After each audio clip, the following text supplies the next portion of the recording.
What I have here so far is just a few basic marks to start with. I have my dimension off the wall at 26 inches off the wall, and the overall height of the kitchen hood at 26 inches as well. What I need to lay out first is the interior dimensions that will house and contain this hood here, because it has obviously its own set dimensions, but I want to make sure that this slope here is not going to interfere with whatever I put in place for the aesthetics of the hood. So everything's based on this dimension here at 7/11/16, where that flat is that you've seen on my drawing. So I'm going to put this in as part of my drawing to make sure I can work all my parts that I need to install around this hood, so I don't have any issues trying to get this hood mounted after it's all built.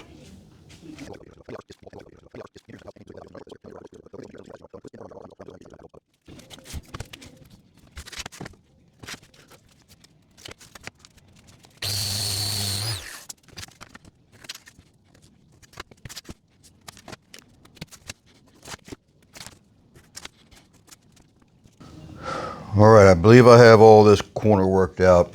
I have about 1/4 of an inch play between the back of the panel, which will be removable. I have my angles figured here so that I can tuck this removable panel in at the top first and let that be held in by this longer point being behind all the other finishes above it.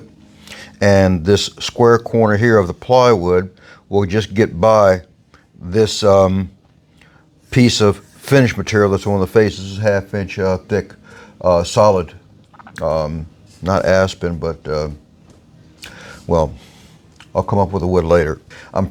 I'll say I'm pretty confident about how this one panel is going to work.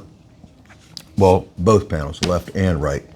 So I'm also going to draw out the front of the cabinet as well, because I got to make sure that I get the width set up as well based on my cuts, because I need a 36-inch finish, but I got all these other finishes here like this to concern myself with to get this to fit, the hood itself to fit within that 36-inch limit, which it's a 34-inch unit, so it should be easy to do. This bottom frame I'm seeing has to go from 8 inches like I have drawn here up to 9, just to get it to clear this slope where it begins at, just to get the tangents to line up. If it was not a battened hood, I could do a little bit smaller, but it's just not going to be possible from what I'm seeing. I'm already cutting this dangerously close. I don't want to push the hood back any, the hood insert back any. I could, but that means adding more material down here at the bottom to cover what this may wind up exposing at the bottom. So I'm starting with a 9-inch tall finish on this side. I got a 37-inch wide piece of plywood that I can get my whole layout done left to right, and then just start infilling with the hood in between it. Start getting my numbers together. And since in this elevation the sides will go up straight, I can just do everything for the bottom in the immediate area of the hood to make sure I catch my locations for my mounting blocks for the hood, which I have a given space. I checked them out this morning. So I'll have all those locations and I can more or less draw them in over top of this elevation here once I get my limits set for my outside dimensions, and then build it into the center to make sure my hood fits in all of this dimension as well. Should be easy to do. The math works out fairly easy.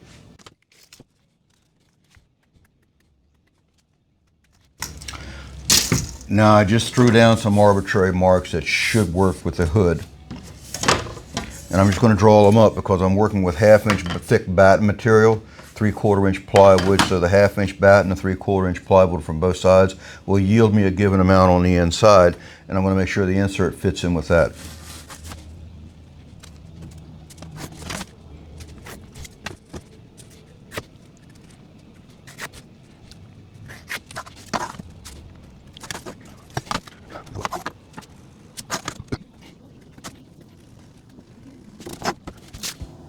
Okay, my B dimension of this hood is, and we're looking at 33 3/4 of an inch overall from outside edge to outside edge. But I want to make sure that 33 3/4 from my back of my finish here to the back of my finish there. Oh, that's an inch to spare, my mistake. I'm looking at 34 3/4 and I only need 33 3/4. So that's going to come in another 1/2 of an inch farther, barely covering the edge that I have here. So I'm going to have to thicken this edge up here from 3/4 to 1 inch. So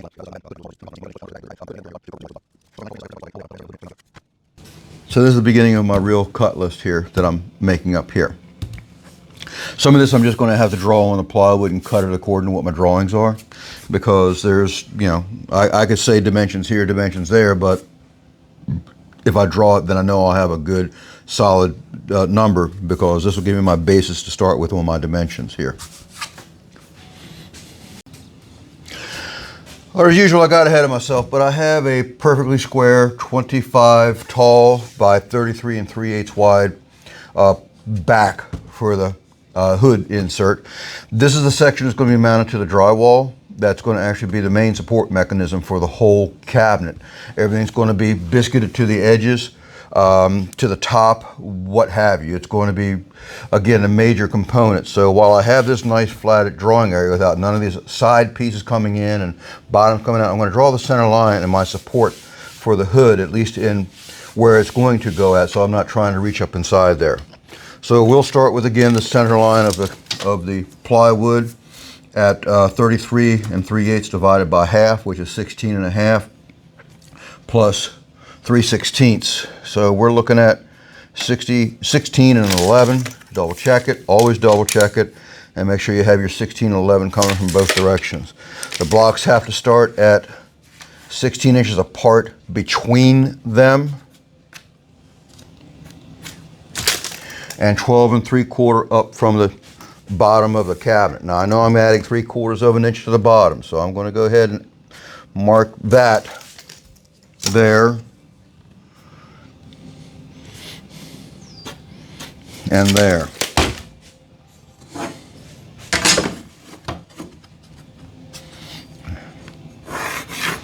And square in.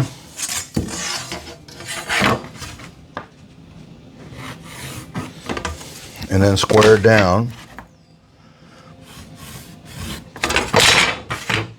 And that will tell me where that block has to go there.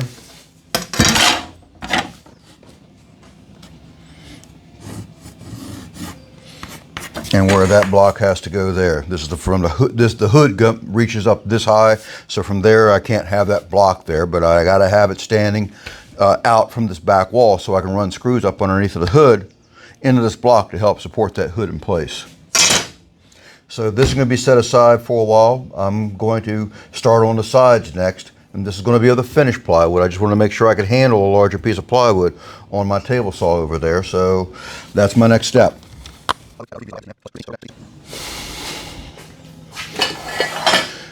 All right, since I have a small shop, it's only like 20 by 24, if that.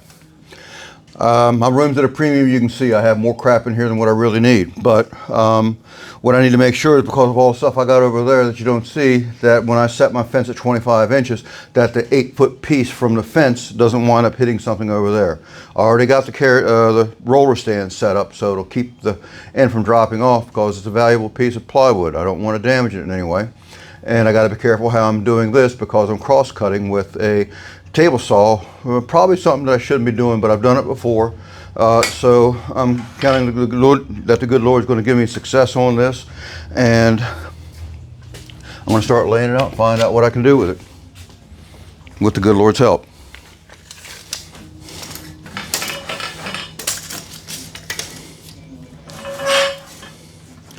There's 25 right there.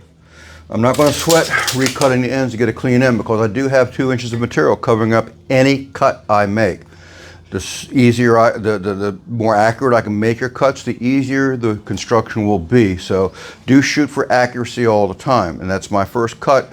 But I'm going to have repetitive cuts that comes off of this one sheet that I just pulled out here. So I need to make it an accurate cut, so I can use my old cut as a reference point for my next succeeding cuts.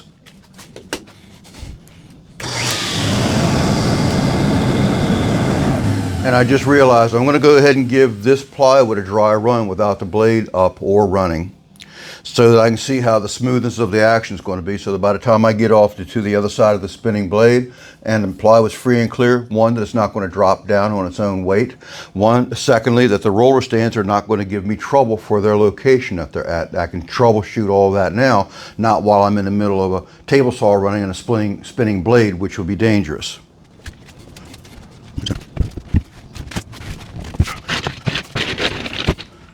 Well, that roller over there is doing really good because it's already done stuff that I wasn't expecting it to do.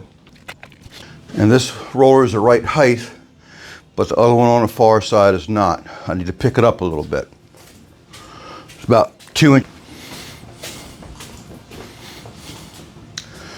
So everything's clearing. I got that one roller stand adjusted. Now I'm going to finish my cut, my imaginary cut.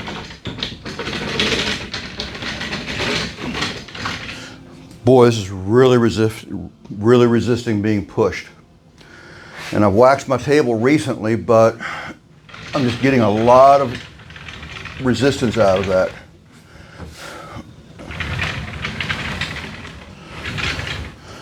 But that's the push through, and it wasn't terrible. I did bring it around a little bit too much, so I got to figure out why this is dragging so much, and I'm sure it's the plywood to plywood.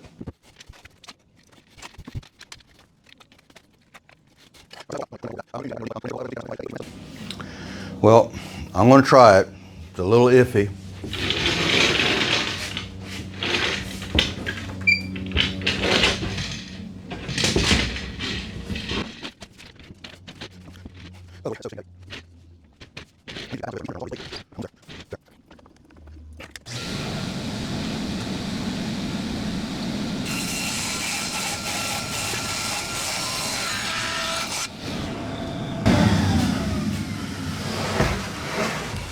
All things considered, that went well.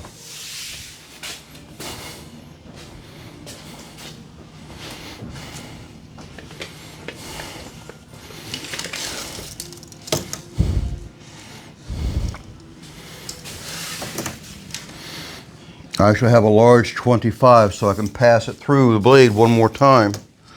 Double check for squareness. 54 9/16.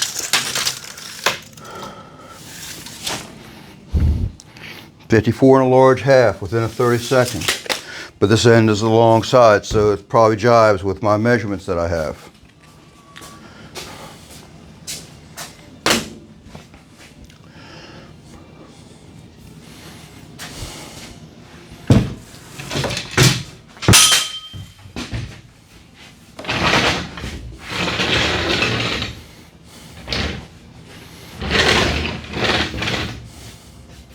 I'm going to leave that right there. I think all that force torqued my fence around a little bit and made it larger, so I just reset it, but I got to double check the dimension.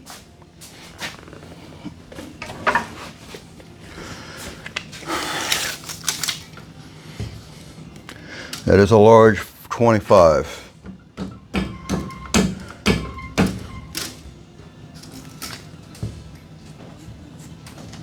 No, too much.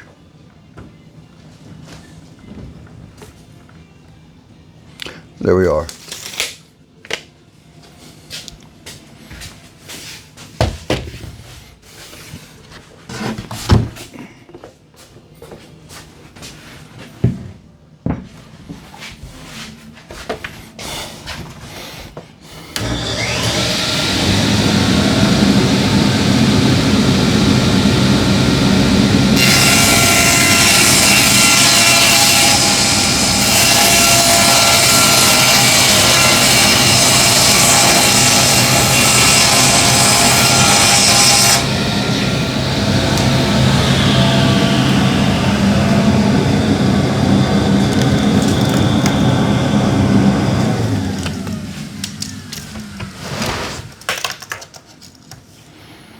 Okay.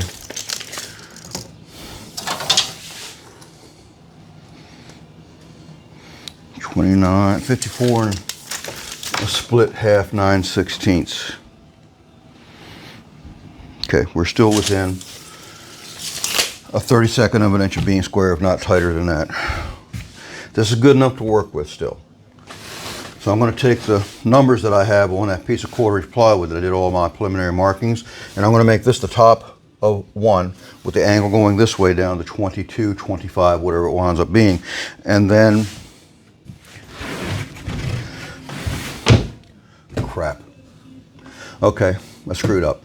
I'm going to have to do a left and a right, and I can't make a left hand piece out of this side and a right hand piece out of that one. It'll be just two lefts is what it'll wind up being. So I'm going to make another run on that plywood right there so I can make a left, and then what's left over here, I'll just use that for the panels that's going to go in the front, because I'm going to have 3 individual panels in the front as well. So that will tell me what I need to make with that. Perhaps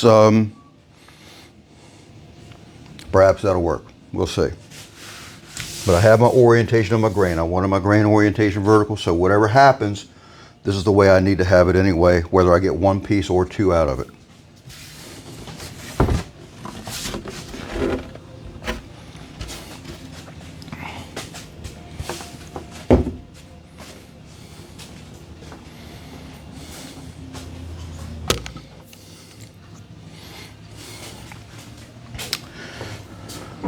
All right, so this edge is fairly nice, but I had to reposition my saw supports, my roller supports, to make sure that when this thing gets cut again, it's not going to hit the floor, because I'm just a little past center line of the fall off. In other words, when I cut this off at 25, I'm still going to have more unsupported weight outside than what I have on top of the table saw.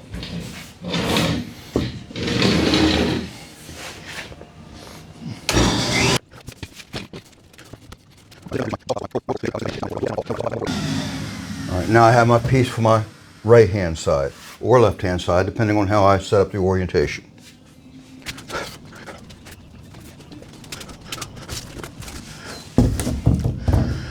Now I'm going to measure my rough length that I need for the panel that's going to be at the angle of the hood. And that's got to be approximately 19 inches long. So I'm going to cut it at 19, and that'll give me a little bit of play with, and I'll see what I have left over. I've pretty much toasted this whole sheet of plywood here.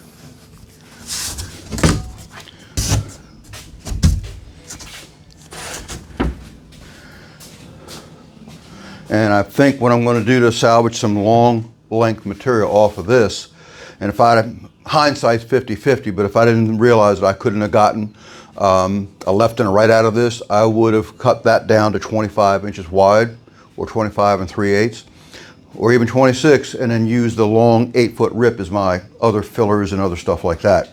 But I'm not too late to do it with this piece, so I'm going to go ahead and run with that and get that taken care of. Now I got to watch out. I got 1 blemish right here. So I'm going to take this and turn it around and rip it from this edge coming in, because that blemish here is going to be in the middle of that 19-inch piece if I'm not careful.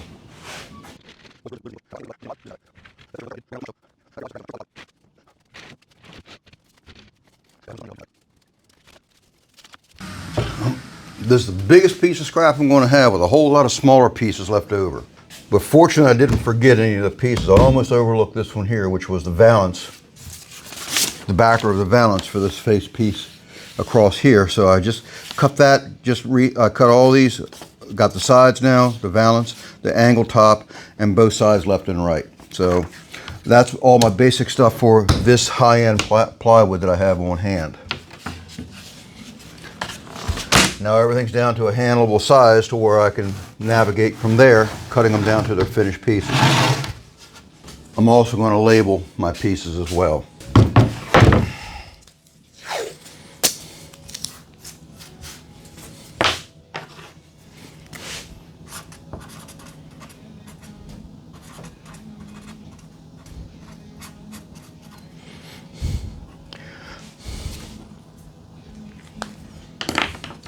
And I can only hope this blue tape doesn't lift my veneer off. That would be disastrous.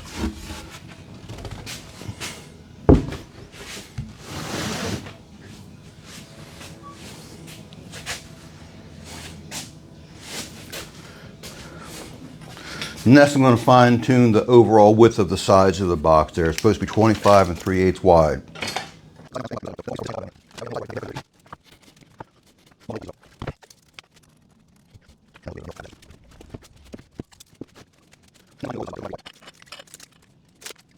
Now this will give me what I need for my lefts and rights automatically. This side will face this side on the narrow side here, going back to my tall sides to the left and to the right. So this This is about the best way for me to keep track of my business here, so I'm not making a mistake.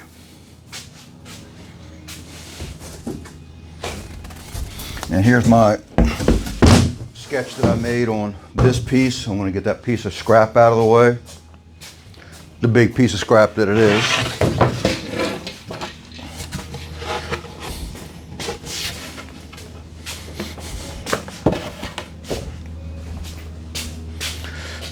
Too bad it didn't work out the way I was hoping.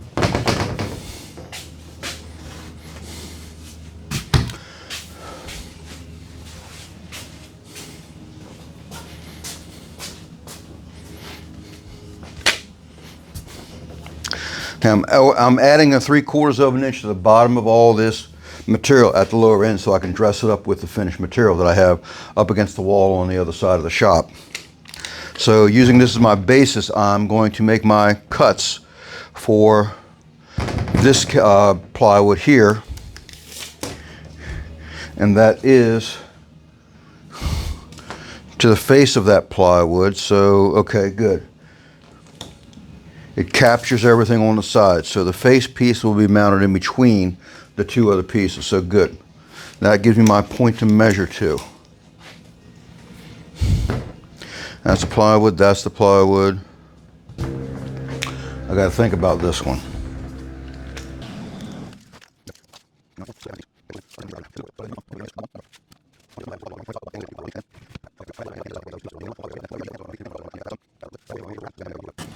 It's one cut line. That's another cut line. And the last cut line should be along here. So if I haven't made any mistakes, if I cut this, it should lay straight over top of this other piece of a drawing that I made and follow it accurately. That's what I'm expecting, at least. Let's see if I can get at least some idea.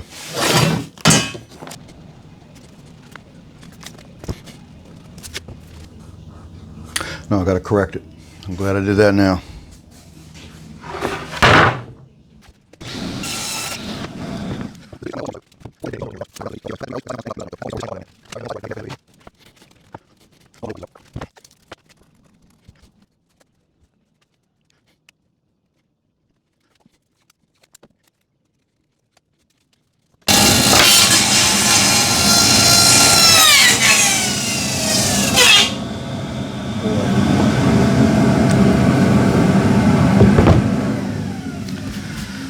I'm glad it's getting covered by a batten. Not happy about it though.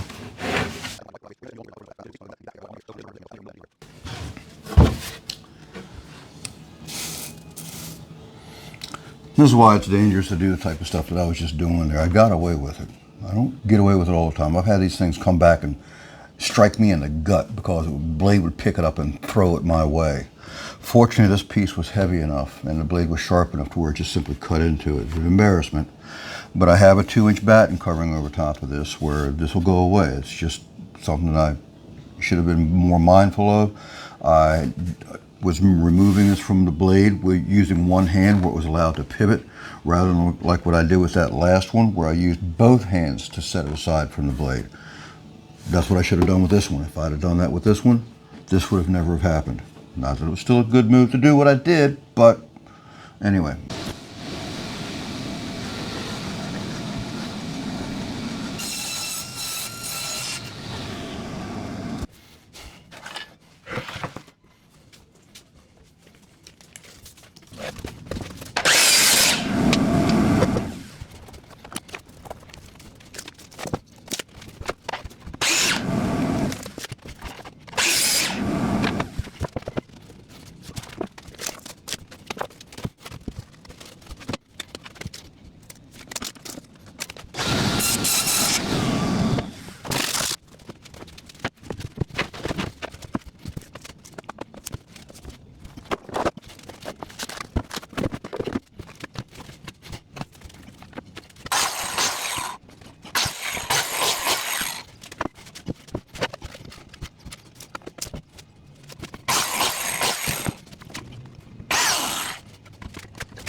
I got the main box all glued up and drying. I still got to put the front piece on, but this one's probably one of the more critical. No, it is. This piece right here is the most critically dimensioned piece that I have, because I got about 3 different planes that's got to come together precisely in order for to hide the joints and such. So I'm going to hold off on putting this on, and I'm going to add the pieces that finish off these what are actually the bottom edges. Again, the hood's upside down. So that's going to be the 1-inch piece that I have drawn on my sketch of that full-size drawing over there. And it'll be flush with this side and sticking out 3/4 of an inch on this side to finish off this dimension where the hood's going to go in from the bottom. Then the panels that I make that are going to cover up all these edges, including that nasty booger of a cut that I made, they'll be 2 inches wide, and this one will be formed in a corner here. Well, all of them will form a corner with a glue joint, tight, smooth, and hopefully the joints won't be visible at all, so they'll stay in out well. But this one's going to be part of the removable front that's going to come on here. So that corner piece, that 2-inch by 2-inch alder corner that's attached to the panel, can be removed all in one piece with the side pieces, the vertical at the, anyway, you'll see as we come along. But for now, I'm going to start taking my 8-foot stock, and I'm not ready to cut it to a specific length yet because I got knots and stuff like that going on. But I do want to rip it down close to a 2-inch finished width, but I still have to deal with the rough edges of the material where this has got long gradual bows in it. So I'm going to put it on my joiner and pass it on through a couple of times to start getting these pieces straightened out. And then I'll rip them wide, because when I rip them wide, that allows me to still straighten them up some more, because when this piece becomes, well, when this piece gets split in the middle, there could be internal pressures built in this thing to where this piece will go off this way, that way, or it might even go over and try to pinch together still to the other ones. And when they're released, they'll form their own, well, not so straight line again. So I want to make sure I have enough wood added to my rough widths after I straighten it to re-straighten it again, because there's no guarantee how the wood's going to act once I kit this. Some of these are going to become 1/2 of an inch thick as well. I have 13/16 material. So if I do have any bows that are in the material, then I can also remove that bow by taking it off the ends on one side, taking it out the center on the other, therefore getting me a straight piece between that 3/4 inch dimension to get it down to the 1/2 of an inch, where some of my battens will be 1/2 of an inch thick, most of them will be 3/4. Mainly the ones that are 1/2 of an inch thick are going to be the ones at the removable panel, so I can have that 1/4 inch reveal hiding behind the face of the frame so nobody sees that dark line where they'll meet at. This one has another real long gradual bow across this edge. The other side's got a, what I call a bark edge here, where the bark was peeled off but it wasn't taken off by the saw to give a full square edge. So I'm going to choose this side. Even though it's got a long bow, I can still take cuts out of the middle and then use the joiner to take the cuts out and increasingly make that straight cut across the whole length, starting at the middle and then spreading it to the ends.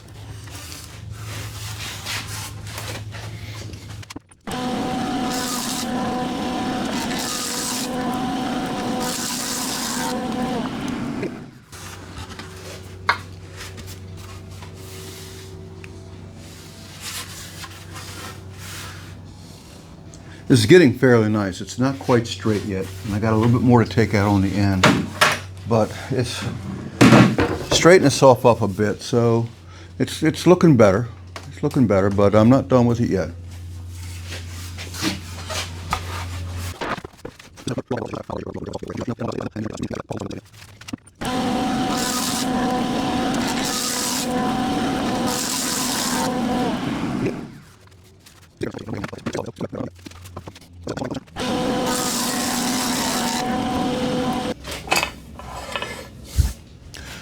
I'm start ripping these down to that. I'm about confident I can get these straight in a 2 1/4 inch width. So I'm going to rip them down to 2 1/4 instead of 2 1/2.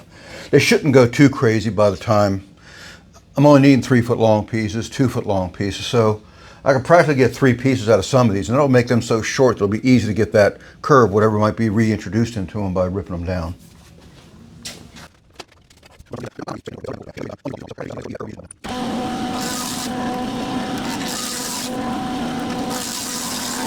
And here's just the example that I'm talking about. This was a nice straight piece, but now it's got about a nice long gradual 1/4 inch bow across the way. But when I cut these up into short pieces, that'll make it like practically non-existent and easy to dress up to a straight piece again. And just to show you, this is the very same piece, and you can see I got the ends tight down here and the end tight up there at the far end, but yet I practically got about a 3/8 of an inch gap in the middle down there where this thing just decided to choose its own course. Anyway, again, it relieved a lot of the tension within the wood, and each piece bowed a little bit the opposite way of each other.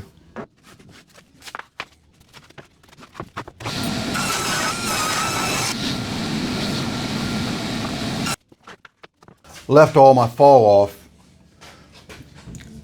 not ripped because I might have all that I need right here in my 2-inch pieces, but more importantly, I want to have my best choice, my best chance of the one wide piece that I need to go around the top. Now the wide piece is only 2.5 inches net, but I need 2 3/4 to start with, again, to do that straightening up deal. So I have 3 pieces here to choose from, but they all have their own issues. I got some with a big knot right there and a lot of short grain. I got another bunch of knots, and this is supposed to be a clear material. So I got to cut around all these knots to get it to its clear grade that warrants, not warrants, but it's around the rest of the cabinets that are clear grade. So I want to make sure that mine's indicative of what the rest of the cabinets are. So this one is not the best candidate, although I could probably get what I needed out of it because I really only need 2 15-inch pieces and a 36-inch piece. So, and that's that top band around the top only on 3 sides. But this one's a rather nice one also. So, but I got some short grain happening here, some short grain happening there, and I don't look like I have 36 inches even between any of the 2 stretches between the knots here and there. So I'm really not crazy about that one. This one looks like I actually have a half of a chance, because from here down I could either get my 36 here from this knot heading down, or my 2 15s, or get my 36 incher in this stretch right here. So this one's my best candidate to use for my top band around that perimeter. So I'm going to reset my table saw to a new dimension. I'm going to take a linear footage count on what I have of these, because I'm also going to need those other pieces that dress up the bottom edge, the 1-inch piece, the 3/4 by 3/4 inch pieces, and that can all come out of some, I was hoping fall off, but this really is close to like ideal dimensions for getting exactly what I need out of the piece. So I want to make sure that my fall off, after I cut all my pieces for the main paneling, that I can actually use something, or I'll have something left over to make those smaller pieces, because my scraps are right now as it stands at a minimum, because I don't know exactly how this pile is going to get used. And again, I might have the linear footage right here in this pile, and I can cut these willy-nilly however I choose to. So we're going to verify that.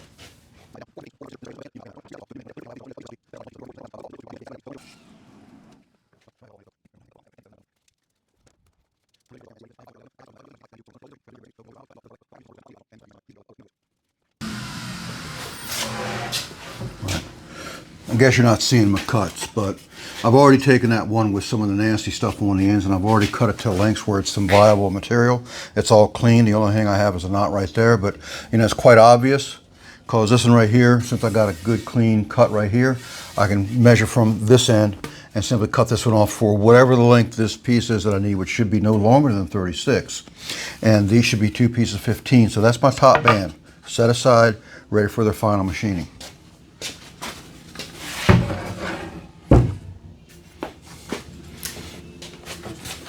And I will go through and just get every other piece sorted out nice looking to where I get some clean material out of this also.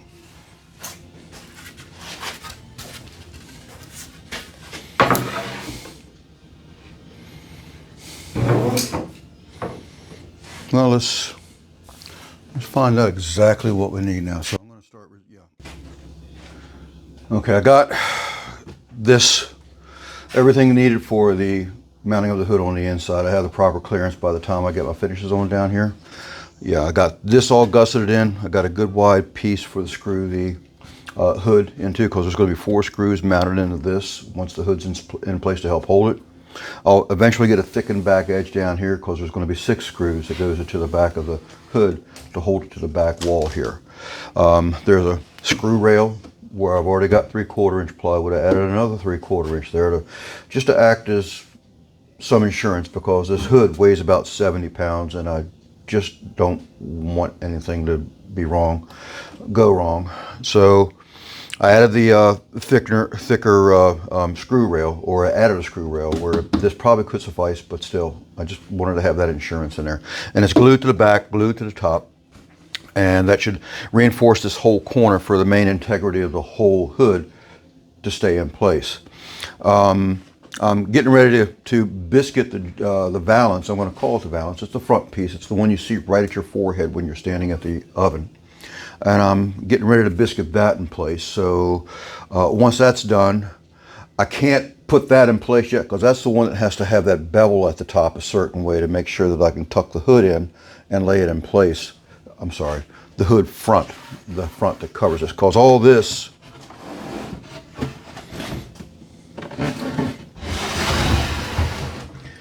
is going to be situated like this in place. And once the hood's in place, there's no other way to make connections for the wires, to make connection for the actual duct itself that feeds the top. So this has to be a removable front, and I want to make it as obscure as possible how it's removed, so it looks like it's, well, so it's not removable. So that's all part of that play. And in order for to tuck it in at the top and roll it down, the valance has to have a certain cut, almost like the beveled edge of a door. When you close the door, that edge has to be beveled to allow that to make that clearance. Well, I'm flying by the seat of my pants on this, so I'm wanting to make sure that stays hidden. So all these angles have to come together perfectly so that works. So I got to build it, take it apart, cut, and reassemble it again probably a few times just to get those joints to come together. Otherwise, the finishes won't work out on their planes that they need, because this angle complicates stuff. If it was just a straight line, a piece of cake, I can push it in so far, but the way the angles go, it's just like building a stair rail. The newel post is here and that. Anyway, I won't get into that simile, but it's critical about how all this comes together. So that's my steps that I'm working on now.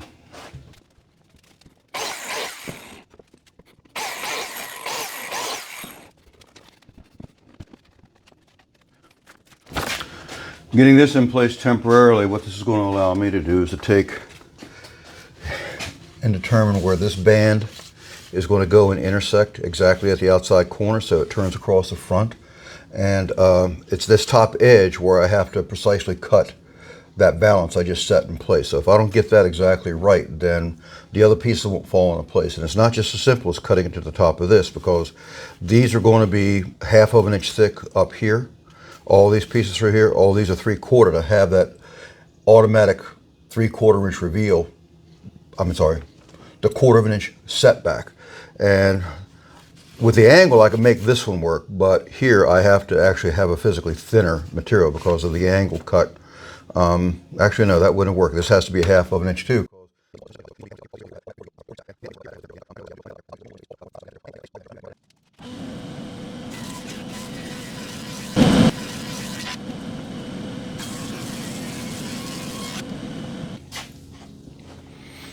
All right, I spent some time getting my material planed down to the thinner dimensions that it needs to be for the various places where it goes at. I've gotten all my quantities marked out on the pieces where they're supposed to be cut from. I have some spares left over, thankfully, from my stock that I bought. That way I can at least have the comfort of, if I make a mistake, I do have a fallback position. I have an extra piece that I can go back and recut. So now it's just a matter of starting to skin this thing over, so to speak, to start adding the pieces to it that's going to make this a finished product. So let's begin. I'm going to dry fit this bottom filler on this cabinet here, hood, kitchen hood, all the above.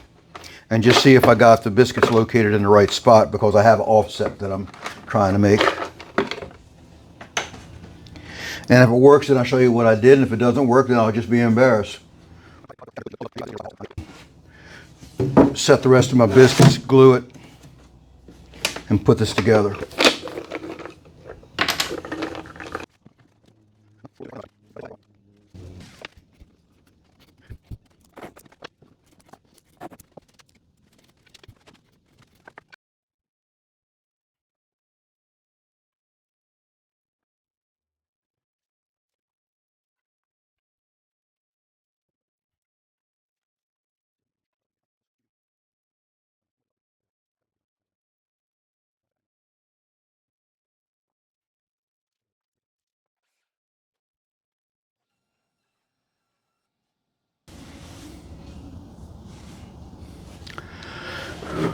All right, this has got the bottom face almost finished. What this allows me now is to take my stock that I have prepped to make the battens and such. Now I'm going to hold them down about 1/4 of an inch below all this, and that sets my final height, size, dimensions of everything. So with this in place, which is like a major milestone for me, I can start adding everything up on the sides, and that'll help finally determine that the place of this slope where I can mark this valance, and I can even mock this up, if not actually install it onto this piece to where I can table saw and undercut the face piece. That's what my hope is. Anyway, I'm just thinking out loud, so I'm going to work towards that because it looks like it's very feasible. I'm going to check this opening to make sure I have my final dimension that the hood manufacturer calls for, which is 21 1/4. And I got 21 1/8, which isn't too bad. The unit is actually like 20 and 3/4. So they got plenty of slop in this. I've supplied them even tighter than that. I made one more hood like this, and I even made it tighter than that. So I'm good with that number. Only 1/8 of an inch tight. They got like about 1/4 of an inch slop built in all the way around the perimeter. So I'm only taking in 1/8 of an inch of that, like 1/2 of an inch extra that they have built in for their dimensions. And this needs to be 12 7/8 on the depth. And I got exactly 12 7/8. So the depth to the mounting surface inside the cabinet here and there, because they already got pre-punched holes in the given space at the top of the hood. I checked that out. So they got like 3 rows of holes in order to catch something in this area. And I measured the first row, which was 16 inches apart, and that's what I got. So we got that plus some. And 12 7/8 is lovely all the way through. I'm enjoying that. The big trick would be to keep my hands free of glue and touching that side, because I won't know that I have glue on that side until I stain it, and then that's too late. All this I can sand out, which is what I'm planning on doing. That is not so much the trick, because I'm going to have frames in place and stuff. All this is flat and flush, easy to sand. That with the frames around it, and I'll get into that later.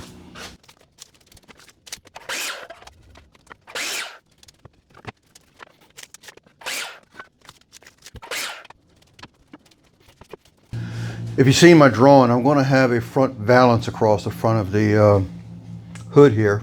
It's going to be 9 inches tall, and I'm finding out when I measure it's going to be 36 5/16 of an inch wide. So I'm going to assemble it first so I can clean it up and get all the glue off the faces. And I'm setting the very edges of the verticals that's in that drawing right at the 36 5/16 from edge to edge over there. But to get these equally spaced up, these two in the center, what I did was first mark this edge here so I could take a number with the overall dimension minus one of these pieces here. And that number was 34 5/16. When I calculated it out on my handy dandy calculator here with the lumber, with carpenter's terms, 16ths, it told me that I needed 3 spaces at 11, and 7/16. So I took the 3 spaces from the mark that I added, not to the outside mark. The mark that I added, the thickness of the batten here, and then marked them at 11 and 7/16, and that got me exactly to the end outside edge.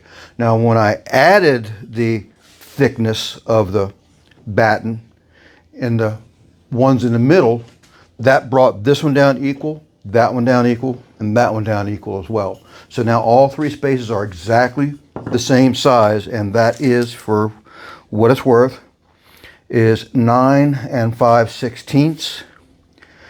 That one's 9 and 5/16 exactly, and is as is the last one over here.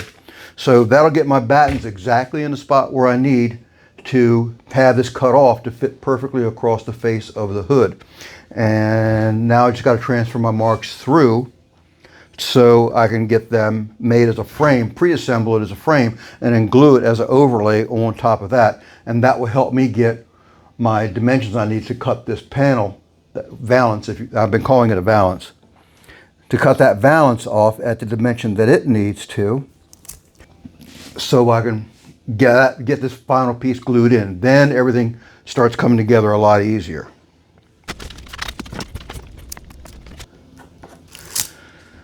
Now I'm about tempted to biscuit these together, but I think with a little bit of handling that I need to do, and I'm going to be glued to the back of that balance as something that's going to hold everything together as a combined unit.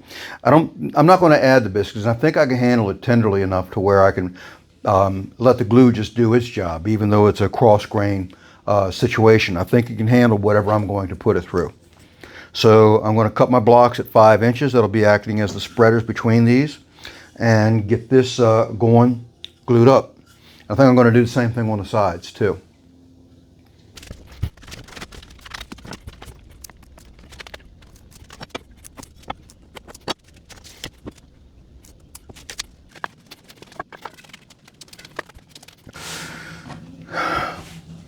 There's a trick that I learned a long time ago when it comes to cabinet making and running glue and staining material, is to, on the back side of the material to be glued, is to make the tiniest kerf, a slot about 1/16 of an inch deep, about 1/16 of an inch away from the edge on both edges.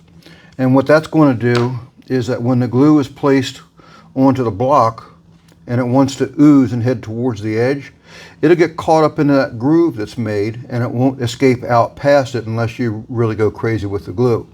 So I'm going to do that with all my material that I'm putting together. So my only concern is what I have actually on my fingers and what winds up happening on the side of these panels. So I'm going to set up the saw to do that. Again, it's a very light kerf, 1/16 of an inch off the edge, about 1/16 of an inch deep, and that'll hopefully give me the insurance that I need to comfortably glue these together. And so I should not need my saw set up for anything else. So I'm going to run all my material with that groove on the back side in mind. I hope that tip will help you out whenever you're gluing something up of a stain that's going to be stained, or, well, clear coated not so much, but anything that's stained, because when glue gets on your surface, it's really hard to get it clear, get it clean of glue, because it already is occupying the pores of the wood where the stain is supposed to go. So it's really important to keep the stain off the material to begin with, unless you can sand it thoroughly. Inside corners, that's hard to do, and that's what I'm hoping that this trick that I've showed you will allow you to comfortably glue something in place without having the fear of it poking out to the outside of where your stain's going to go. So good luck on your future projects.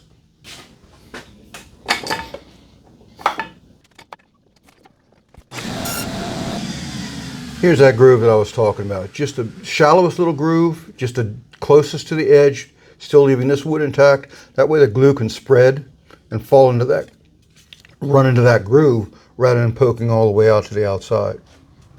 A nice little trick I learned a while back.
1/16 divided by 3.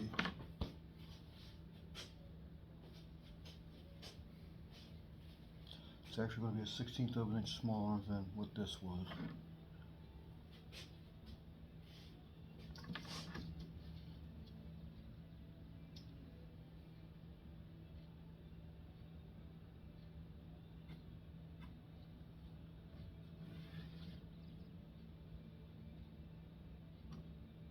It's 11 and 22 5/8.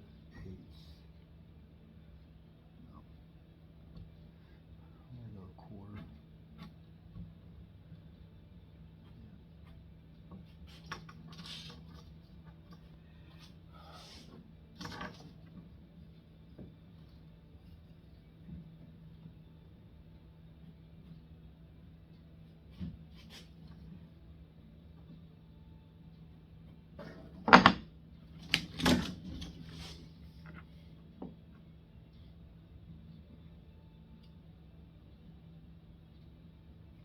Got 9 7/16.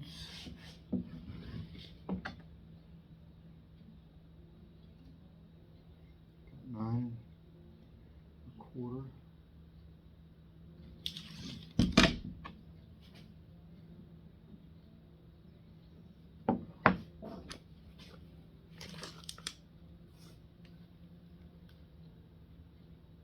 Nine 1/4. 9 1/4. 7/16. So just got to move over a skosh.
spend so much time looking for tools, or even a pencil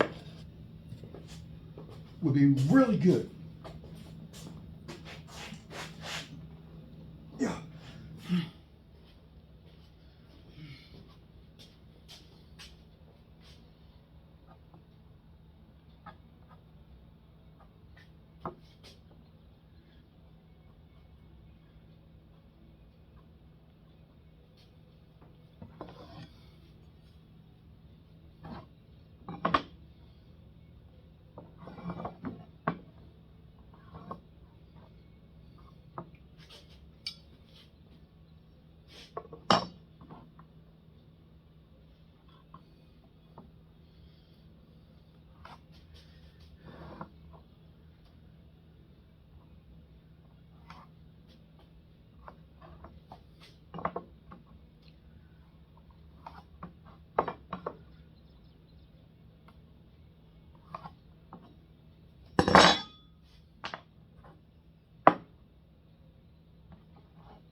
I'm doing this.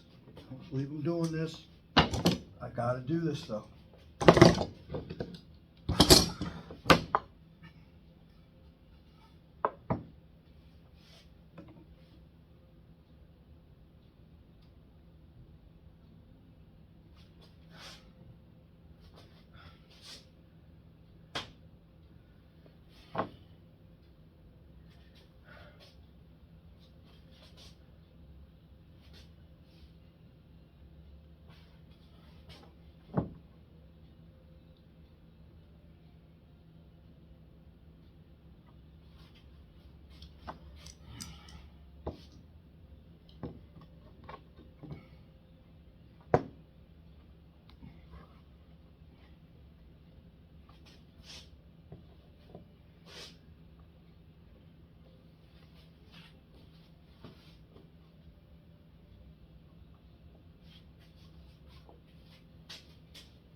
Really wish I had another piece of that flooring. It'd be nice. Let it happen.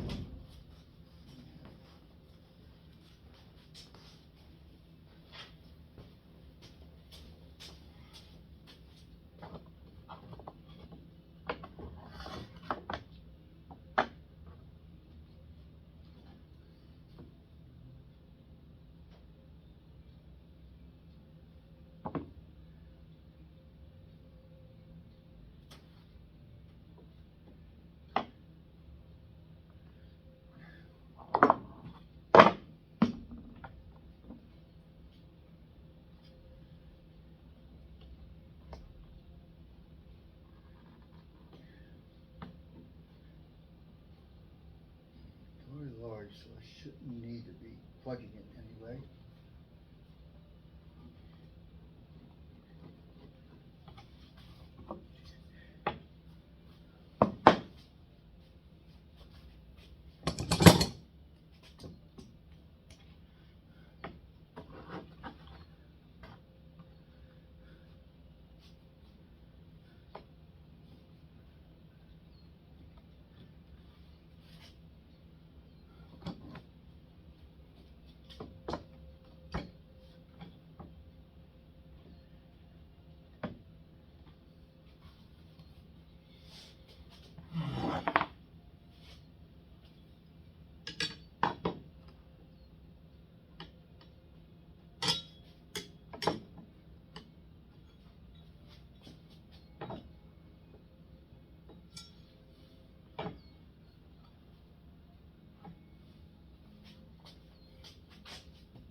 26¼ is a large number.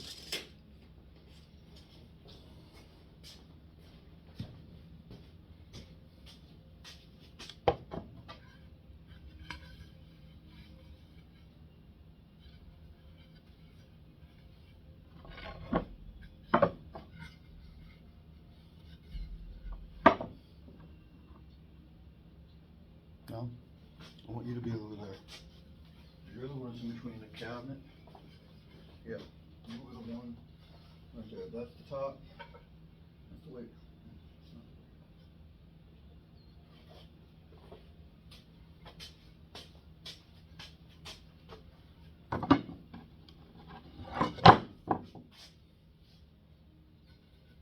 That one's a gorgeous one. I want you there.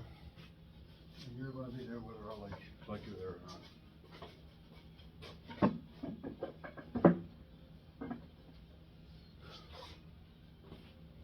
Could have played that one better, but I didn't.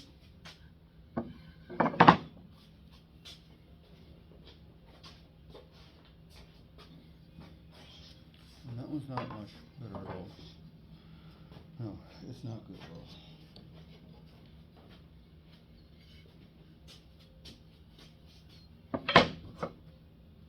And you're not good at all.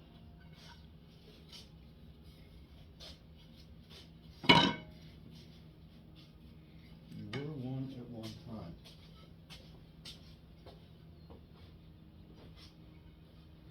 So let's put one down there.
Can't do that.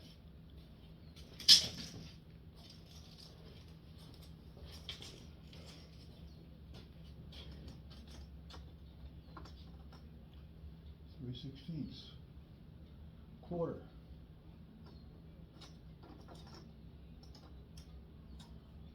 Quarter. I like a quarter.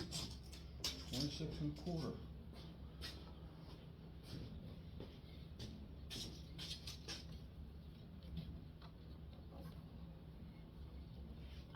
So it's 26¾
is not good.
That goes over there, so that's fine.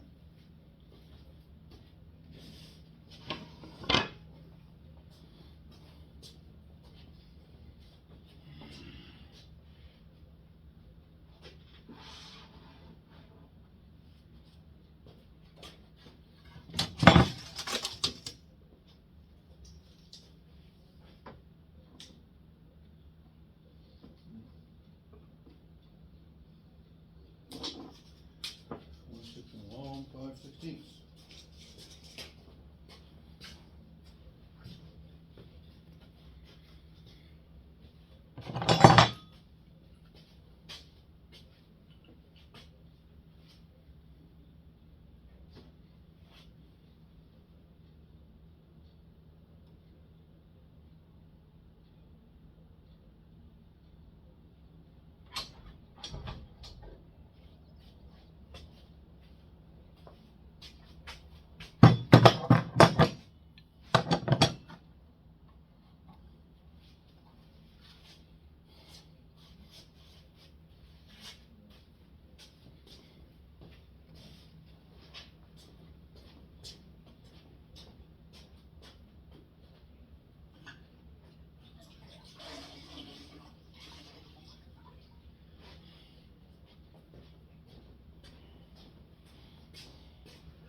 Sand the shit out of that thing.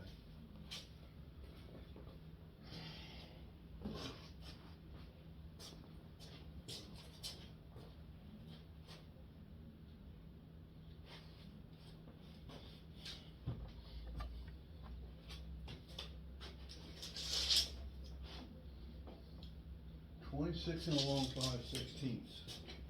I do 25 and 3/8 and it would not hurt.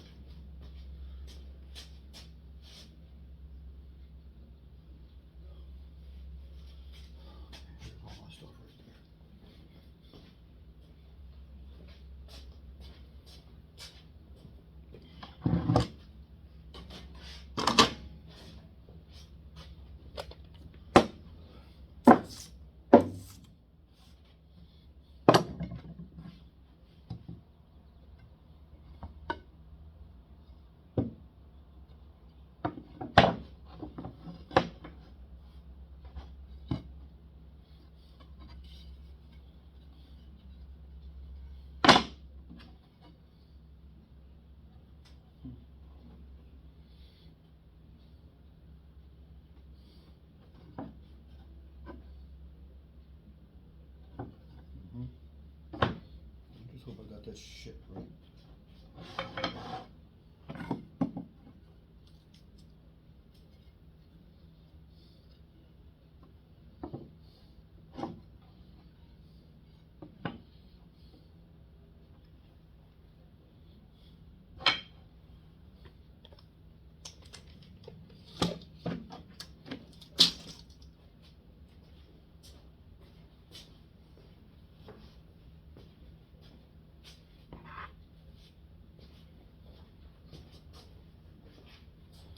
Twenty-six 5/16. 26 3/8. No harm in that.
That's good for now.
Hey everybody, it's been a while since I've been able to get back in the shop and continue on with this hood. But the last time you've seen your hero, no, I'm kidding, I'm not going to go off on that spiel. I was thinking about doing a stupid spiel like, last time you see me, I was frantically working on trying to correct a problem that I seen with these rails being too thick, and they were too thick. I just didn't like the profile that it maintained on the face of the hood right here. You're looking at the top of it right now, which is going to go to the ceiling. But I didn't like the way it looked, how thickness, the way it projected off the face of the main part of the cabinet itself, main part of the hood itself. So I went ahead and took apart what I had already glued up. Some of it was tough, some of it broke. I mean, the glue was holding really well, much better than what I had thought. So I got everything thinned down. Some took new parts because one of my attempts at fixing it was to run the piece assembled with one of the attempted fixes was to run this through my thickness planer. And I knew it was going to cause a problem, but I just was hoping that it was not going to be, because what I wanted to do was just simply run it through the planer and just thin everything down. Well, that wound up causing some of these corners to get broke off because of the way the planer cuts away at it. And I think, yeah, here's actually one of my rails that I had to replace. You can see there's an edge where it just blew off. There's still some of the glue on the end and a little piece of the wood that blew off with it. And this is actually one of the ones that were only assembled for about a half of an hour. And they still were difficult to break off, but there's the glue on the ends, well dispersed. And I just want to show you this detail also. I think I might have already shown it to you, but those two grooves on the back, my plan, and I've seen this on another cabinet shop probably about 30, maybe 40 years ago, where this is I'm going to call it a control kerf. You can glue the center here, squeeze it in, and you don't have to worry about any oozing out of the edges, because this is a collection groove right here, so the glue will stop in here and not show all the way out to the finished edge here, where it's going to really mess up your staining project, where the glue will not allow the stain to take the way it's supposed to, like the rest of the wood will. So I'm hoping this is going to be a big benefit for me to have these in all of these frames, because I got them like that, catch the light right. And so every single piece has got that groove.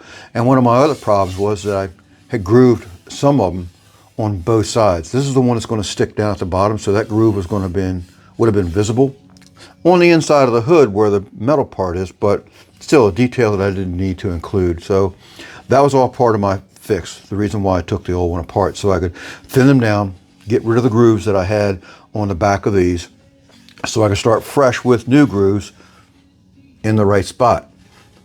So this is where I'm at. My next step now to carry on is to start dressing up the interior of these perimeters here. I'll show you on the proper side.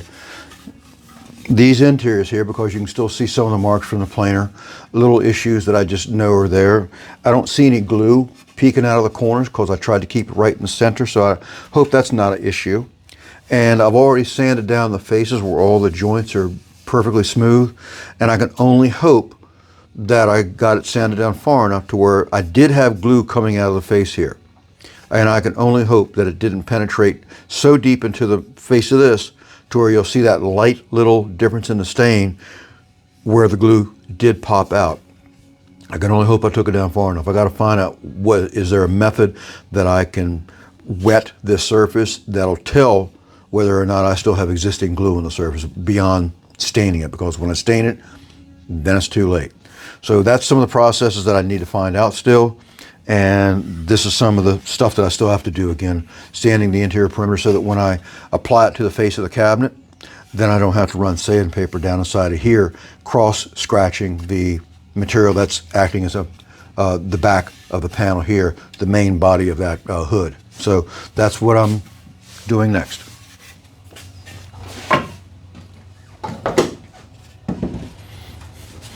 Again, here's one of my blocks that I made on one of my videos. This is the 120 grit one, and this is on an 11/16 thick block, and this is so stretched tight I had to wrap the living daylights out of this thing to get this to go over top of it, but it's really good and tight, making a nice flat surface here to work with.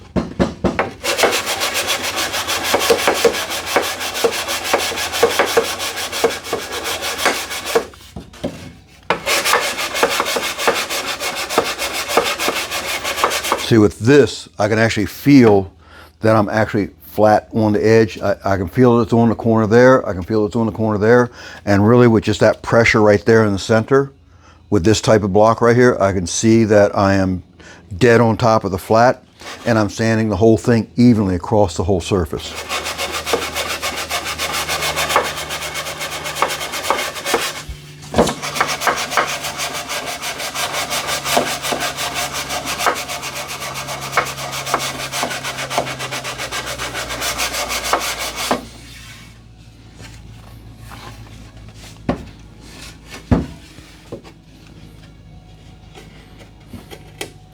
Little hand detailing there I see that needs to be done later.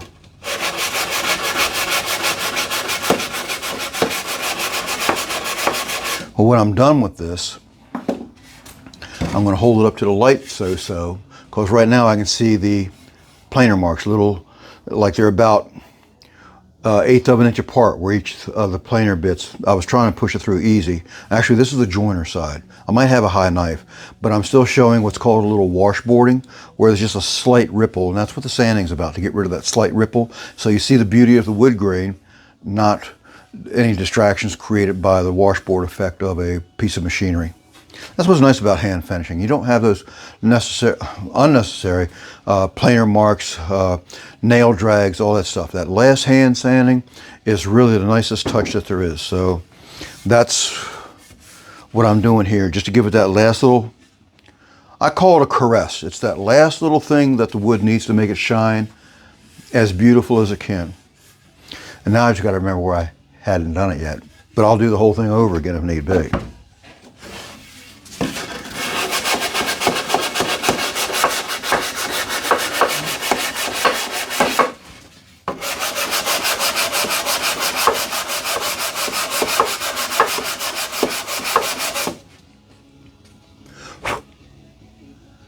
It's done.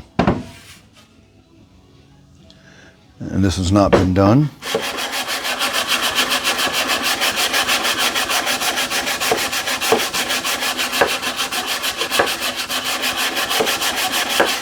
They say when you're doing a certain type of work, you got to hold your tongue out the right spot to make it go well. I'm trying not to literally keep my tongue from sticking out while I'm doing this.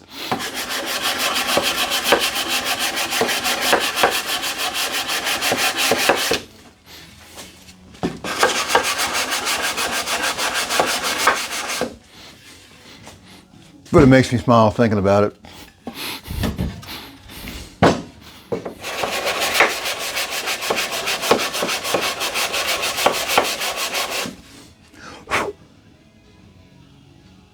Yeah, sounds done.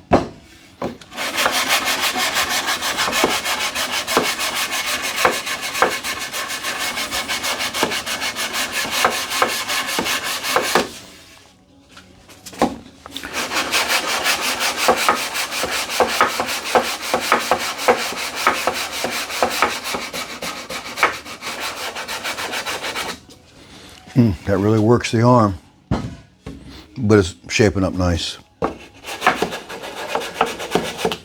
I'm going to change hands.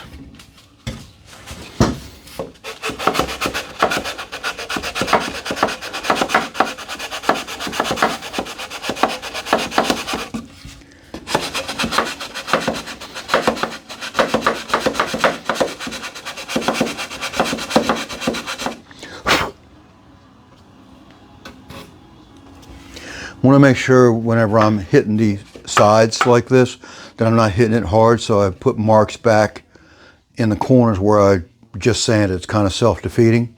So I got to watch them to make sure it's not doing any kind of detectable mark that can be picked up in the stain.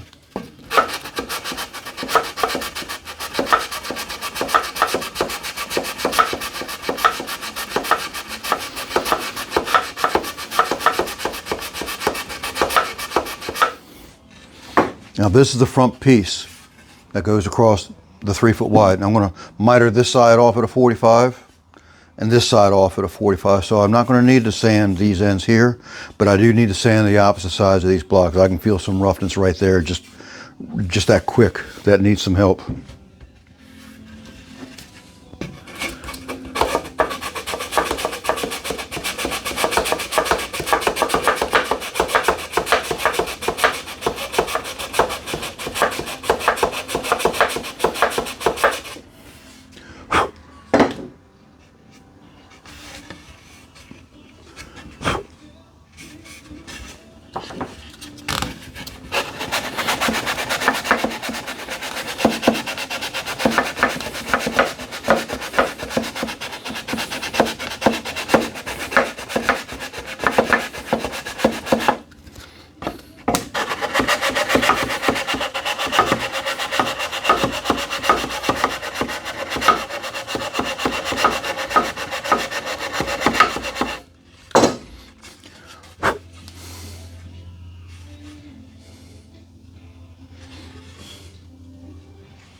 I can see in the corners I'm still missing, I mean, just the least little bit where I don't want to hit it that hard or go too hard into the corner. So I'm still going to come back with a hand sander when I ease these edges off. I mean, just ever so slightly, just to knock that hard corner. I learned the term, well, maybe I didn't learn the term because I can't remember what the term is. But there's a cabinet maker's or a woodworker's term for knocking off this real hard corner. And it's just getting that to where it would not splinter so easy and feel so much better underhand when that's done. And I'll see if I can learn by the next take what this name is called, what this technique, what the action, the sanding, the light sanding of the edges is called. They actually have a given word for it. Maybe it's a United Kingdom term, I don't know, but I'm sure a lot of the terms that we use nowadays still are from the United Kingdom from way back when, that they still use regularly. I'm going to set this aside.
Arm's getting tired again.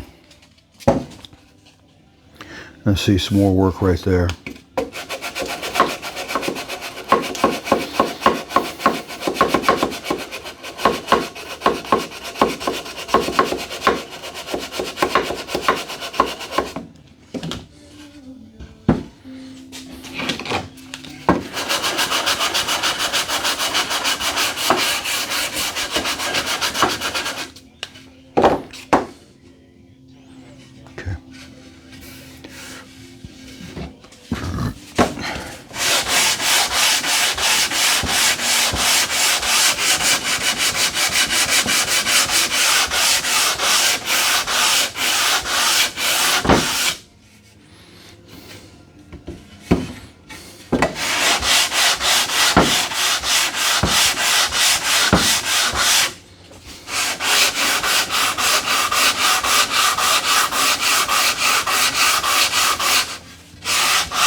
I still have to do this to the first piece that I worked on. I overlooked that.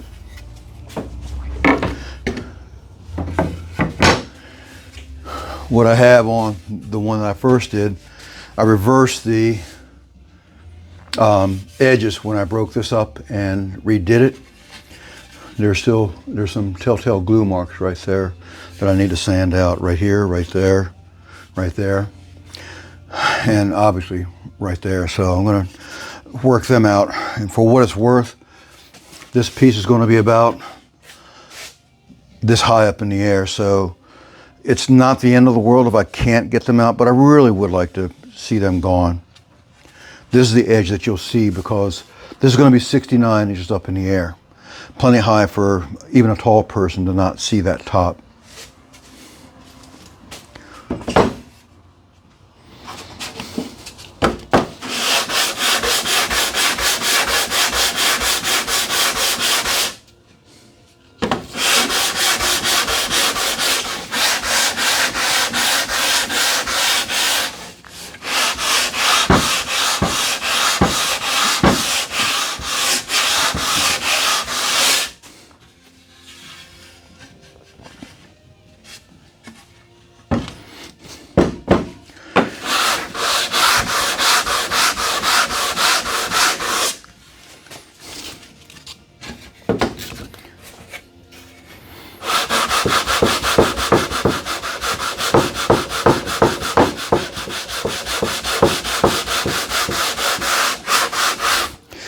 So this one's coming out pretty clean where that glue spot was, but I tell you, again, I said it earlier, I would love to be able to find if there's a way to test that the glue is all gone or whether there's still that little bit of residue in the grain. I don't know if it's alcohol, you know, like rubbing alcohol could be put on there. I don't want to use water because, well, that's just bad news. Paint thinner, any of those things that might tell other than stain. Again, because once stain's on there, it's too late to take care of the problems after they show themselves.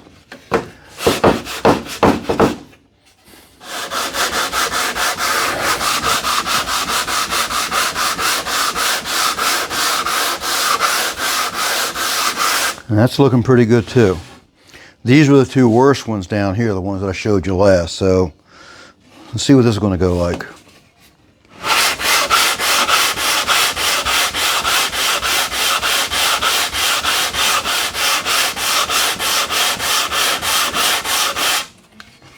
I could run it through my joiner, but then I'd have to run all of them. And maybe that's not the end of the world, but I'm pretty much ready for the next step, which is cutting these like I described, and mounting them on the face to a degree so I can still cut that panel across the face that high to the right height, because right now it's extra large, so I have some room for making sure all the points come together the way they're supposed to.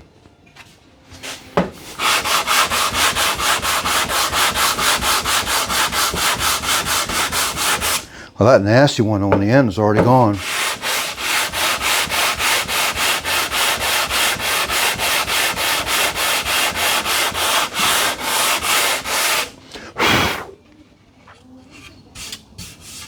Yeah, that's actually looking really good there.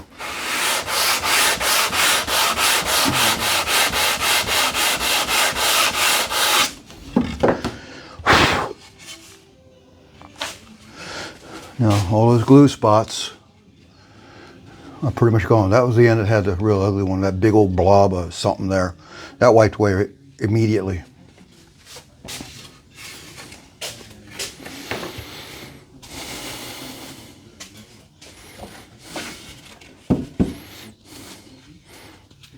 Now when I get this assembled, I'm still going to give it one more sanding as well, because I want to try to get at least some cross grain sanding done proper, so that my random orbit sander, which does a pretty good job of, you know, not giving a whole lot of cross grain sanding done, but I still want to sand this in its grain direction like any sanding should be done.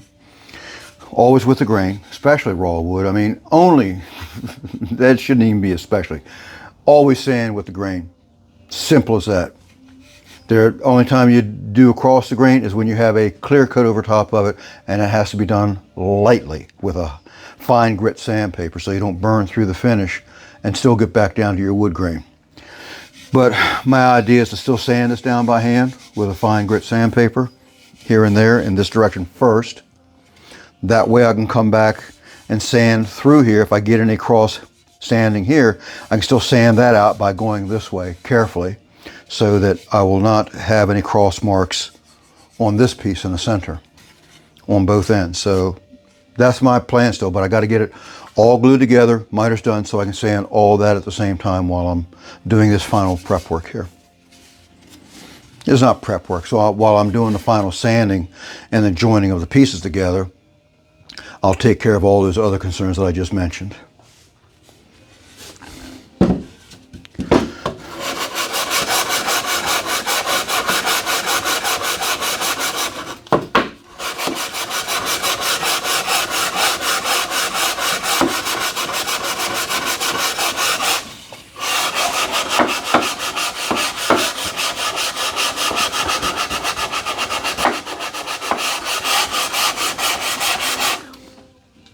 Some curious looking washboarding down through here. Let me get a little more larger face on that.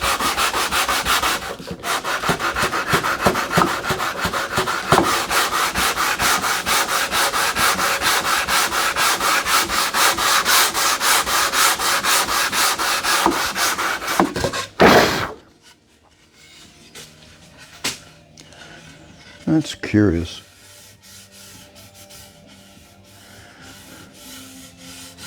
don't know if you can see that in the camera or not, but it's like somebody did a checkerboard square in there somehow or another, but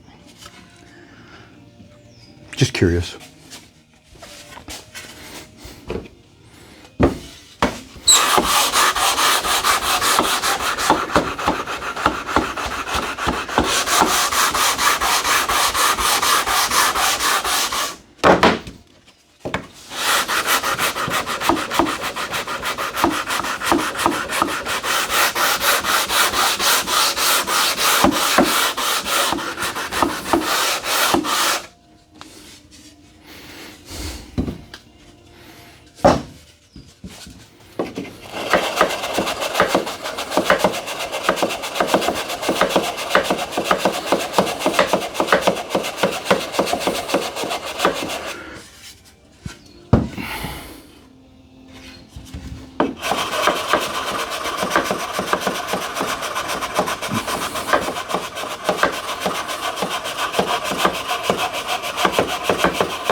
That is really weird.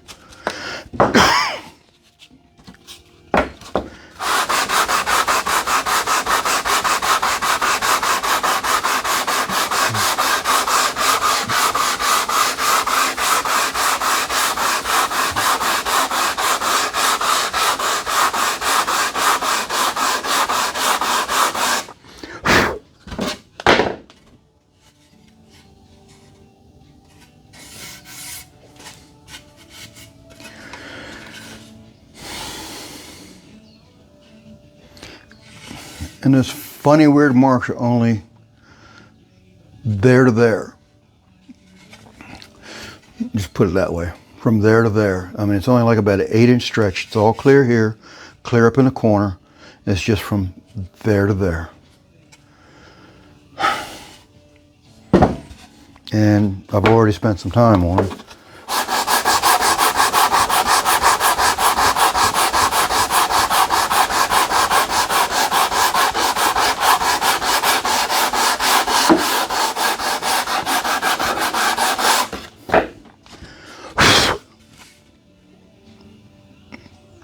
I can't stand it anymore. I can actually see some movement in this edge. It's tightening up like that. There's just a slight little thing where, see what's on the back side. Even suggesting on the back side too. So I'm hitting it evenly. It's just that I'm hitting it a lot where it's starting to show on the width of the face here. I'm going to leave this alone.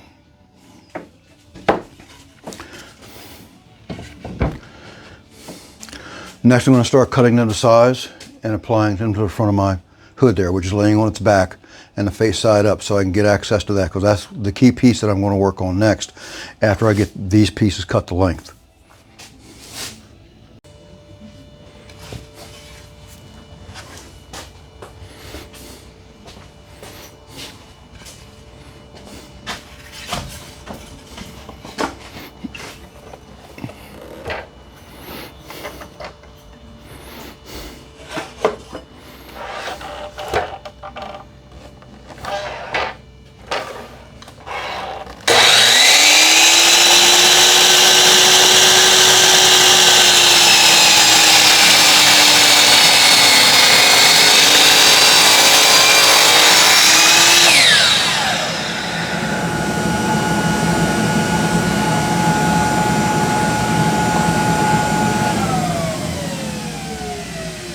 This is what I'm glad to see here.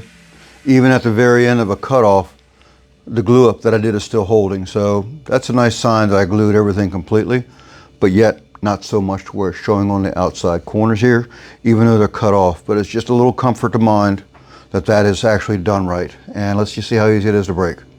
That's actually got some good pressure on it.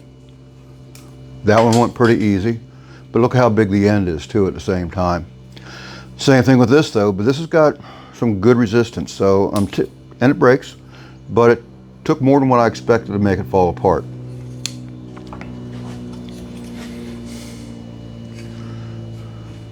I gotta take just like another 30-second off of this. I got a little corner just hanging out right there.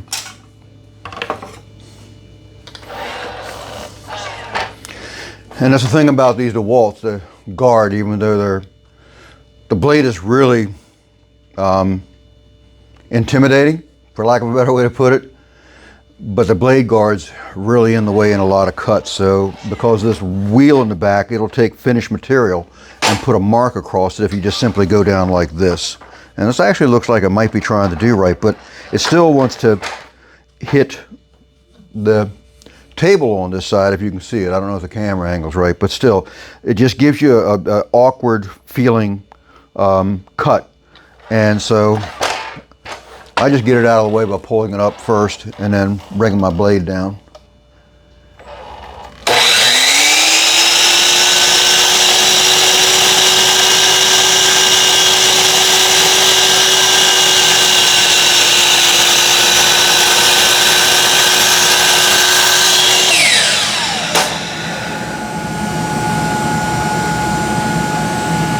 Now that line is pretty all the way across the way. Now that line is pretty all across the way.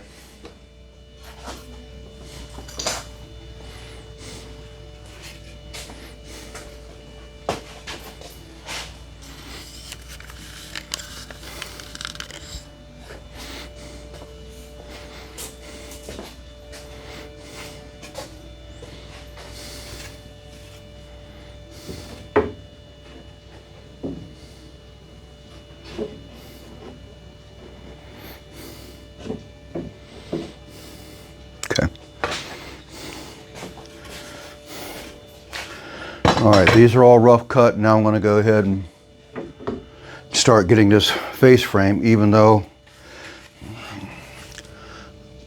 I got to check to see what happened. There's some craziness. I don't know if you can see it at that line. Let me get in front of it.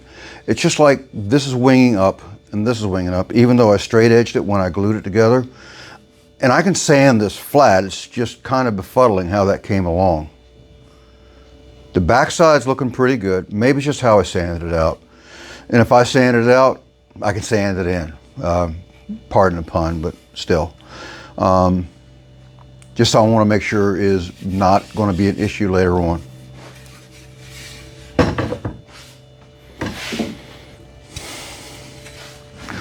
Well, again, my 3 frames are pretty much cut the length. Got my 45s where they meet at this outside corner here. I'm going to turn this unit up on its bottom so that I can actually see this top edge better up here.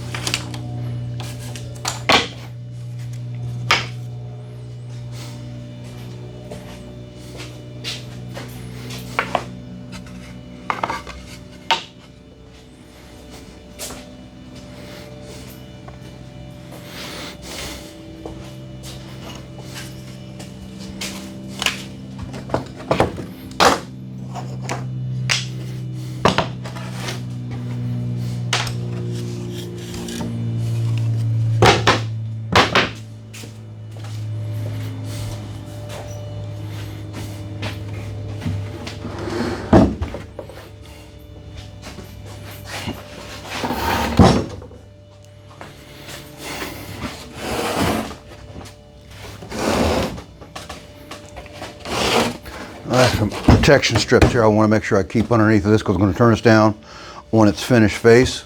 So I really don't want to wind up rubbing this bottom the wrong way. I do have a fairly smooth surface here, but I don't need to take any chances on this because it's really important. And as a matter of fact, I'm going to sand this down a little bit because I can see some planer marks and stuff that needs to be dealt with. So I'm going to take care of that now and get that.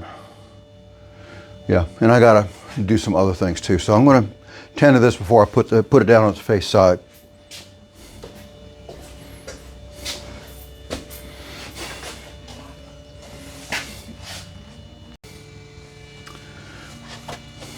All right, I got my hood turned right side up. I have 3/8 spaces underneath of the edge down here, all around all 4 corners. This is my valance that I've been talking about where I have it running wild. might be as up as much as an inch. All my edges here, which are going to be covered with the face of this board. My supports for the hood that are at 12 7/8 below the bottom.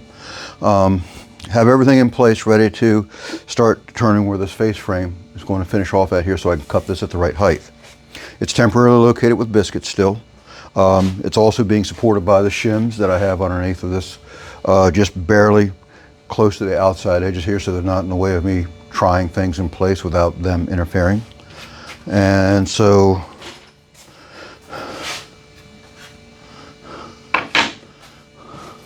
with that in mind, I'm going to, again, not that it matters, but I have my glue channels at the proper spaces here. Actually, I have one with a glue channel here and there. But anyway, I can actually add another one here if I need to.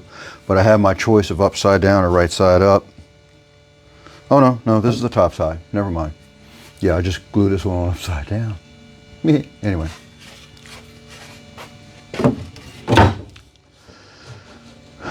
So yes, what I want to do is have this panel coming down at the slope, stop right at that intersecting point right there with this face of this piece meets the top of this. So that's where I'm going to mark that at.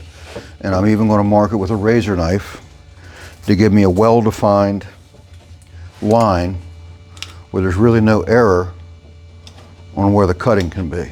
So there's that razor knife mark there. And there's that razor knife mark there. Ideally, it's the same width all the way across. It would be nice.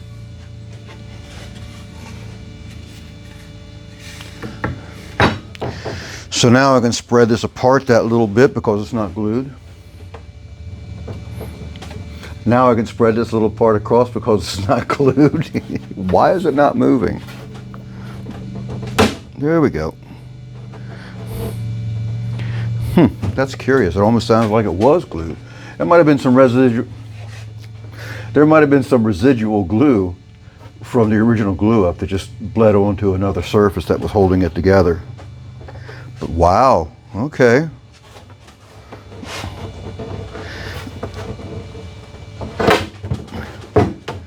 Yeah, you're hearing those things pop and, well, yes, looked like I actually tried to glue it to the other piece right there. Oh well, it came free.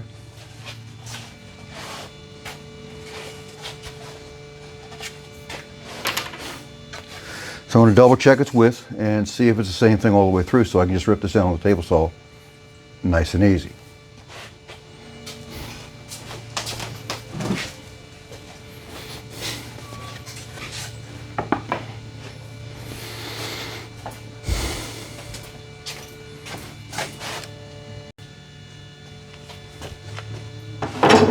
All right, I've taken my balance here and I've cut it down to the razor knife marks that I left on there. I chose the larger of the two marks because there was about a strong 1/16 of a difference from this end to that end over here. And I chose the smaller end, and I'm glad that I did because even though the razor knife is showing a little bit of a line still there, when I put the actual finished face across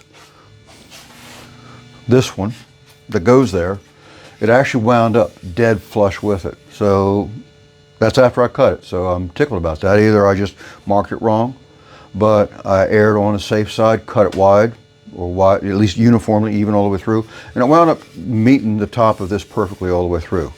So with that, I am now trying to make sure that this panel, since it's going to be removable, so they can hook the ductwork up in here above the hood unit, because once the hood unit's in, there's no access to hooking up the ductwork. There's no access to hook up the electrical that comes in on this side over here.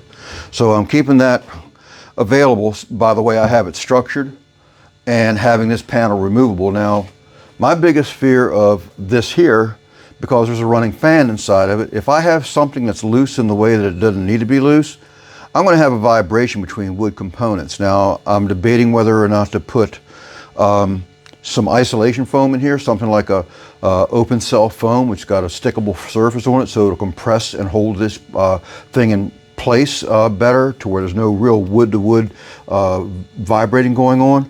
But I still have this edge down here. Now, what I'm planning on doing, well, right now as it stands, this edge is beveled backwards in the way that it's a little, I'm going to call over square, to where this edge is here. So I can put a cut on the panel that's a little bit under square. In other words, it's not 90, but it's less than 90 on the face, where this will have a reason to slide in behind it and stay down, because the back side's longer than the face side. So you have to lift it up, which is what my intention is, where you have to lift it up to bring it out. Now, how I keep this from being a line that may vibrate, I'm considering magnets, rare earth magnets that is, to help hold it together. Maybe I don't need to worry about that. Maybe it's just a matter of putting a little bit of a membrane of some sort that does not allow the wood-to-wood contact, because again, this is going to be this is 69 inches down here. That's 69 inches down here at the bottom of this. And up here, this is going to be what? Another 8 inches, 9 inches higher. So once you see how it all goes together, you should be able to see. Oh, I can't put that in there. But once this is together, I was hoping that I could put this on there with my clamps in place, but I see what I got to do. That this is going to be hidden, I mean, like right there at the edge. So I'm hoping because of line of sight, you won't be able to see it. Besides, it's going to be a tight joint, because if I need to get some room for a foam, I can just simply cut this down another 1/8 of an inch, put some foam in here, and let that foam hold the panel in place to where the panel is held in place, and the foam joint, so to speak, is below this level here, where the panel actually sits in there. And then my battens come down on top, finish off on top of that. So I'm going to get these clamps right so I can put this panel face down in front of it, because I need to get that in place to start sizing up how this panel goes on. All right, so what I did in order to get room to put this piece on, which is wider than the face of this frame is because of the 45-degree angles that I got cut, and I got my orientation right, I just simply added a block on either edge of my cabinet, which is thicker than what this is, 45. That way now I can slip it down in there, get my 3/8 of an inch drop, a couple of spring clamps. I still got to adjust it because it's still got issues, but I just wanted to get it to where I can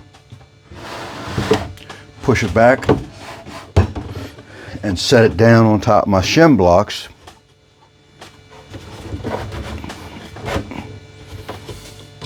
And there they are. Okay, now that's right there. I'm going to get them shifted a little bit so that they're more accurate, more true to their final placement. I mean, this is like dead on it right now.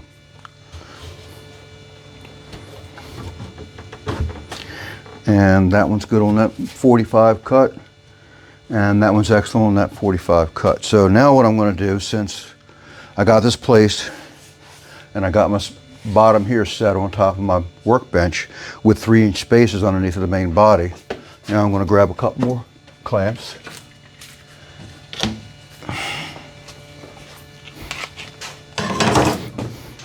and drag everything forward so I can put these clamps now on the bottom.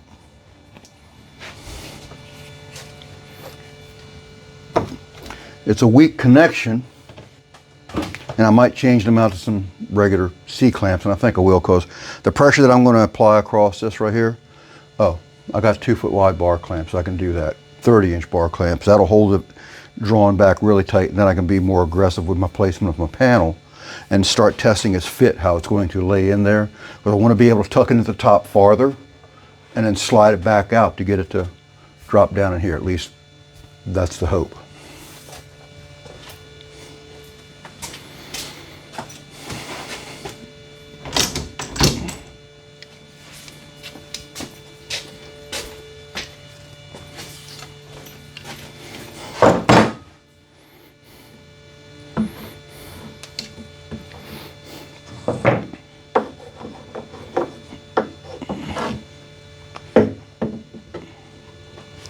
Okay, And it's got this one pretty secure.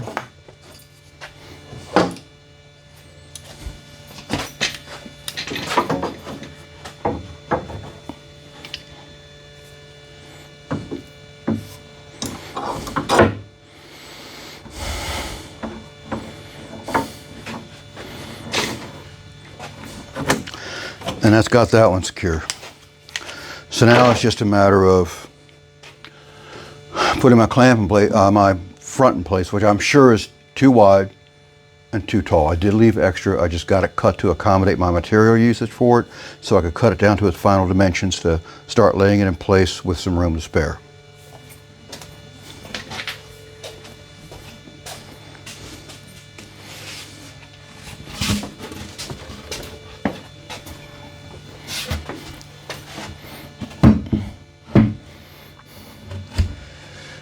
And there it is so far.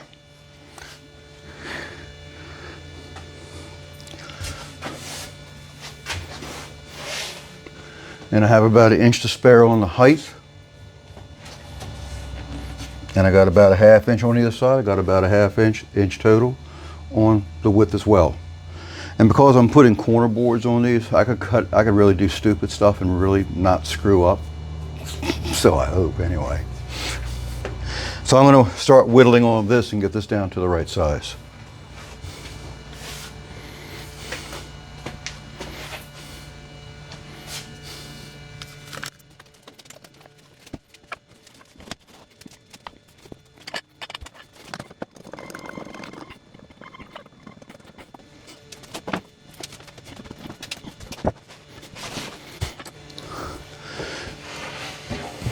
Since I need to back bevel this bottom edge, I'm going to just call this a bottom edge right off the bat. And I got 1 inch to spare. I'm not going to change my fence over to the other side. I don't have that wide of an offset from my blade to do that. All of mine's over here on the other side. So I'm going to just simply shim up this edge of the piece this piece by about 1/4 inch, maybe even 1/2 inch, to get that degree backwards angle that I need to where the back side is longer than the front side. And if I'm wrong on this, it is just a matter of recutting it square. Piece of cake. And yeah, find some other way to solve the problem.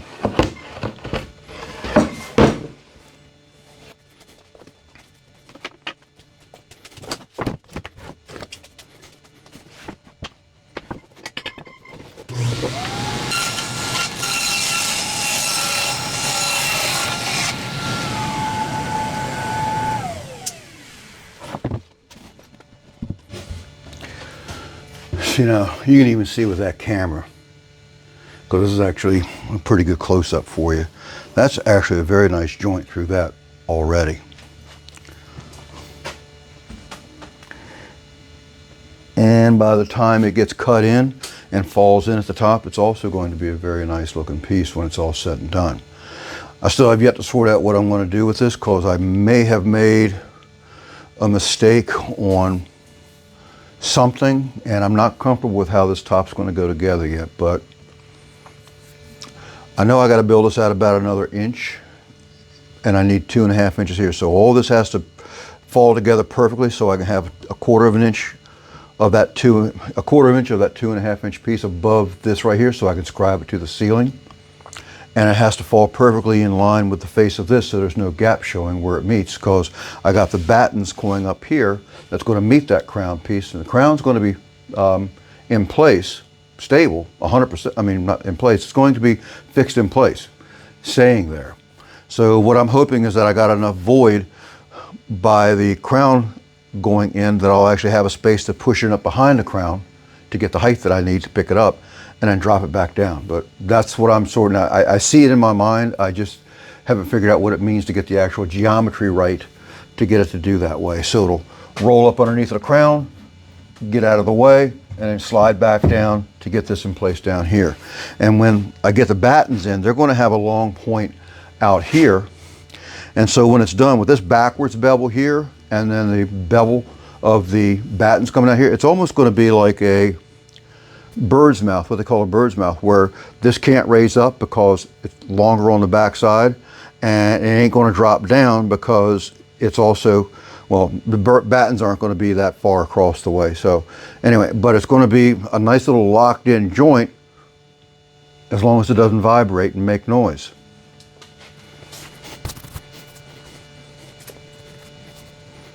Yeah, I guess I'll finish, you know, just imagine that's a piece of the batten, but it's only that long. It's going to come down here, but they're only going to be a half of an inch thick.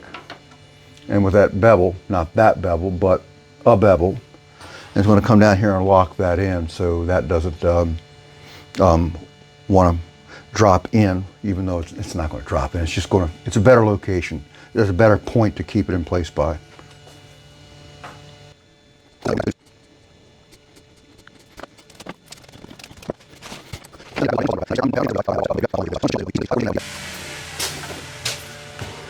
Yeah, I might have to pull this piece off here because that's going to hide.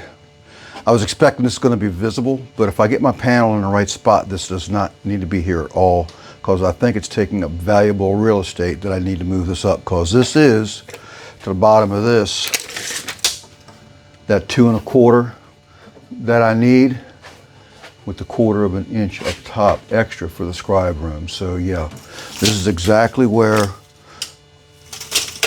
the bottom of the 2 1/2 inch is going to be because of the 1/4 inch extension. So I need to remove this, even though it's nicely glued in, because I need that 3/4 of an inch of room to get this to move up higher so I can drop it down in place.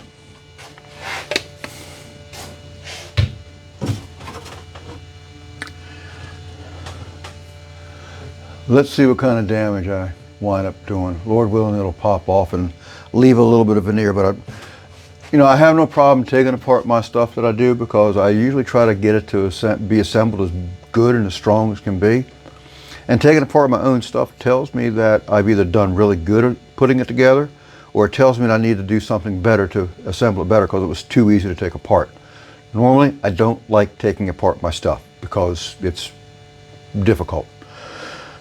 But this is not tied into anything else, it's just a filler piece. I'm expecting it to be pretty easy because it is veneer plywood, and I'm expecting the veneer to let loose where I have the glue at, and that'll tell me how well the veneer's held on to the face of the panel. These panels, because this is actually a scrap of this plywood here. Now again, I'm seeing only 1, 2, 3. Oh, 4, 5, about 5 nails holding it. But what I see now, because I can't remember squat, I see 1, 2, 3, 4 marks that says I biscuited this sucker together. So this may not be nice to take apart at all. Again, I'll find out here in just a minute. I'm ready to biscuit. The veneer is popping, and I just broke the biscuit loose here on the end, so it is biscuited. Veneer's popping loose big time. I want to make sure I don't knock anything else apart while I'm doing it, because this is really close to these, but these are glued and screwed up at the top really strong. But if I pry my bar this way, that action should help pull it out away from the other material. And this just taught me something. I didn't see that at first, but now I'm seeing it. This is that newfangled plywood where they have a plywood core, so to speak, but then they have MDF directly underneath the veneer. I think it's for stability's sake. I don't know. I know it gives a really smooth surface to put this ultra thin veneer over top of, but it's still ultra thin veneer. And it's still MDF on it, which I'm not really a big fan of. It just swells up whenever it gets wet. This shouldn't really get wet, so maybe I'm fretting over nothing, but I got it out. And now I have my room to slide my plywood up. Not should, that's the way I need it to go. Oh, it's still a little bit too long.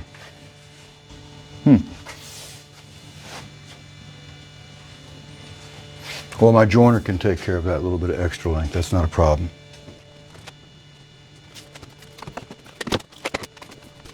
Okay, what's up? Yep.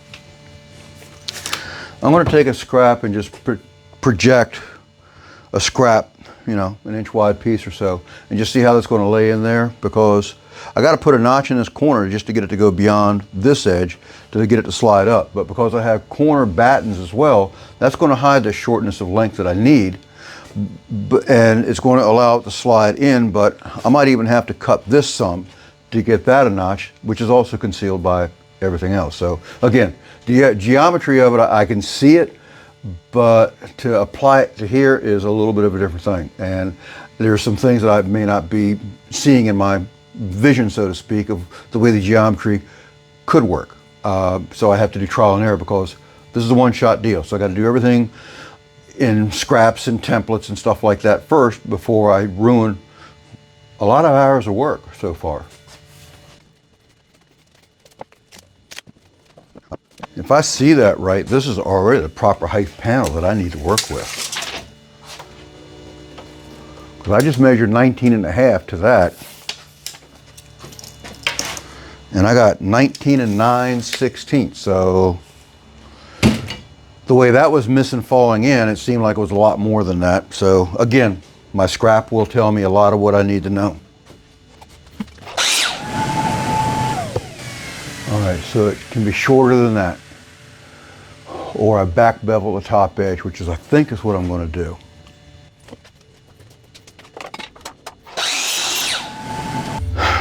Here's that back bevel I put on the top edge. Hopefully you can see this, but if I put this in place and just rest it there, no, it's not a matter of resting it down here, it's a matter of tucking it in here first, and then laying it in, and then letting it drop down like that. But the trick is also making sure that's clear, or at least I have enough room to push that up like that, but I have to get it past a trim, which is going to come down here and cover it like that. So that's where I'm hoping I can slide that up. Now see, if it goes just as simple as that, you know, I'd be okay with that. Because my battens are only 1/2 inch thick, and they'll come up underneath of there and close all that up too. So, you know, I might have just found my answer that I need right there. I mean, it's not much, but I don't need much. I might be there. Going by this scrap that I have here with the bevel at the top, I believe I'm going to need to back off this edge a little bit, just to give me some more room for clearance to get this piece in. I'm going to get my top pieces meant for that.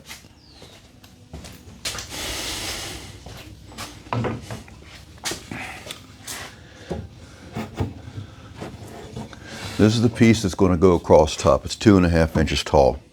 And right now I have about 1/2 inch extra in height. So I can move this forward about probably 1/4 inch or so by padding it out. That means I got some automatic cover up there. So that's a good thing. That's actually a very good thing, because right now with that, I can lift this up and out. This will have to move, so I'm going to need to make a little bit of room up in there to do what I'm hoping to do. Let's see what we got.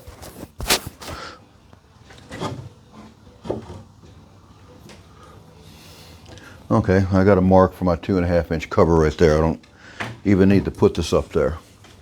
I can sight through and see where my cover is. So with that panel that just barely clears going in, I have about 1 inch that I can actually, I'm not going to take the whole inch, but I can lose about 3/4 inch in height, giving me automatic room that will allow me to slide it up that 3/4 inch, because when I put biscuits in the bottom edge, which is, it's an executive decision I just made last night, thinking about it. when I put biscuits in this end, I'm going to be able to have to raise this up, get the biscuits lined up with their respective slots, and then put them in. They'll be glued in on one part, but just a slot, just fixing themselves into a slot on the other part, so they don't get lost each time the panel may have to come in or out. Hopefully it won't have to come out once it's installed, but we'll see. But right now it looks like I have a plan, and I might not even have to adjust this anymore. Or, well, maybe I do, I don't know. That's what I'm trying to sort out. When I got this, again, my temporary piece cut off just about 1/4 inch above that mark where my intersection is for my 2.5 inch frieze around the top here. You can call it a crown if you want. Flat crown. Frieze is typically something that goes horizontally across, actually I think over open areas, so this would be more of a flat crown. So with this cut this long, I can slide this up readily, very easily.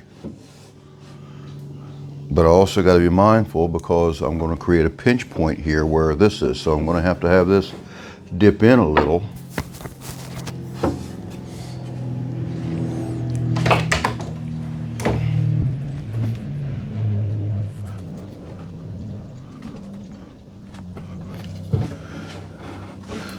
I'm marking a point now on the side of the cabinet.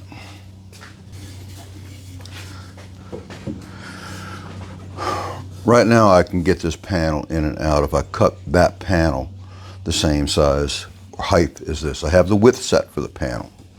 But in order for to slide it up to get the bottom to disengage down here off of the biscuits that I'm planning on putting along this line, I need to tip it out. But to see this piece in place out here, in order to tip it out, that means this piece has got to move some. And this is going to be glued in place, so this piece here can't move. So what I need to do is make a relief here that'll tip down into, so it'll pivot on this corner. I'm going to imagine you can see the pencil line mark that I have. I'm going to mark it a little bit more definitively. I'm going to bring it down the tangent off of the square cut here, roughly.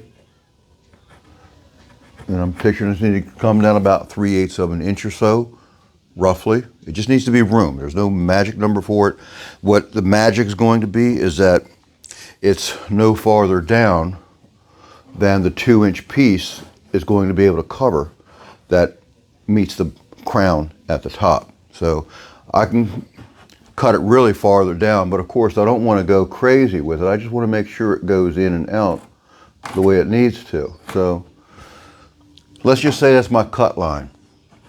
That way it can pivot on this point and tip out from underneath of that crown that'll be here, and then I can slide it out. So this will give me the room to put it in and take it out. If I need to have some insurance, then I can put some peel and stick pressure sensitive tape here, and to keep that separation from the vibration happening. I can probably even do it down here should I have concerns with that.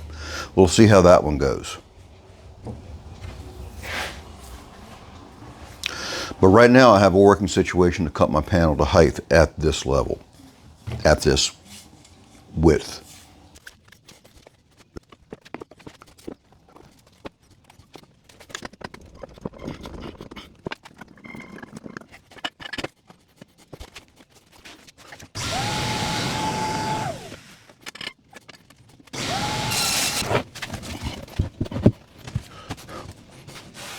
Okay. I always watch out for what I call bells and whistles. In other words, in this case, it's a warning sign. Now, I have it very flush at the bottom, to the left and to the right. But here at the top, I have almost 1/8 of an inch over. Now, if everything's square, this should follow this completely true all the way through. I have it almost 1/8 of an inch over on the other side as well. So I'm going to confirm what's square, because I might have to tweak this bottom of the box a little bit to get it racked over, because something is saying that something's off. Now I can have the moldings covered up, and it's not a big deal, but I don't want to wind up having this bite me in the backside by the time it's all said and done. I think it can just simply just go through the way I'm planning on it, but I just got to see what it all means. And this should be dead on at 34 3/4 all the way through, because if these numbers aren't the same, perfectly parallel on both this side and that side as well. And the table saw should ensure me that. And I got 18 and a short 7/8. That's cute. Yeah, 18 and a short 7/8. So we got that. We have parallelism going on. And I have 39 and almost 9/16 on the diagonal. And I got 39 and a half on this one. So it is a 32nd of an inch out of whack. 1/16 of an inch on the measure, on the diagonal. 1/16 of an inch difference, 39 versus 39 and a 6, I'm sorry. 39 and 9/16 versus 30 and a half. So it's a 1/16 of an inch difference. And I might have said some other numbers, but still it's a 1/16 of an inch difference. Anyway, that means if I move something a 1/16 of an inch, then it'll be perfectly square. And that means this side needs to go over that way at the top, which helps that situation. It doesn't fix everything though. And this could be as simple as one side being up, but this thing is about as rigid as could be, or I might have something else going on, but I don't think it's going to be a real issue. So I'm going to just be mindful of what I see there. And I will go ahead and correct some of the problem.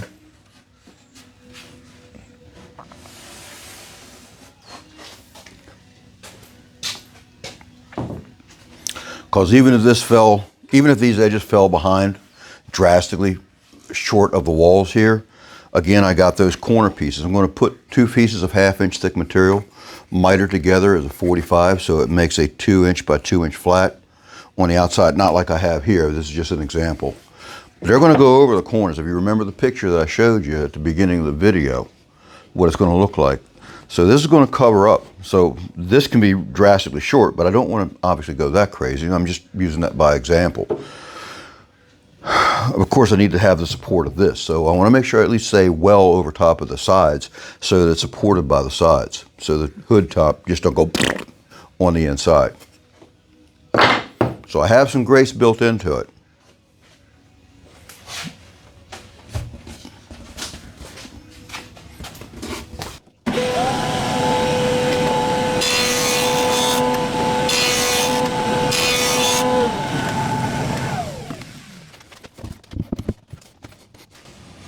Okay, now I'm a little behind on both sides, left and right. There's my grace. I'm not taking no more. Because what my next step is going to be is to mark these locations here where I want the biscuits to be. So those will be right where I want the battens at. So I'm going to have one here on a corner on each side behind those battens. Then I'm going to divvy up where the battens will be at here. And I'm going to put 2 more right there as well.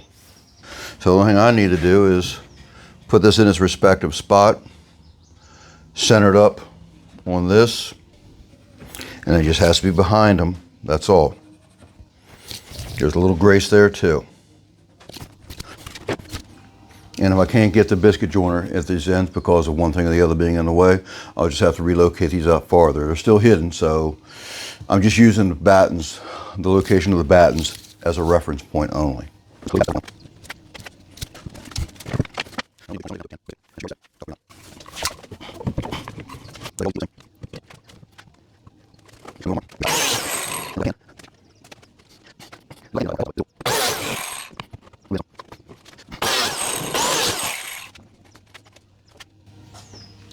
Looks like the ends are a little bit different because I evidently was not able to hold them in the exact same position as the middle here, so I'm a little troubled by that.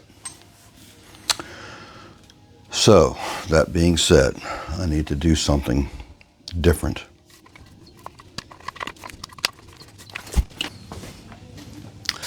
Okay, Lord willing,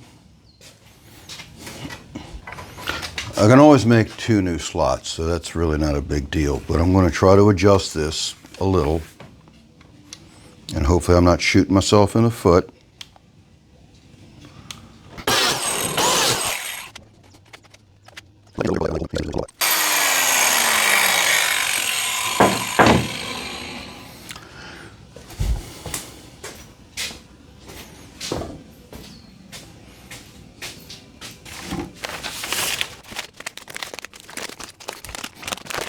There's a 10 there. And see, wow. That dropped right down on there. Thank you, Lord. Because I was just making adjustments on the fly, the way these two wound up being. And they're like right there. That's cool. That turned out really cool. Everything's good on the center. Everything's falling behind. Now I believe I can actually make those cuts up there that I put in the notches so that can be picked up. This can be picked up and tilted in right there. And I'm just going to make that with my multi-master, my oscillating saw, and just dress them up so that they're smoother rather than what the oscillating saw is pretty smooth cut too, but I'm just going to dress it up a little bit the same way I did these faces here so there's no chips or splinters that could hang out close to the edge.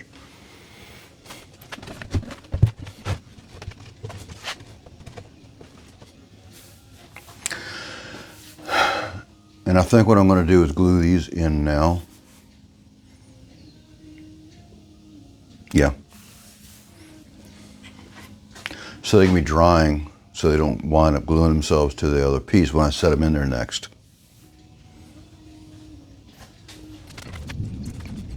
Taking the biscuits out because the way, and spinning them over, because the way the glue wants to go into the slot, it always wants to be on the bottom half of the hole of the slot. So that allows me to get the biscuit wet on the bottom side, so I flip it over so I can push it back in and get wet on the top side too. That way I know it's glued in very well.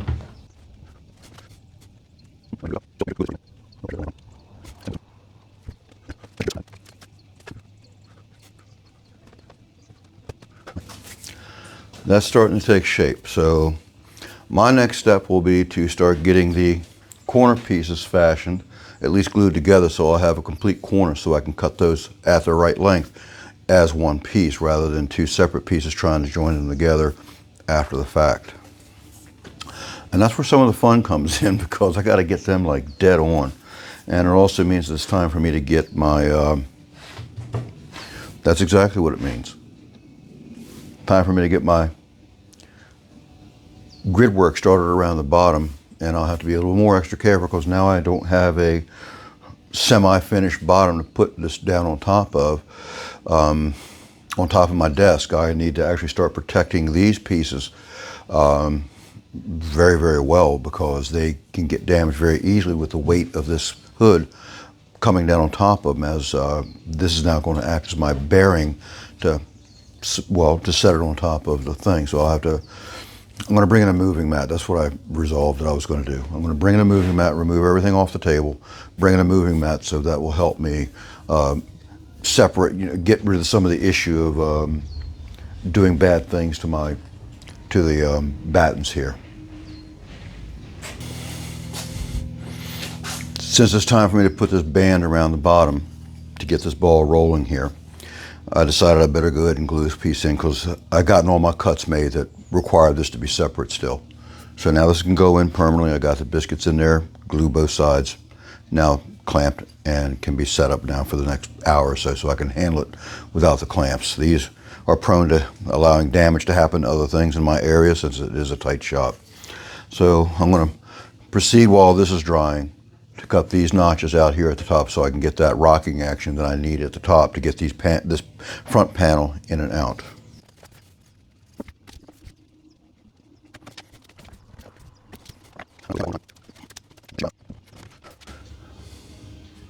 Because I got to make sure that this is not over, that cut is not over 1.5 inches, because with the 1/2 inch thick battens, I only have 1.5 inches to do what I need to do for this notch, because I realize that I'm going to have 1/2 inch battens on top of this. It also has to go underneath of this piece. So now I'm cutting my margins really tight.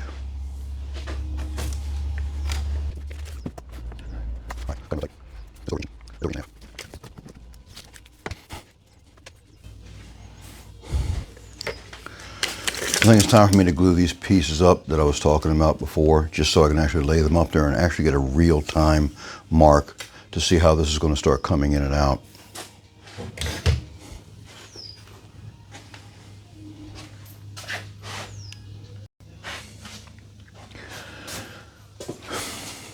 I also just had another recollection also of how I thought I was going to get past some of the issues should they crop up, and it looks like they are cropping up.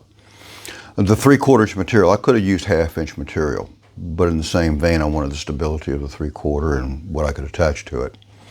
The edges here, since they're going to be so close of a tolerance of whether I'm either going to get them out or not, because the battens here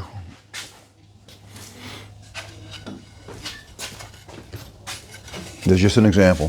The battens here also have to clear the underside of this flat crown is going to go around the top. So I got to push that in an extra 1/2 inch. And that's where I was looking for that inch and a half on that mark where I just showed you that last seam back. So what I'm going to do to get past that problem, hopefully I don't have to take no more than that, what I'm suggesting is that I'm going to take this 3/4 inch material, and at the edge I am going to, where it only intersects with the side of this cabinet here on both sides, I'm going to thin this down to about 3/8 of an inch thick on the edge. And that way I can put a piece of springy material, foam rubbers, I'm thinking backing rod, or something along that line, easy to get off the shelf, to where it'll help compress this back out, or spring load this back out. I might be able to find a piece of spring loading like they use in screen doors that keeps the screens pressed in off to one side so they don't fall out. And I'm not beyond finding something like that also. I think they're available still off the shelf too, without having to buy a whole screen. So that's my plan for this, to get past the issues of being able to push it down. If I made this 3/8 of an inch thin down to keeping this thick at the 3/4, this will allow me to get it in like I'm hoping, and still not have that, and I still need this as well, I think, to get this in and out. So that's what I'm working for next, and we'll just see how this comes to pass. Keep on thinking I turn my video on after I set the video up, but I don't. But anyway, I got these ripped down. That's what I was hopefully going to show you, that I was just simply ripping these down to the 45-degree edge, 2-inch face. And I'm going to run some tape on the seam so it'll act like a hinge, so I can glue these together and have a nice tight joint there on the outside corner. And any kind of glue that I have popping through will be on the back side. If I have any on the front side, I can sand it off.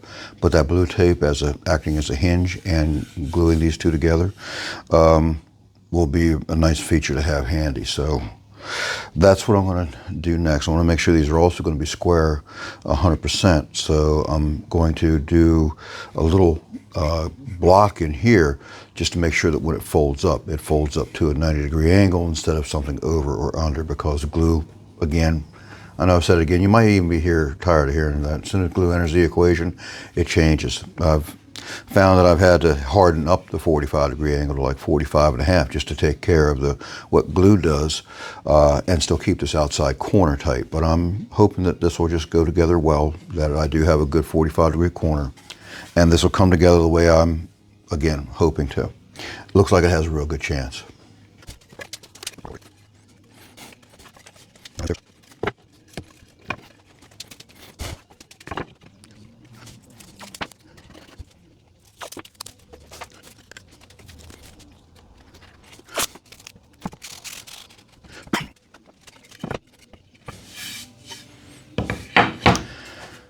And again, because I have pre-described lengths of what my piece is going to be, I need to make sure I get my lefts and rights oriented, because I can't go around making two left-hand pieces or two right-hand pieces, because I have that situation going on left and right.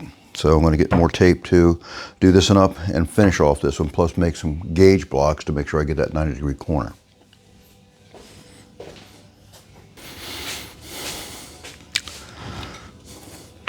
I usually do this trick whenever I got returns that I have to glue on baseboard and stuff like that. And Typically, it's pretty much the same process, whether it's a long piece or a short piece.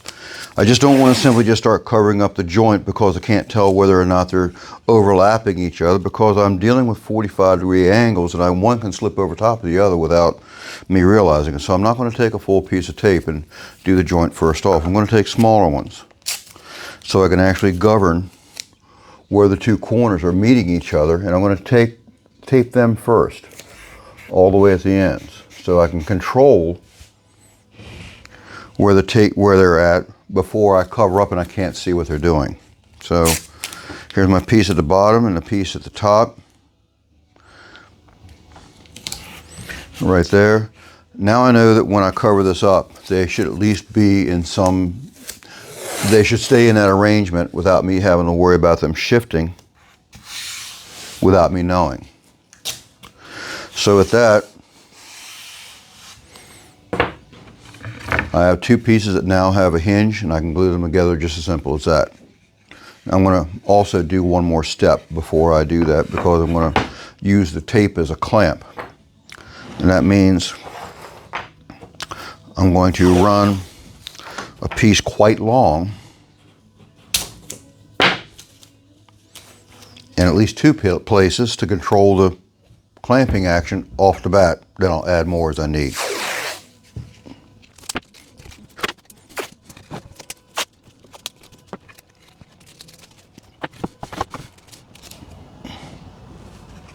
Now I have my lefts and rights oriented and taped together so they're not going to shift on me unless something really bad happens.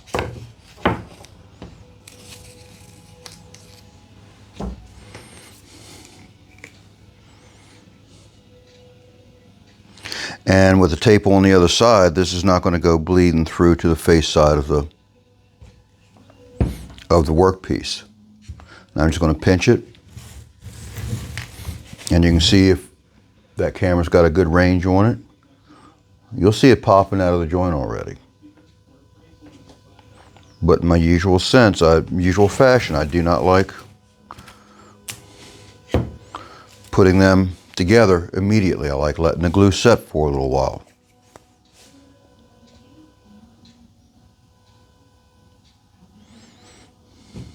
Because this will also help me move the glue around and make sure it's all the way down to the edge. Because if the edge isn't glued, I don't know, I'm still debating whether that's a thing or not, about having glue all the way out to the very edge of a piece where the stain will go, because it's dangerous. That stain can bleed out onto the face of your work.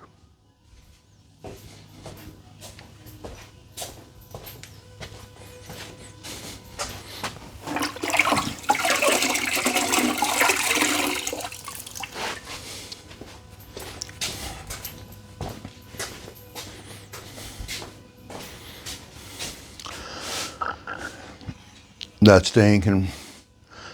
stain can bleed out onto the face of your work, and if you're not careful, you'll have a blotch of glue where you don't see it, and your stain winds up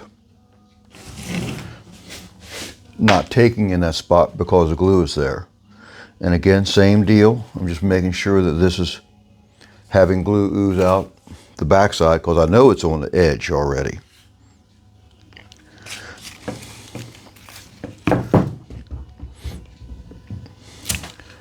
And disperse my glue where it looks like it's lacking a little.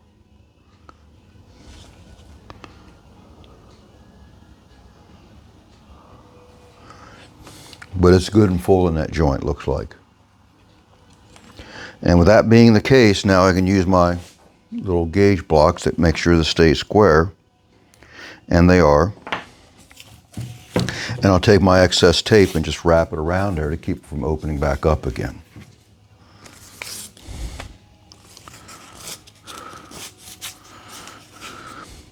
And before I walk away from it, I'll make sure these blocks are doing just what they need to do.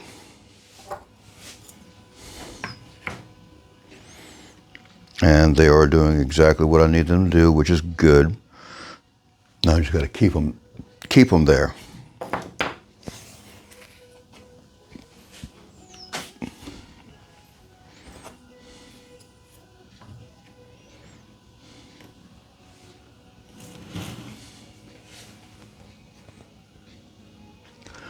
Very nice corner there.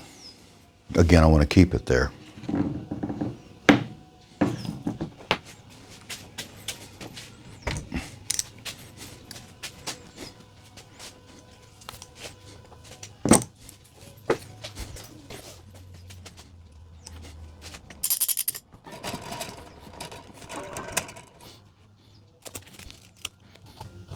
Okay, now I have the blocks in place.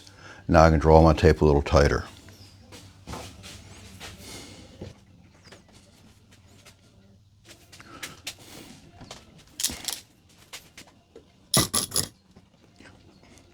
Good. And that one right there is holding it. I don't have to tighten that tape up because it's there right where it needs to be. Now this has been setting plenty long, but it's still viable glue.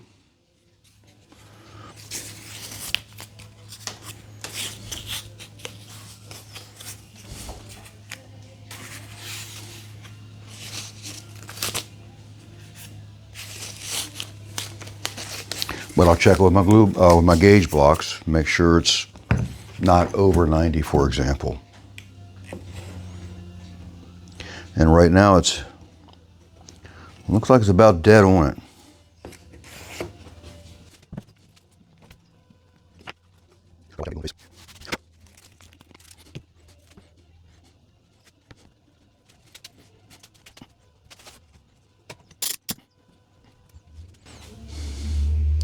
It looks like that's going to work out as long as the tape doesn't give up anything, as long as the wood doesn't decide to move because it's now swelling up from moisture and it opens up the joint, then we'll be good. I think that's what's happened with me on the other ones, why I had to go over a little over 45, because the wood was taking on the moisture and it just decided that it was going to swell because of the extra moisture, and it just opened up to 45. The double 45 to where it was bigger than different than a 90-degree angle.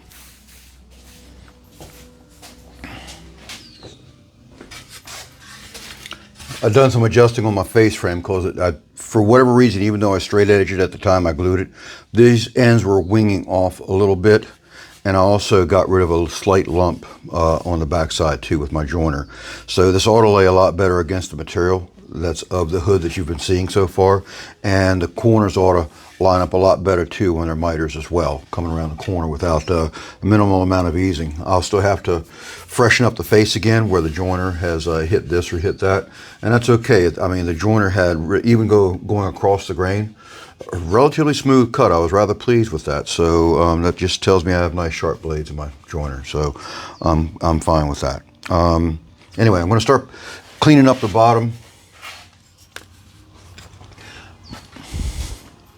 I'm going to start cleaning up this bottom. I did some holes to fill up here and there just because I thought it'd be better to fill them and then stain them with the cabinet. Hopefully they won't stick out, but this is where the hood liner is going to rest against on this surface, and these sides, like the front that I have, are going to project down over top of that 3/8 of an inch. So you don't see the metal edge of the hood liner when it's in this place. You might see about 3/8 of an inch of this piece of material that's along the edges here, maybe 1/2 of an inch on the sides, but that's it. So I'm going to clean this up. This all gets stained also along with the rest of the cabinet.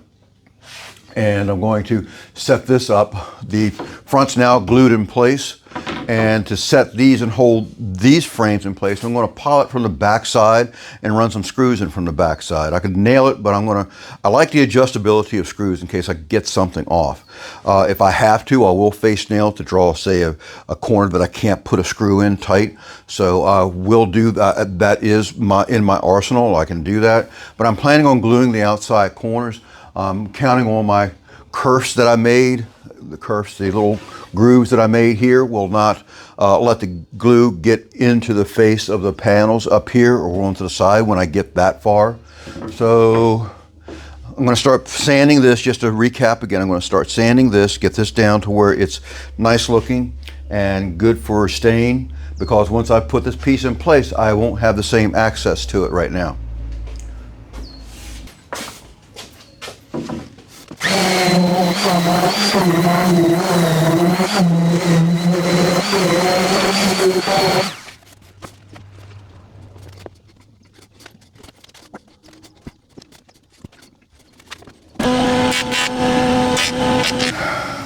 I really would like to run this through my thickness planer, but I've already seen what it does, and it's actually really got a nice set of blades on it, but it was blowing out to one edge. So I let the joiner do some more flattening on the back, which after I finally got a chance to put it on top of this valance here, where it rests at, it wasn't resting flat like I was hoping. So I ran it through again, and it's upside down. And in hopes that it will, and yeah, that is a lot better than it was. Wow. Still got a little rocky going on, but I can see where that is right now. It's just that little ledge right there from the planer passing by. I can come through from that side, just take that right out.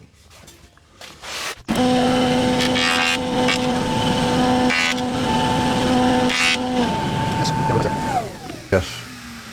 By the time I get some screws around that and draw that in, that will act very nice.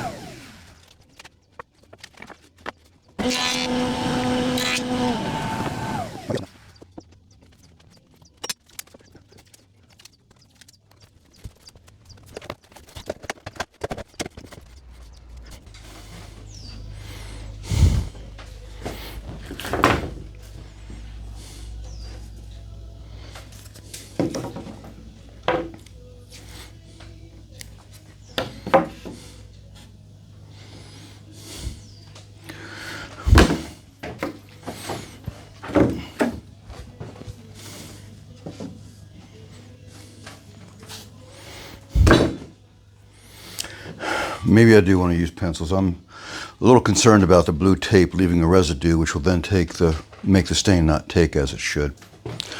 So I'm going to put the faintest pencil on, so I'll know where that'll be my drill guide to put the holes through the valance here behind this, so I run the screws up from the underside.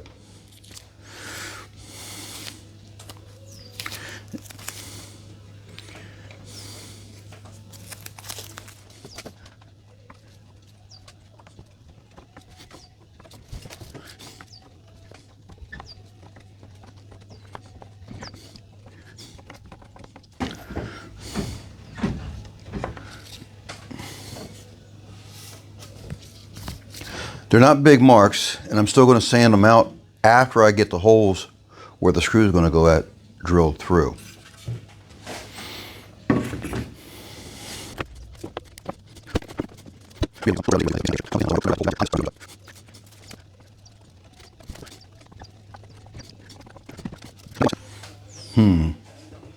Got to watch out the length of my screws because I don't have 3/4 of an inch to go through. I've got about 1/2 of an inch. That means I better even watch out for 1.25 screws how they go in.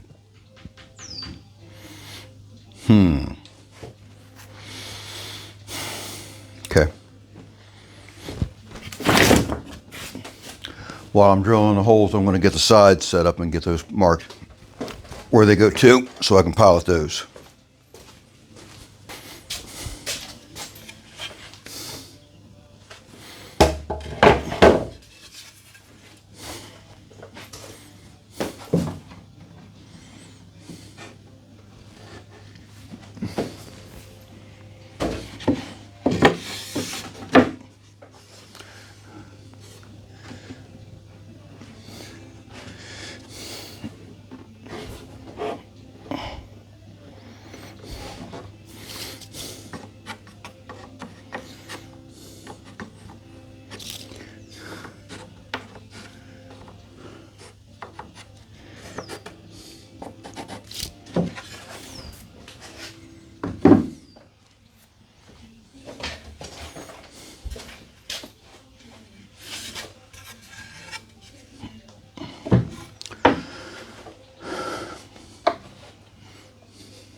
and didn't mark the top of the panel.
I'm going to grab my 1¼ screws and a scrap piece, and I'm going to see if the thickness of that batten is going to hold a screw well, whether I got to countersink it or not. I expect so, but I just don't want to countersink to allow the screw point to pop through the face of the batten.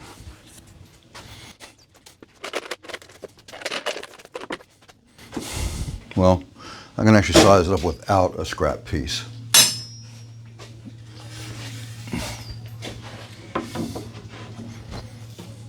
It's as simple as this. Take the 1¼ screw, holding the head flush with the wood on the inside, and I have 1/8 of an inch to spare.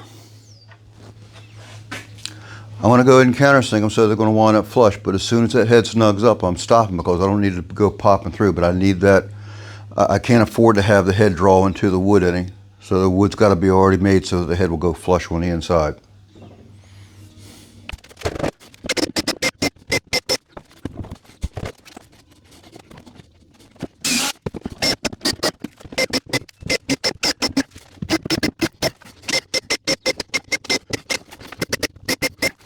situate something that has me putting this in exactly where it needs to go without no shifting left or right.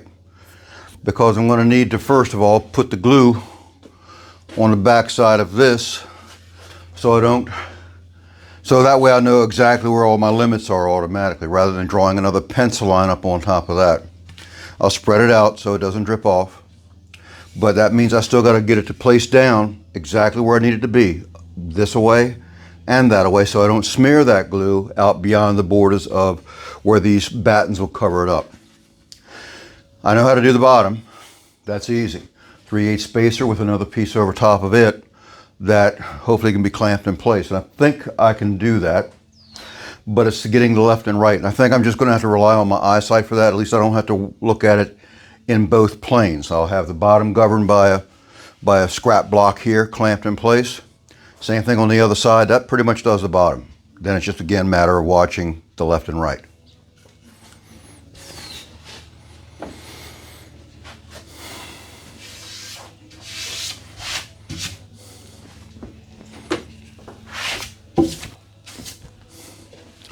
Oh, one more thing. I'm still going to sand this off by hand because I want to straighten out the random orbit from what it does. Probably is not going to be of any consequence. I don't want to find out later after the stains on that I got all these swirl marks all over the place.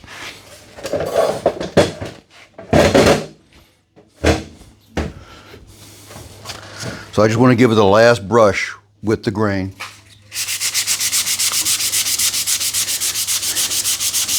And it may not be enough to get rid of all of them if they are there. I can't tell until I get the stain on it. But if they are there, it'll get rid of them. I'm using 220 grit sandpaper on both my random orbit and this right here. So one should hopefully at least wipe out the other. If I use a coarser grit by hand, then that would surely wipe out the 220. But then again, it's a coarser grit.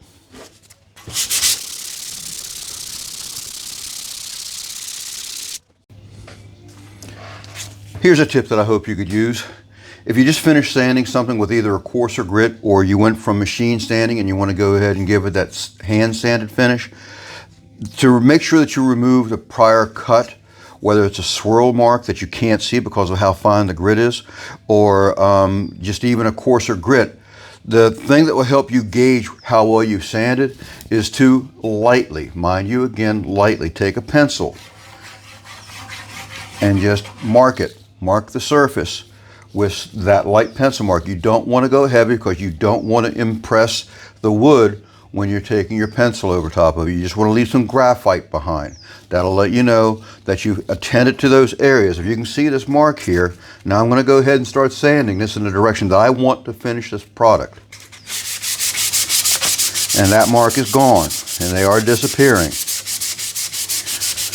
And it'll let you know where you're lacking. I mean, you can run horizontal marks. I'd rather it be with the grain as well. But if you keep it light, you can do a couple of horizontals, or at least all the way up into the end. You can mark it really a lot if you want. Don't go crazy. Try it on a sample piece just so that you can go, Jack, I did this and I just screwed it all up. No, try it on a sample piece first. Get a hand at it. Get some understanding on what you got to do. But you're going to notice that you really need to tend to the edges more than what you do the center, because the center you got two strokes going back and forth. The edges you only got one direction, so you more or less actually got to do double the work on the edges. But it's doable, and you know that you got yourself a good finish done when you make those pencil marks disappear. Now all these are disappearing. Another trick is, you don't want to go all the way to the edge with the pressure of your finger. Just that sandpaper on the edge, getting that far, will really take care of that edge without rounding it over. That's one thing you do not want to do when you're trying to sand a veneer, especially because these are so thin nowadays. You'll bust through the veneer and get to the core material, and that will look incredibly ugly when it starts shining through with that base veneer, with that base grain. In my case, I have MDF, so that would be really disastrous if well, it'd be disastrous in any case, whether it's plywood back or MDF backed. But this is knocking out those pencil marks real nice. And I know I have a good final sanded product with the grain and complete. Now you could use a sponge backed sandpaper, which would be better than this still. I have one, just that I don't have it brought out, and this is doing what I need it to do also. I'm not going to be too concerned about my perimeter because I'm getting this face frame over top of it, which is going to hide a lot of the edges anyway. But now I know I have a perfectly sanded center here, there, and there. Hope you learned something from this. More tips later. All right, I got my gauges to stop my frame that I want to put in place. I also have all this fine sanded as well, knowing that I have hopefully there weren't none, but now I know that I have a good conditioned face up here with 220 sanded with the face, sanded with the direction of the grain. So now I just got to come up with an idea on how I'm going to hold my 3/8 spacer below and hold something else above high enough so I can let that bump my frame and not get it too far beyond the face frame, beyond the bottom edge. I want it exactly right there without the possibility of smearing glue. And because I have a sloped face here, there's no real way to, well, I could with a whole lot of elaborate stuff, but I only need this up here for like really temporary, really fast. So I'm going to rely on some tape. I've sanded this with a palm sander, but I have not directionally sanded it by hand yet. I will do that. And like mentioned, I'm concerned about having the residue of the tape stay here and leave a shadow line where the stain may not take, showing a band just like the width of that tape after the stain is done. So I'm going to do that, but I'm with the comfort that I'm going to come back and sand it and get rid of any possible residue that's here. So I'm going to take a stretch about that big because I think that's what I'm going to need to do it. I'm wrapping it up on that like that, placing it to the edge where I need it to be, and just simply stretching the tape back on the inside. And then that's the big trick, is getting enough length so that I can push against this without that breaking loose. That's the trick there. So that looks like it's fairly stable. I'm going to do it again one more time.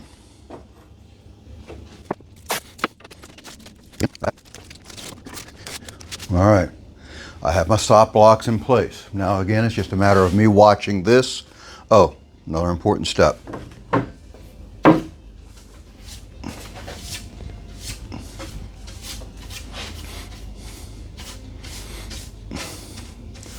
Make sure what glue I do use has every reason to make that stay in place. I don't want to rely on the screws. Screws are just handy clamps. Now they're a good fastener as well. And I want to make sure I get the bottom, because again I have a well-defined bottom, because I don't have that glue relief kerf on the bottom edge like I have the top, because this will stick below and show itself on the inside of the cabinet hood, which is a detail I do not want anybody to see. There's no need for it to be there.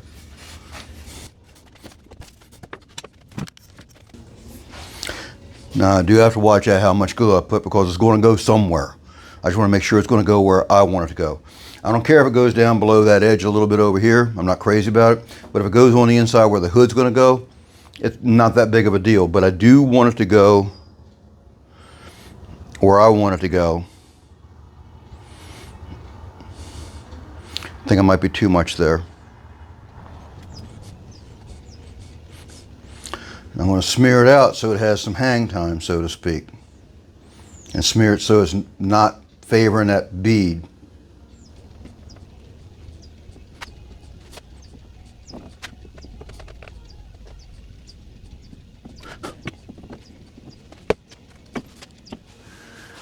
All right, I just found a little piece of glue on that edge there.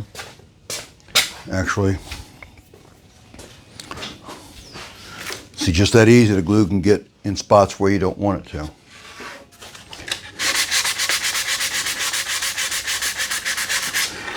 And Lord willing, that's all it takes to get rid of it. Okay, orientation proper. Do not let it touch nothing until I get all points set right. And they tell me that's where it goes.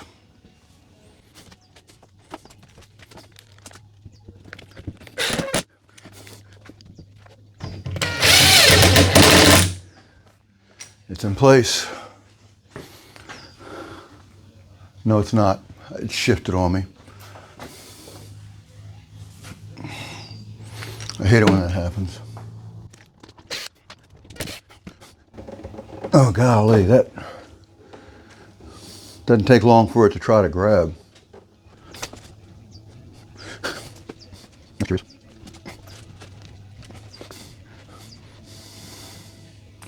No, I'm going to leave that right there.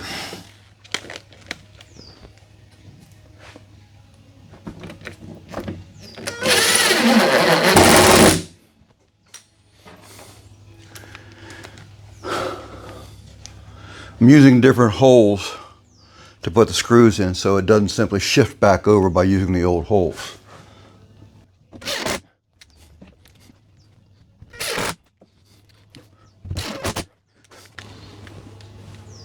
Now I can put screws in the original holes because I know it's not going to shift because the other screws are holding it.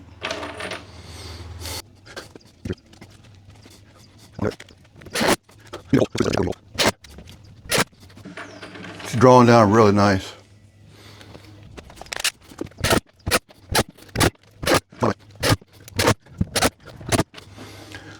Well, I see the glue is behaving itself, so that's good. I can take these off. And I'm going to leave this in this situation here. I'm going to face up the frames again one more time with a sanding block and clean this up. Maybe even ease the edges a little bit, but it's not imperative right now. But that'll give me something in the way of the right direction to get this being done on the face, because I got to wait for that to dry, or at least so the glue won't run out. What might run out, I don't think it will, but I just don't want to take any chance, because after that's done, then I got to set it on its side, because I'm going to use gravity again to hold this one in place while I'm putting this one in, because if I put it on the side right now, any glue would just possibly run out and do bad things to what I'm wanting to do before I get a chance to screw it in place. So one side at a time, just got to be patient. But what I can do is see how my miter joints are going to line up. And that's going to look real good. That's going to go right in like it should. I got to shorten it up a little bit down here. And I might take a little here and I might take a little there. So I'm glad it looks like it's going to work out. I don't have a lot to take off.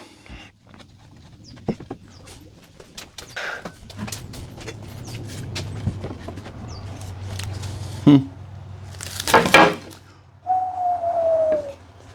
didn't see that. I'm going to reuse my little blocks. As a matter of fact, I do have a purpose for them.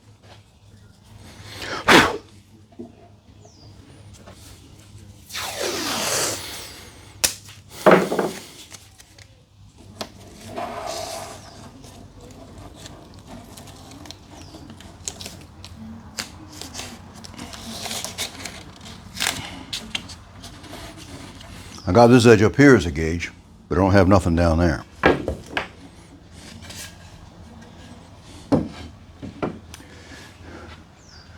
Gotta see how accurate my cuts are. See how accurate everything lines up coming around the corner, and how well the top lines up. And I am perfectly fine with what I'm seeing there so far.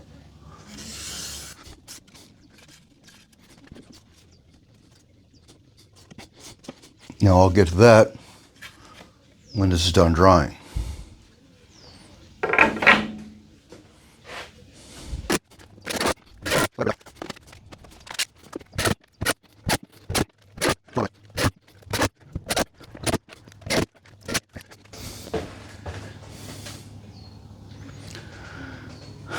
Got all this looking like I want it to here, short of a little bit of final sanding.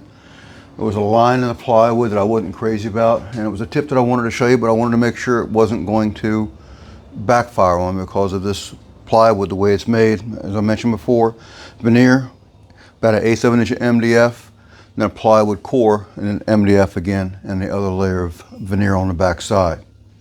I didn't know how the MDF veneer was going, I'm sorry, I didn't know how the MDF was going to act because it doesn't like taking on water. But a way to get out some imperfections in your plywood is just give a damp sponge over top of it and let the wood grains swell out, because typically marks in plywood are just from abrasion, so to speak, something that just had more pressure than what it had business to do. And I got the mark out, a little tongue-in-cheek, because I was actually hoping that I wasn't going to get a blister from the MDF acting badly underneath of this veneer. So it worked out. I'm ready to take and put my side panel on. I got this all dressed up in the front, almost ready for stain, short of some detailing once I get these corners drawn together. So with my offset gauge right there to get that right, and since I see it's a little loose, I'm going to tighten it up a little bit.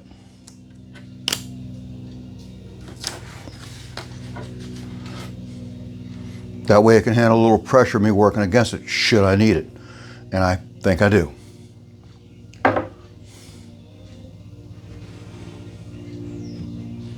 But these corners are lining up pretty good. Actually, really good. And when I draw this down with those screws like I piloted already, and some glue underneath of it, I think it'll be looking rather pretty.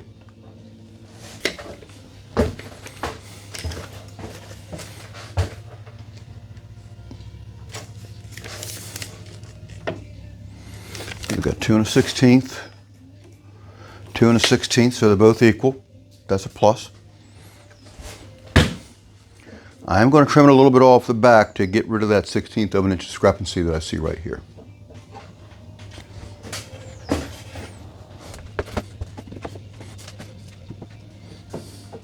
I do have a little rock right here that I'm not crazy about.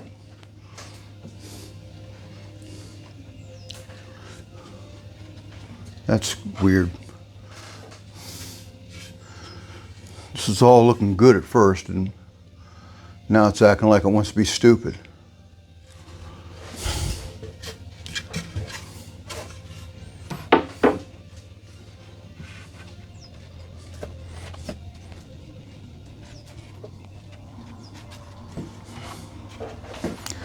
I'm going to trim it just the briefest little bit on this edge just to make sure it's as square as it needs to be.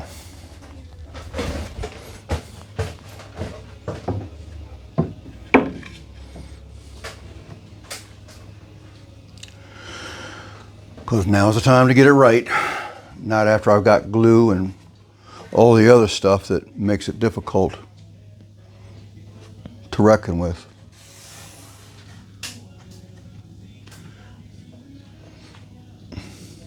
I can deal with that.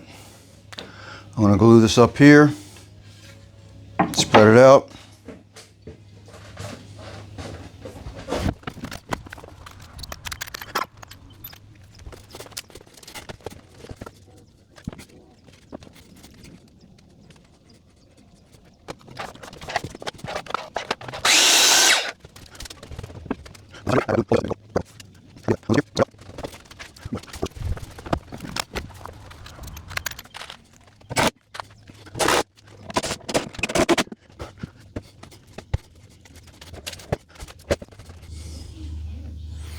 All the glue behaved itself up here.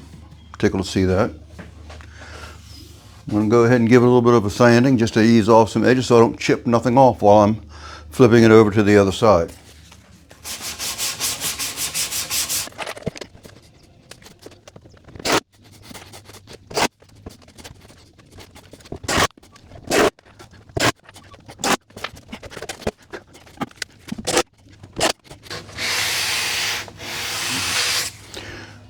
I'm just easing the edges off only. I'm not going to detail the face with the regular sandpaper.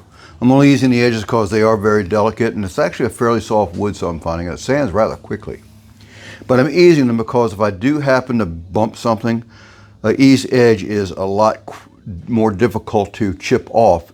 It'll bruise, but it won't chip out as quickly as a very hard, sharp corner, because that'll become a splinter so fast, and therefore a chunk of missing wood, as opposed to a bruise if it's an eased edge when it's a bruised, abused a little bit, I guess is the word that I'm looking for, but I'm trying not to abuse it.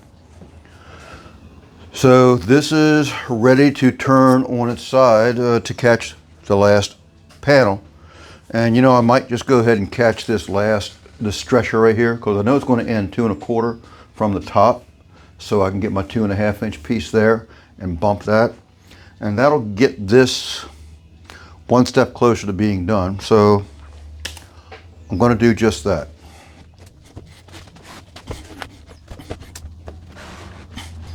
And there's my 2 1/2 inch mark there. I'm going to confirm. Actually, that's a full, oh, that's a biscuit mark. Duh. Okay. Well, let's mark 2 1/4 then. Now I have a 2 1/4 mark. And this is going to be a 14 and long 3/4 inch piece.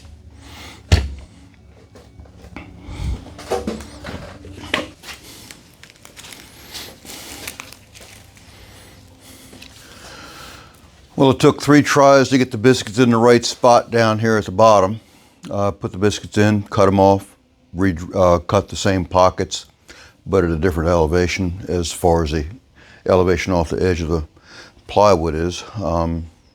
Anyway, I got them in there so it at least now has a proper reveal, so that my battens, when they come down, will fall behind this top corner like I was hoping to.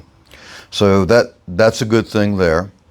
I also have the corner pieces here, which need to be cut critically to meet the crown here, but this is adjustable still, and I'm thinking I'm going to have to spring it out a little bit, at least maybe that much. We'll see. I have yet to determine that. To get this to be able to push in so I can lift it up and get the battens to clear under the crown, but yet have it spring loaded enough so that when it's in place, it'll come back out and meet the crown as it's supposed to as well. So that's what I'm working on next. But this is ready to be slid up. At least that's what my hope is. That's a handful. I'm just trying to do it the way I'm going to wind up doing it in place. So that comes out.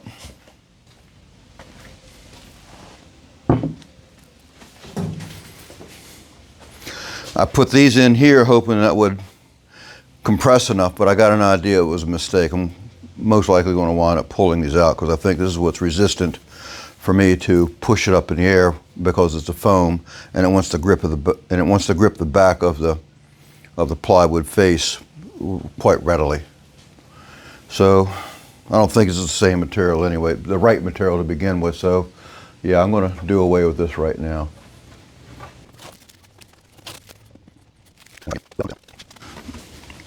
Mainly because each piece that I add to this, whether it's foam, the side pieces here, is all going to add friction, and it's going to make it more and more difficult each time a component is added to this. So I got to make sure it's going to be easy no matter what. And that's coming out easily, so that's a beautiful thing.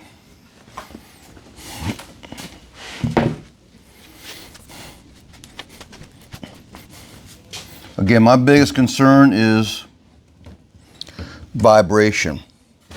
When the hood's running on the inside of this, that this isn't doing stuff like that. So that's why I had the foam in there at first, and I may wind up adding something, maybe not that thick, maybe smooth on one side, not compressible like a pressure sensitive tape. But we'll see. But that in any nature or form is the last thing that I want.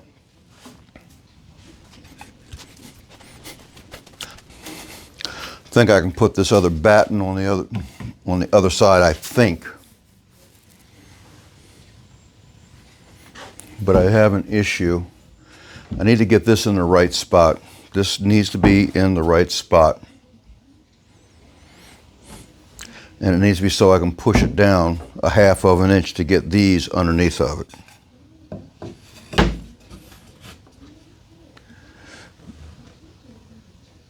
So that's even. And that's down, so See, and if I could keep that right there. So I was even thinking about taking two rare earth magnets and putting them against each other so they repel each other, and use that to keep this in place. So that way I can push it down and meet the rare earth magnets, push it up, take it out, and then when I put it back in, the rare earth magnets would push it back up in place. And I might have to help it, but it would still more or less repel the piece to where it wants to be, where I need it to be.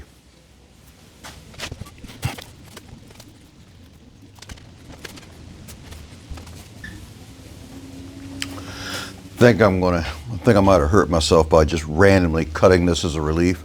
I need to find some way to get a uniform dimension. Well, I have a way, I just need to do it. But I did this in one way, and then I cut the other side in a different way, and they're actually two different depths. I was after maintaining airspace, so I didn't have room to have this piece vibrate against that one, just creating room. That was a mistake, because now I need to come up with an easily governing way to get this space out into its proper finished location, as in elevated out, so it has that room to compress.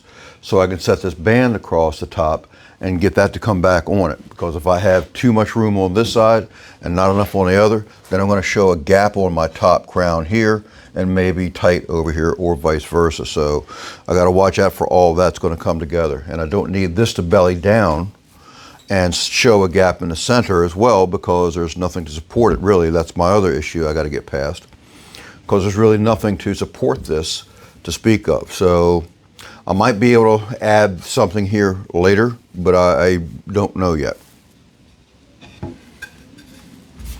I'm hoping this is something where I haven't bit off something more than I can chew, as the old expression goes.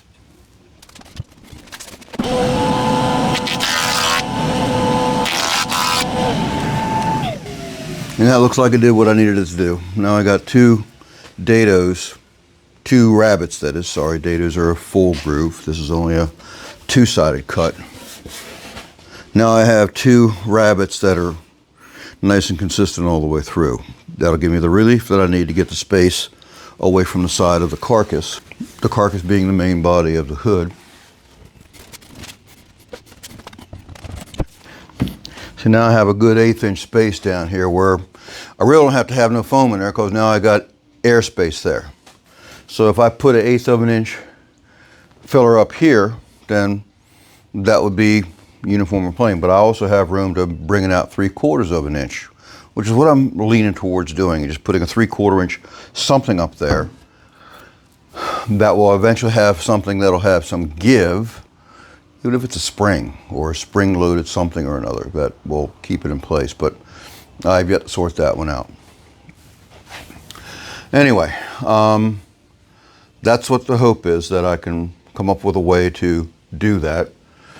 And I almost thought about some ingenious little lever on the inside that's mounted back here with a fulcrum with enough weight on the back side to push on this to keep it out that way, but yet I can push down on it, override the fulcrum weight, and then take the thing out.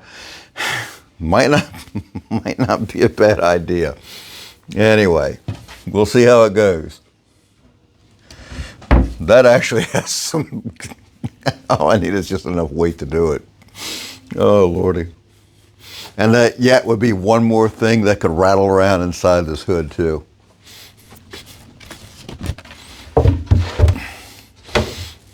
So I have just enough room to put some in here and put it in there, and that would help get rid of the dish in the middle. So, hey, gears are turning. But I still got to start with a finished product in mind first.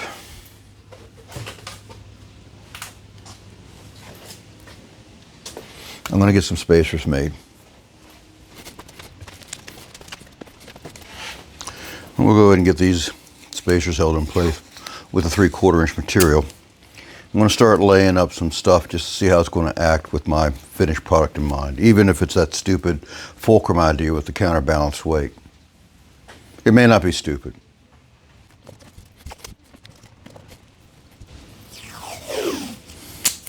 I'm kind of picturing a little Fred Flintstone device on the inside where they got the rock hanging off of it and a wood piece that's bent with a knot hanging out of it with a limb that was cut off. Something like that on the inside. the musings of a madman. So that's my 3/4 inch space to give me room to push that down. Now the other idea is that this is well above the 2¼ inch mark, so the crown will cover that. And that it is. So it'll cover only about 1/8 of an inch, which is plenty. The more I bring it out, the more cover it'll be, the larger the crown goes. Well, I'm already figuring for a 15-inch deep crown. And at this number, it will be my best guess right now, 15 inches deep to the outside face, being it's 3/4 inch material. So I can make it 15 1/4, but I might not need to do that. We'll just see what that means. But what I want to do is to make sure that this is going to be uniform across the way and not belly down, not bow, not show a gap, a whole bunch of knots.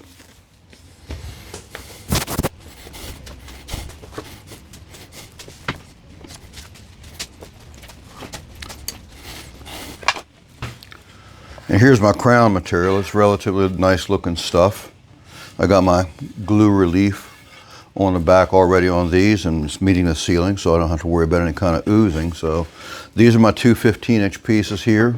It's going to mount right on top of that one batten that I have in the back, and I'm about that 1/4 of an inch, maybe even 3/8 of an inch above the top of the cabinet. But I'm again that 1/4 of an inch, which 1/4 of an inch is plenty to cover the top of this panel. It means there's less that I have to tuck up inside there to get it in its place. So I'm okay with that. I might leave it at that.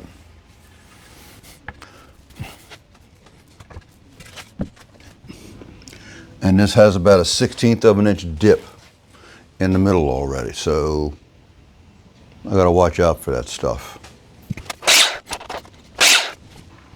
Now, if I did weights, what would I use? Seriously. Lead would be a no-brainer, but having the right size and the shape with a hole drilled in it, which I can drill a hole, I know how to do that. But if I could do that lead weight thing, what I'm afraid of, that I've worked myself into a corner that I'm not going to be able to get out of, and I'm going to regret installing this and having a homeowner complain that I have a vibrating hood. The other ones that I've seen had a rough sleeve like this that was part of the wall, that was attached to the wall with no finishes. And then another piece that would have the front and returned to the sides. So it would be a sleeve over top of a rough component. The rough component would hold everything together, and then the sleeve would, then the finish would go around and attach somehow. But to me, that's a lot of loose parts where one's inside the other, and I just have concerns about that. I just kind of had a thought. If I could mount a tube here and load it with a spring, more stuff loose. Never mind. A spring inside of a metal tube, bad news. I could isolate the spring inside that tube though. So if I got some 3/4 inch conduit, if I put one here and one there, I can get to that. It's not blocking the electrics. I'm seriously thinking about that. I might make a trip to the local hardware store. Before I go off on tangents about springs and stuff like this, actually I've gone to a spring idea, and I'll show you that later. But I got to make sure that what I've set up for the 3/4 push space to get everything to go down and slide up is actually going to work and still not expose anything on the sides by having too big of a space that will possibly be exposed. So I got to get my panel back up on top of this. So I should be just gluing these in because I think this is going to be at least a part of the permanent solution here. But I'm going to still play with it some.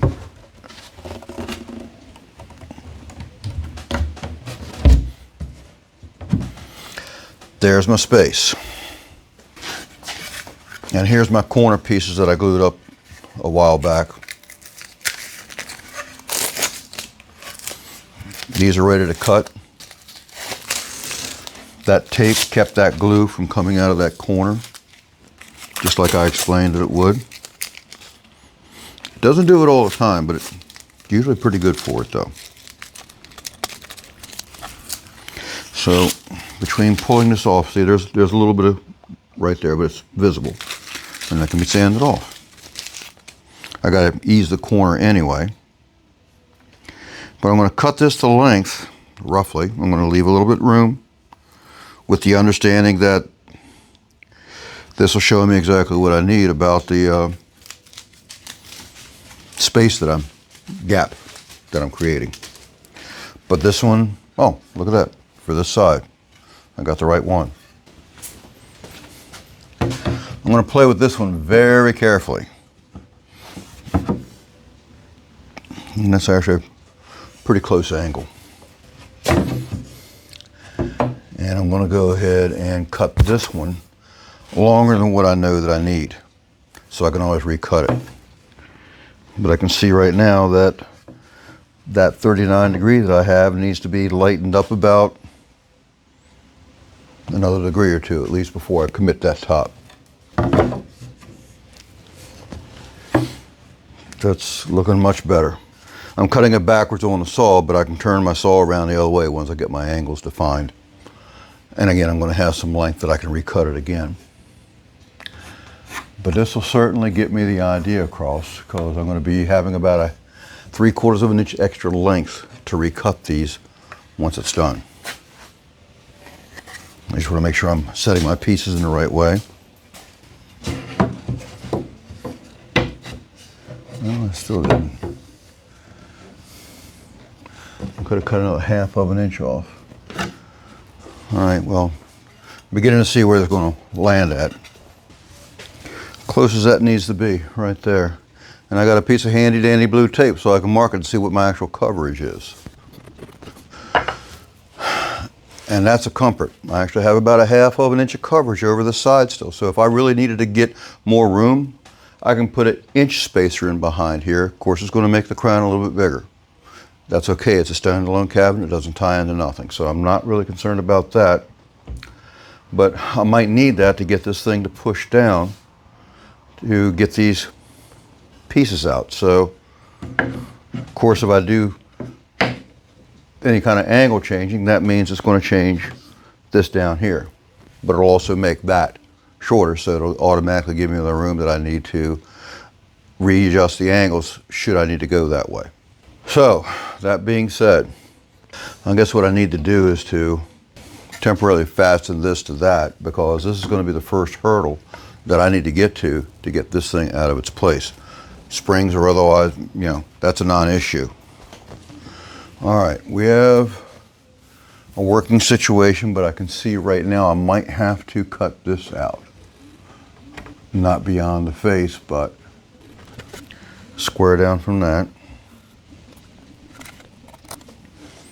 just to give this room. Good, I do have it on. I'm going to flop these around and see if and when these go on. All right, I do not have the room to get that to slide up. Fresh out of room. So I will need to cut this like that, just so I can have some room to slide it. Let me do that again. I will need to cut this little cut out of here just barely to the face of the finish on the show cut. Just as an example, it's going to be even cut. Oh, it's going to be even cut shorter when I actually find my length. So I might automatically have my own room in it, but this effort is to make sure that this is going to pass underneath of what I have in place, so that I don't have any issues with clearances and how far it needs to drop down.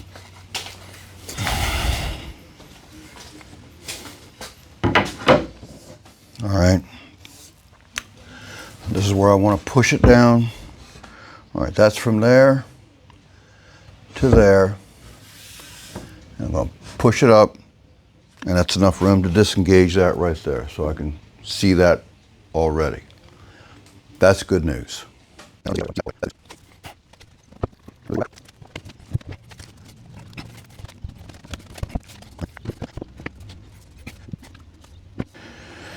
I'm not really crazy to admit this, but this wound up being in the most inopportune spot that it could possibly have been. I might have to make another one of these. And I'd rather do it now than later, because right now it's actually showing some promise. I can just rip this off with a table saw. I did it before, I can do it again and just recreate that one cut and pull this piece off, do away with it, plane this one down to size and add that to it, because now I got a real-time length to work with, so with extra to spare. I've got my 2 battens here. I'm just sorting out my material uses before I start just cutting stuff up to make that repair piece.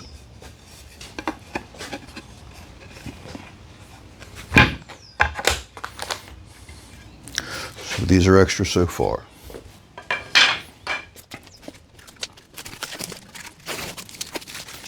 I'm going to go ahead and rough cut this one for the other side, because this one's in fairly decent shape, so that should not give me any grief. Okay, well, that's that piece cut. That turned out well.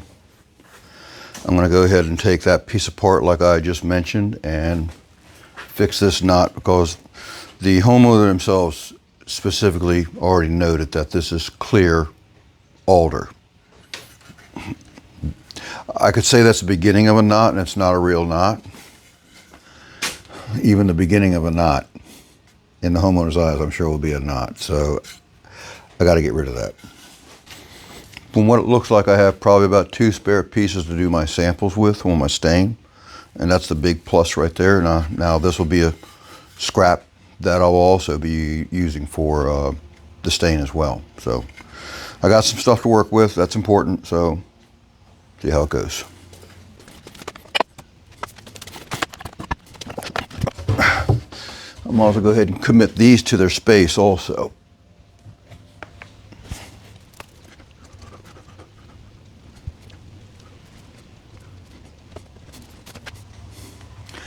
It took 3 tries to get these in the right spot, but it's paying off. So I'm getting my details out that I'm looking to get in there. I have a working solution, or a potential solution, for my keeping this in place without it being a noise issue. Thank you, Lord, you just saved me from that one.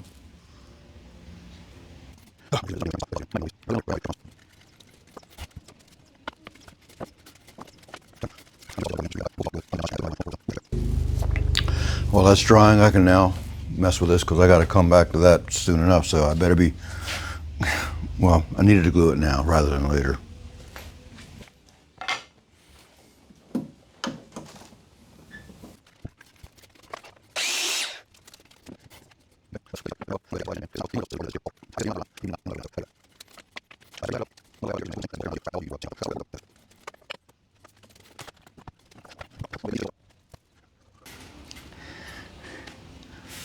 Now, if I got my angles right, and I can form a 90 with this, then I'll go ahead and tape this just like I did before.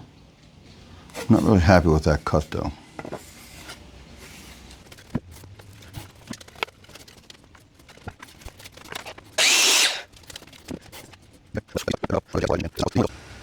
Okay.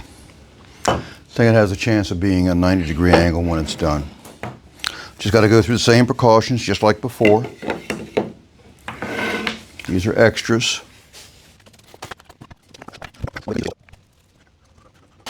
Now, I know this is not on subject, but it is kind of. I always like testing my pieces, what I glue up. This looks like it's a full glue. It looks like it's done well. So what I typically like doing is this. Yeah, it ain't coming apart. Now I can take a hammer to it, but it ain't coming apart. That works.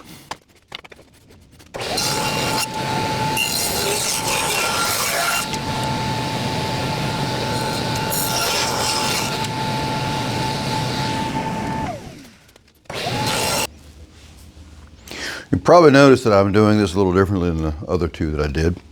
Put it right directly into the joint. Tape's blocking it. I'm just experimenting a little bit. And when I fold it, it's going to push everything out to the inside corner, just like that. Now I can simply take my tape. Actually, I need to do this differently.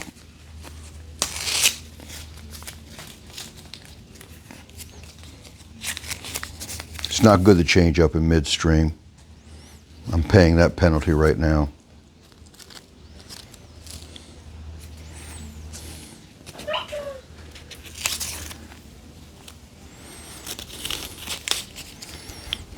I should not have had two large flaps, one on either side. Should have been all a flap on one side only, because otherwise when it sticks to them, it wants to stick to itself before you even get it tight. So one side only. You would almost think I'm new at this, but I've done this really a lot of times.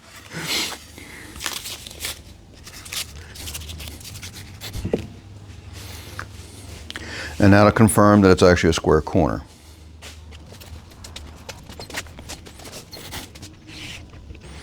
That's actually a very nice corner, really. I think this side needs to be taped up just a little tighter.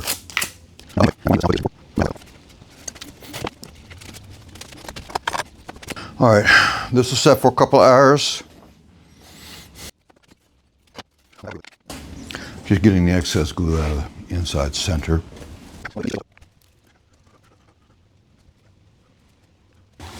I'm almost thinking I could actually put the top band around this thing with this 3/4 inch spacer behind it, because it looks like it's all going to pass by the way it needs to, with room to spare. And what I mean by that is if this edge here winds up needing to drop down a little more, I can actually just change the angle of this edge to get it to drop down another 1/4 inch if I need to, without even worrying about the this edge being exposed. So I'm about thinking I can go ahead and put my crown piece up to start getting this done 100%. So I'm going to go and get my springs, and hopefully I can get the right ones. I got sorted out what I'm going to do with the issue about the hood going in, the cover for the hood going in. And I'm just going to start laying it out where my apparatus is going to go in. No, it's not the big old weight with a Fred Flintstone thing, even though it kind of humored me for a while. It will be a spring-loaded tube, though. That with a spring, with a cut section of wood rod, because that's what I deal in, is wood. And I'll preload, push the hood in, slide it into place, and when I release it, the plunger will come back up with a spring behind it, and it'll hold it in place, hopefully so tight that nothing has any reason to rattle.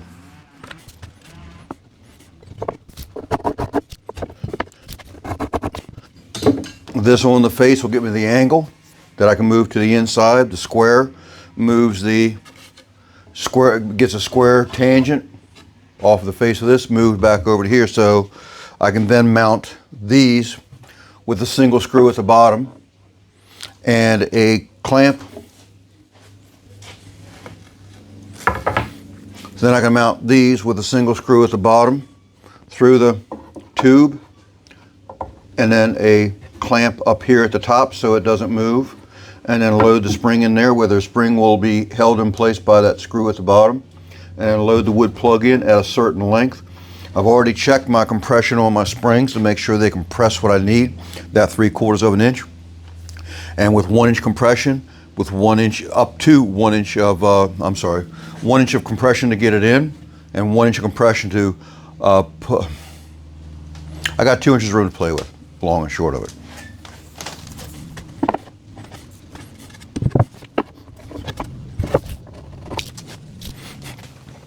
And I want to get them as close as I can so I can make use of all of the tube, all of the length of the dowel.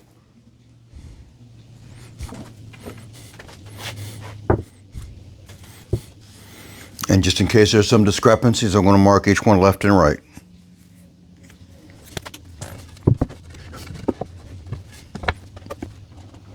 And make sure they're at least 1/4 inch away from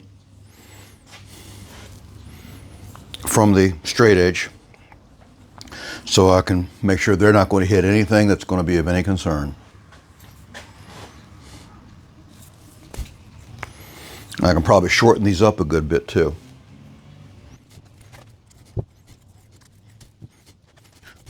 The wood plug should be large enough. From what I'm seeing, the wood plug the plunger will brace up against the spring well enough, but I really am planning on putting a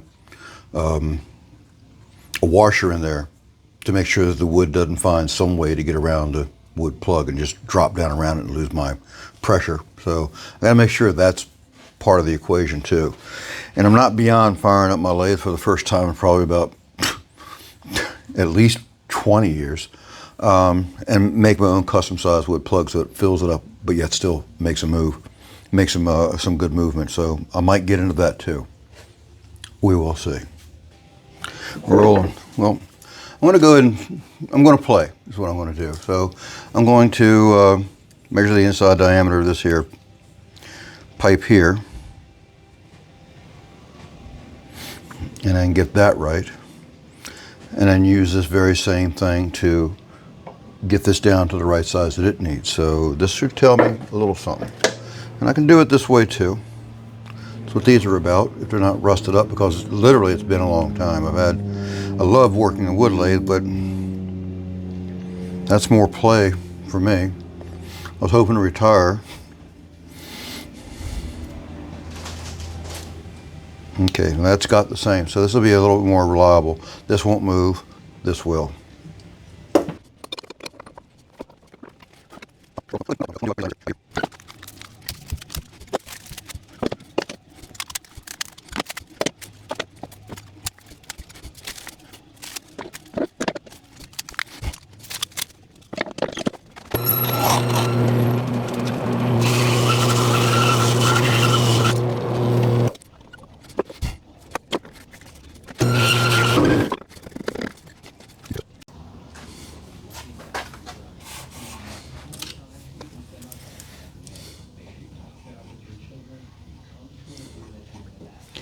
I really don't want that to get any smaller.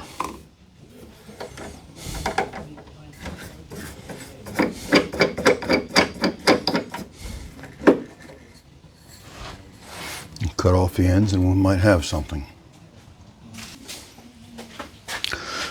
Well, one thing I found out about operating that lathe is that you just don't simply pick up your tools after 20 years and expect them to be sharp. But what it did do was allow me to take this thing down to the perfect size to get it to shove in and stay in. It doesn't fall out. By the time I pilot that, there's about an 1.5 inch long plug for the other one. Set a screw in there about 3/4 of an inch up. It'll be in the center of this plug. This plug will not drop out. It's so tight that the spring cannot bypass it. So I'm fine with the way it's working out so far. I'm loving it actually. So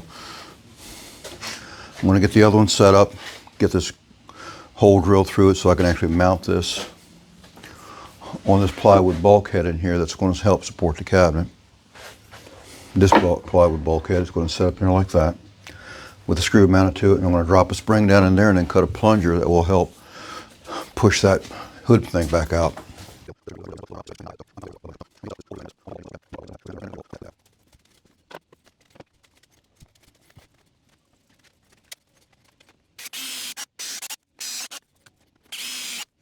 Now those are in place. All I need to do is strap them here so they don't drop down for any reason whatsoever. They really should only be needed once, but if they get loose or whatever, whatever. It's not going to be good if they drop down and lose their hold. So between this spring going down in there and that spring going on down in there, and this will go down as well and get cut off so it's 1 inch beyond this. So to give some tension when it's in there. And I'm still thinking I need to put a washer in down here at the bottom of this one. But I'm going to have to screw it to the bottom of this so it doesn't go in there and kick weird. So I'll get to that one still.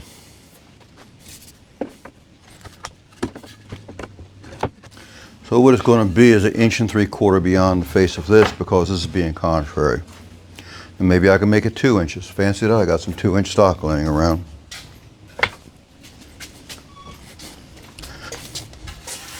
Really needs to be 1.75 inches. There's 1.25 inches. Well, there's it.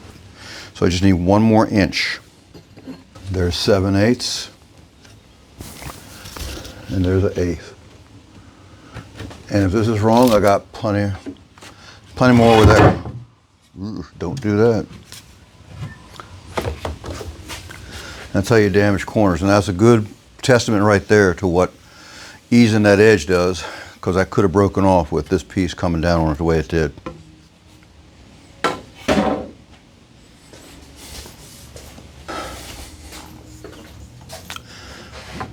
Now, just for the heck of it, I'm really tempted to just go ahead and try this. Just needs to compress down within 1/4 inch of that plunger there, so I got plenty of room there. I'm going to take these off and just give it a dry run.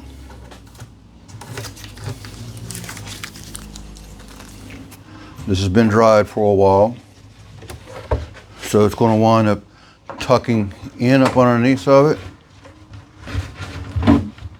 underneath that crown, go down and push into place here. So there's that right there. Well, it definitely gets the 3/4 in there. And that's cool. I think it'll actually work. You can see that from there, right? Good. Again, I just got to get them clamps on at the top so that it stays right there where it's at and not have any reason to drift down. Like this one's already shifted around.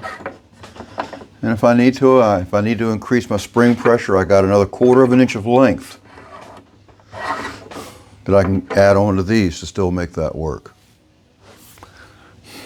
Actually, I got more than that. I just realized the mechanics of it, so this is promising.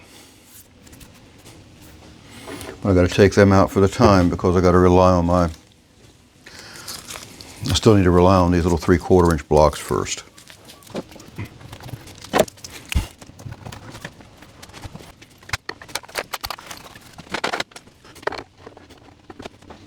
I need to get 2 more clamps like this, but smaller, to hold these in. I made a mistake when mistake or not, I still overlooked getting them when I was at the hardware store.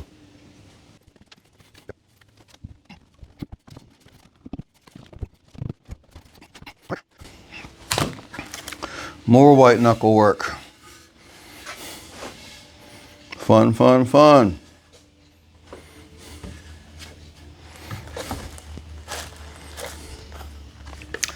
All right, I'm going to get a little piece that's the same length as that and just tape it on there. And that is a long 14 3/4, a stick of anything. Okay, very good.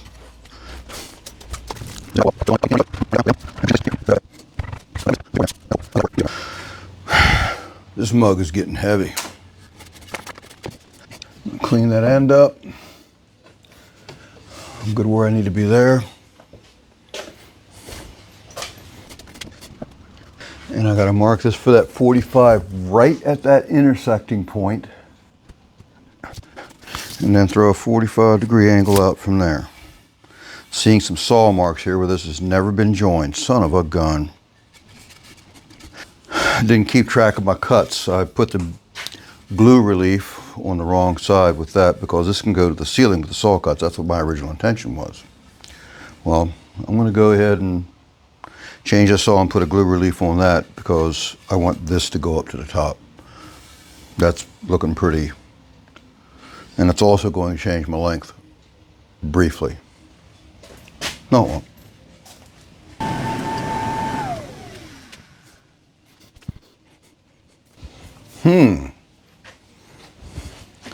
I just had a small revelation. Well, this is only 9/16 thick, but this is 3/4, so it might not be an issue.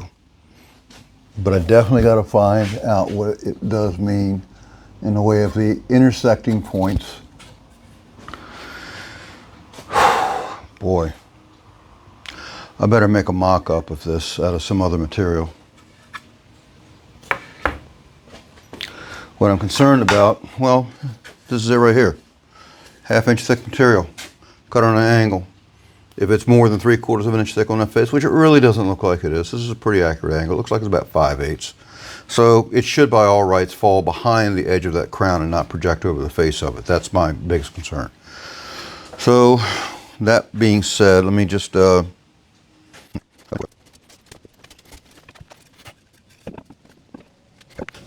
I know a way to go about it. I can cut it, and I can cut it just a skosh long. Make sure I get my right mark now because I have a couple of marks on this thing.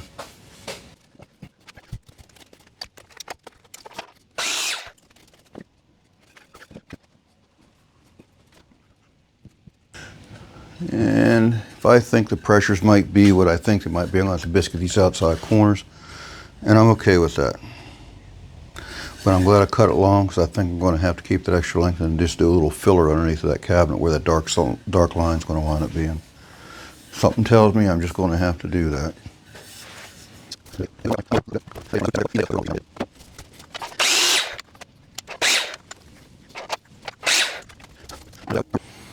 I'm going to take a chance, and I'm hoping it doesn't come back to bite me. I'm going to wind up gluing this on the vertical, watching my glue run, and hopefully my little trick here does what I need it to do.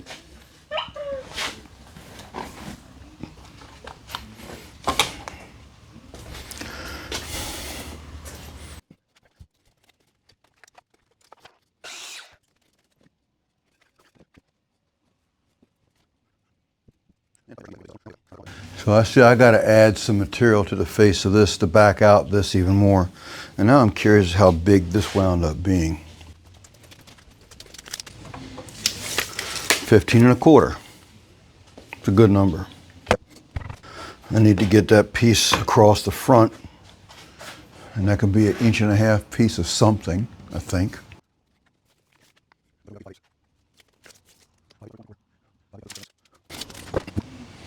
It's closer to 7/8. Let's get a piece of 2x and knock it down. About 7/8 it is.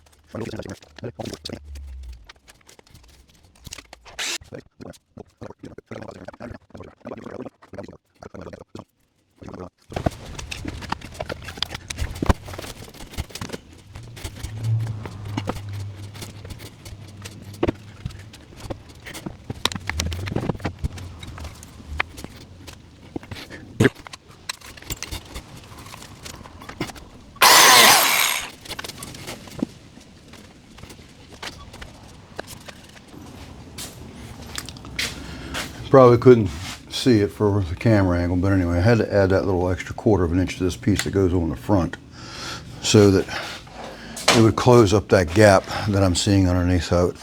And it's a little thicker than what I need, but it will work to where I can knock it back down a little thinner. So this is all set. I'm going to let it dry for a while.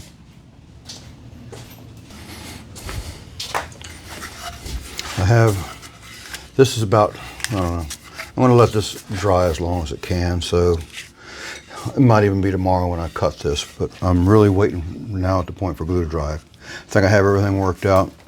I'll find out in a little bit whether I'll be pleased or not, but I got to get that valance, the crown that goes across the front, to dry out so I can comfortably sand on it and get that finished out proper and without losing any thickness, because I already committed this one piece into place. So it's just the way it's going to work out.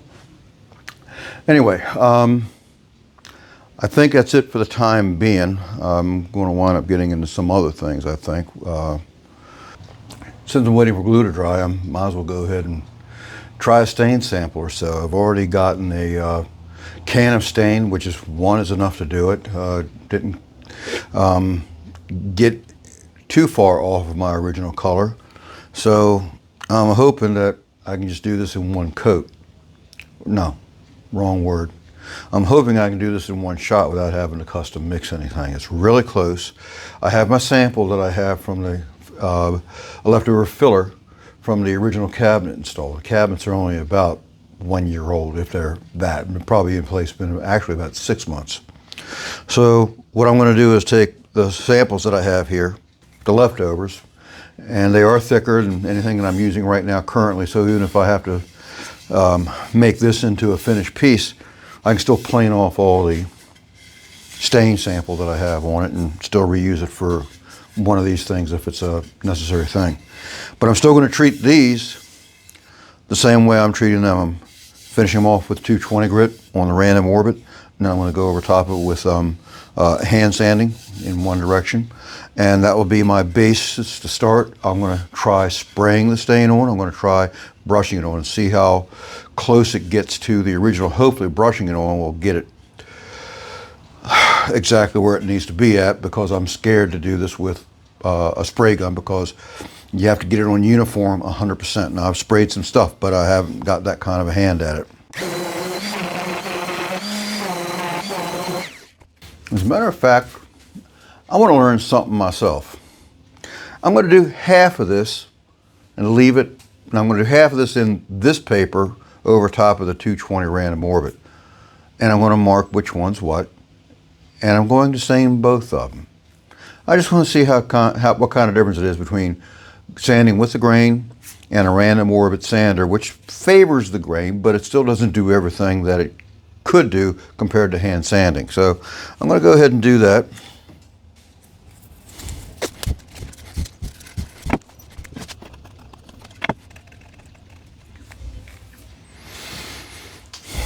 So I've got it marked. This is going to be the random orbit, and that's going to be the hand sanding right there. So let's see what happens. Now you want to go ahead and go the route to make sure that I get it completely sanded by putting pencil marks on it and sanding them out. And I'll just show you what I got. There's my pencil marks there. They are light. I've already got a portion of them sanded up, but I'm going to go ahead and finish sanding these out. I just wanted to show you what I had.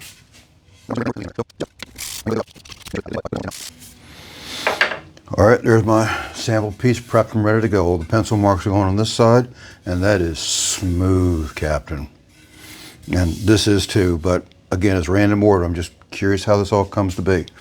So I'm also going to further divide these down into two more categories.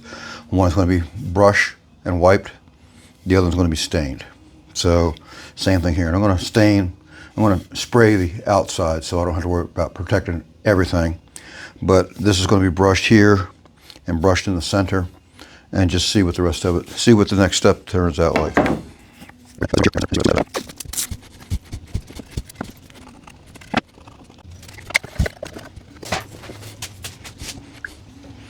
There's a few solids in the bottom. You always make sure, if you can shake it, good, but I was hoping there wasn't that many solids in the bottom, but there are. I can feel it, and if you can see that in the camera, there's a big old, not a big old glob, but a glob nevertheless.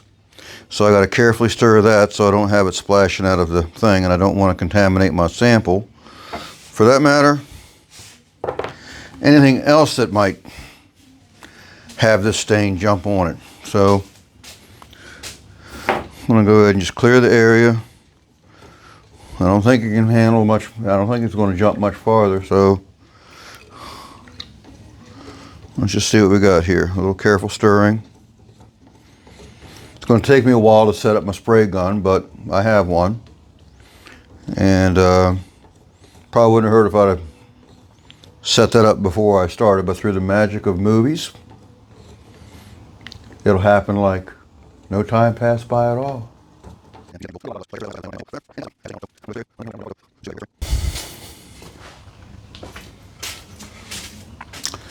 Well, here's my sample that I need to work with. And according to the color chip that was on the wall that said this stain is about the closest that I'm going to be able to find. It was a shade or so, something off, but we're just going to see what it actually looks like on this wood, because the pine samples that we're looking at were pine, which is a lighter wood. This is a darker wood. This may wind up being way out of the realm that I'm looking for, and I need to lighten this up, which is more difficult than darkening a stain. The other one was golden oak, which of all things looked close to it. And I got some golden oak. I can start with a golden oak base and just put like 25% of this in there, and that might be where I need to go. And also they say, at least my experiences anyway, that this has everything to do with a polyurethane finish, but I'm finishing it off with lacquer, which doesn't change the color that much. And they say that when it's wet before it dries, that's going to be your finished color when the finish does go over top of it. And, you know, in just right light, and if you squint your eyes just right, it is a nice match. But it is a darker brown, and, you know, I could probably choose to change that hue if I do put a poly over top of it. But what I'm glad to see is that the wiping did not highlight the soft grain too much. It's pretty accurate all the way through. And I think it gets the idea across. I'm going to leave that be.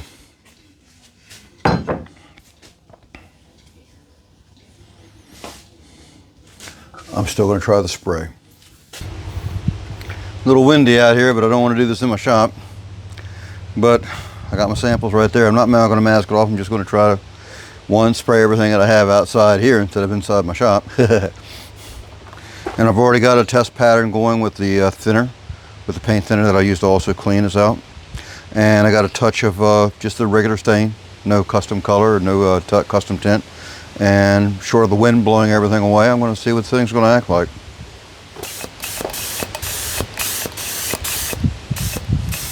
I think I should have ran through that before.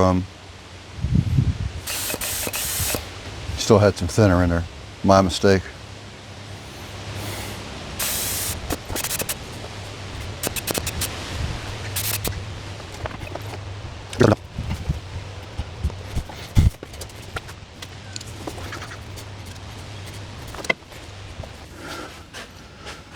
I'm about ready to wrap the crown up all the way, but before I do that and start committing these sides as well, the ones that I've got pre-cut, or well, cut near to length, the angles are almost defined, but I want to make sure everything is going in the way it needs to go in its finished state. And the only reference point that I have for making sure this doesn't get tweaked, because if this cabinet face gets tweaked where I got a wall out of level on one side or a high spot on the wall on the other side, this cabinet is liable to do one of those things, which will also change the squareness of how this fits the cabinet front, especially when I have these pieces hugging the sides. It might slip on here, but it might not slip on over there because it's trying to hang out too far. Or the other side will do the same. So I got to make sure that I can put this thing in place level and get it within a shim space. So I'm putting this up on my bench now for the first time, and I see right now already, I've checked it, that this is level through here. Very nice. But this corner over here, hopefully it's not in my material, but it is going downhill just the least little bit. So I want to make sure that this is at least has some semblance of being the same as the other side before I start putting these pieces on the face. So what I want to do is just simply raise this up, and really it's not going to take a lot, and that's already twice the amount that it should be, because it's now the opposite way of what it was when I first checked it. So take about half of that out,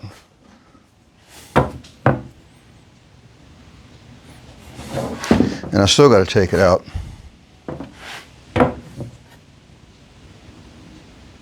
Now that's beginning to look like the other side.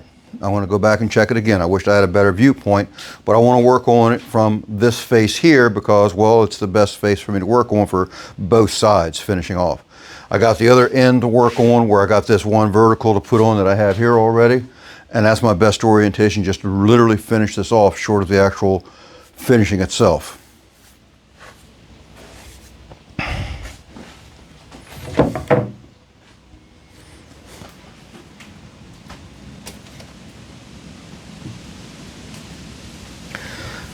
And that is really, really dead on. Well, you know, it might be a slightly downhill here, so I'm going to help favor that exactly, but I'm still talking like minor. And there it is, right there. Simple as that.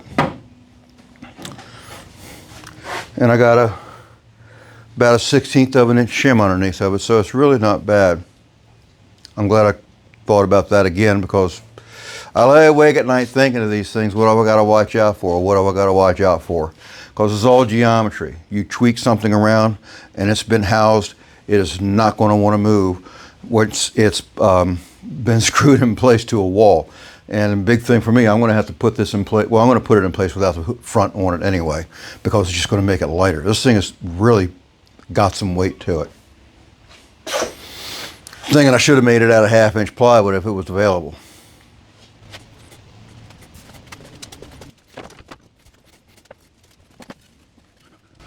I can't put it on, but I can surely try it on for size just to see how good it looks. It's a little bit long. And I'd rather it be too long than too short.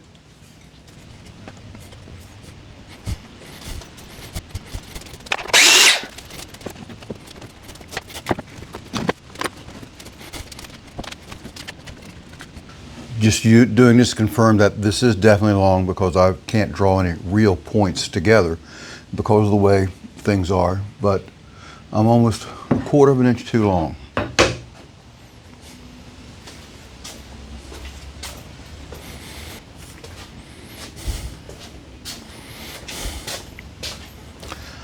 I've gotten so used to scribing long, or cutting pieces long and scribing them in, to where I'm just never used to really just hooking a tape on something and measuring it. It's like unheard of for me, but that's what I was about getting ready to do, make multiple cuts, when I actually now have 2 predefined points that I can measure.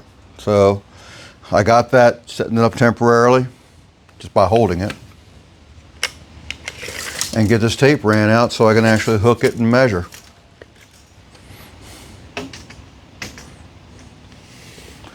And my out to out is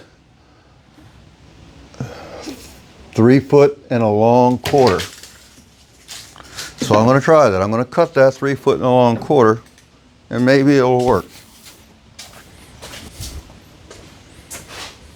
Did I ever tell you that a long 1/4 is different than a short 5/16?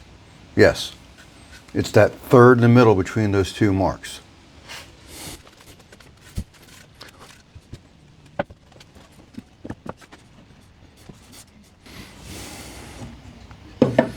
By Jove, I can put my cut from my biscuit in this and put this in place.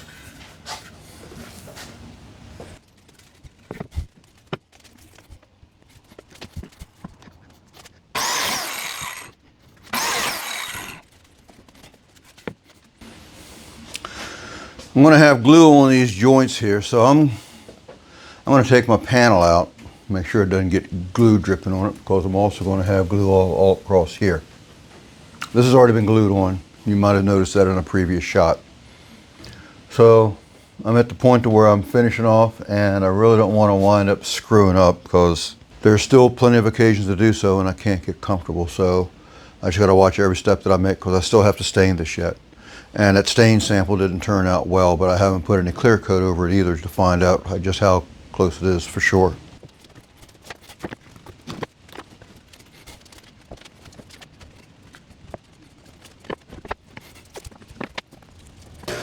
I put this down there in case I dropped that crown piece. I couldn't afford to have one end drop down when I was holding the other end, so now I'm fastening it in place. Shouldn't be an issue now.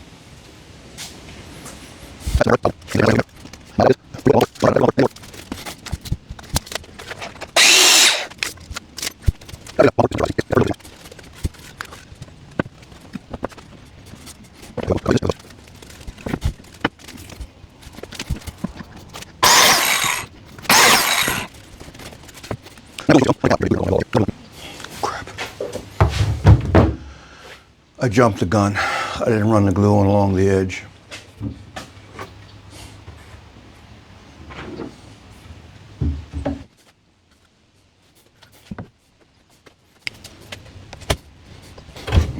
Good. They're coming out easy enough.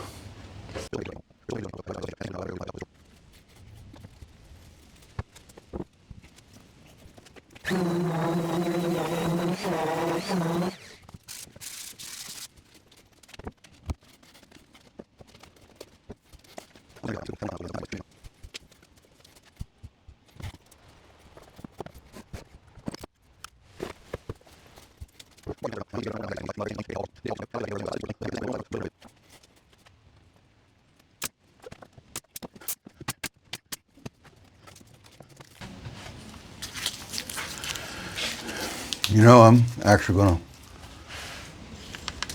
try that on.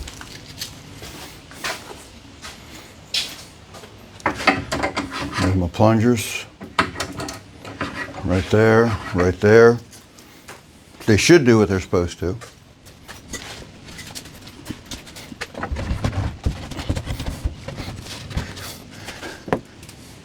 Now that's cool. It's going to be different when these go on and in the center because I got to push down extra hard. And it looks like I have just enough room to get them in so they can snap up when they get into the right spot. But it's supposed to be pushed down, disengage the bottom, and watch those bullets fly. That's tickling.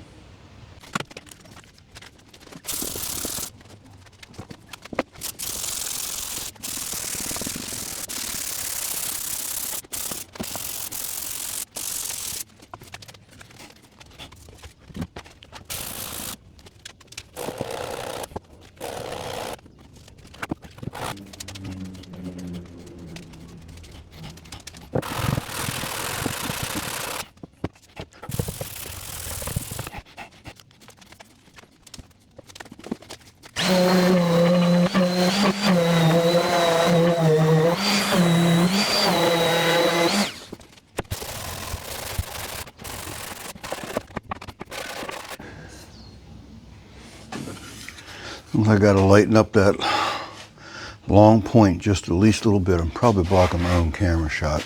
I am. Yeah. But yeah, I got to lighten up this point up there just a skosh. About a half a degree.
Main thing I'm looking for, that I'm getting good spread, good transfer, and I'm not getting too close to that glue joint. So I got a pretty good wide band of glue there, and I still got to deal with the dip in the issue here where it's not really making good transfer, at least not a good spread.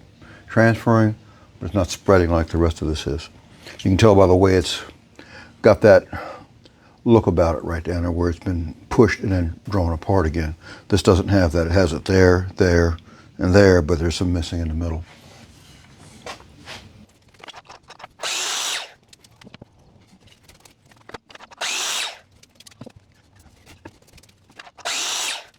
All right, well, everything's nailed on and I should be able to pull it off without an issue, and I can actually clamp these things on too, let alone using the nails to hold it, so that'll even get better bonding with the glue should I do that. But I got a light gap in the middle on all of these, so I want to go ahead and get those nails in there or something that'll help draw that together in the center through all four of these pieces. That has the same symptoms.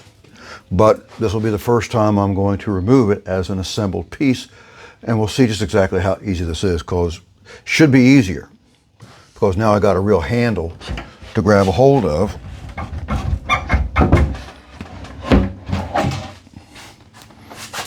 Thank you, Lord.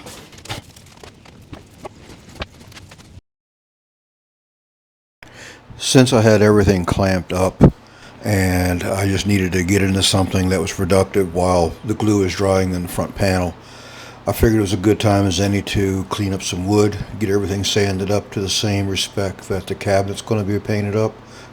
I'm sorry, same respect that the cabinet is going to be prepared by, which is a random orbit sander of 220, followed up by a hand sanding with a grain of 220 as well.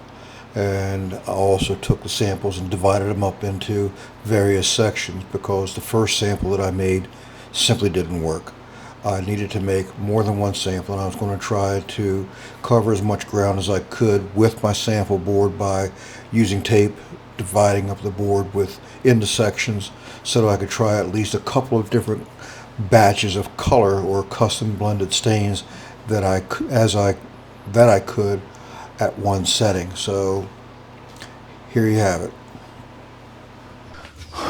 My front panel's been drying for a while, so now it's time to break it down and see just how well it's now going to fit with everything together 100%.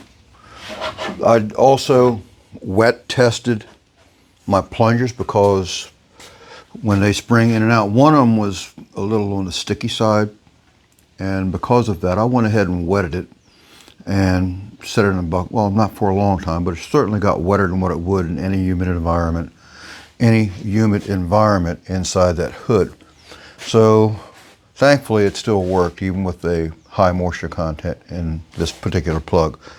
So I'm going to leave these the way they are. I mean, it is a snug fit, but that's all it needs to be. It moves freely still, so I'm happy with that.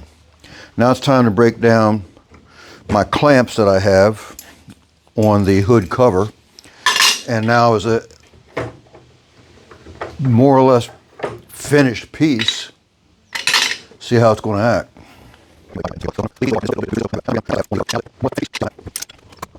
Now I got two guide rails here at the top that actually guides me into a better centering, but I dare not twist it one way or the other because it's more or less making the object that I'm fitting over longer than what these points that are acting as a handhold for me will want to occupy. So I got to be mindful as to how this goes in place as I put it in, working against the pressure.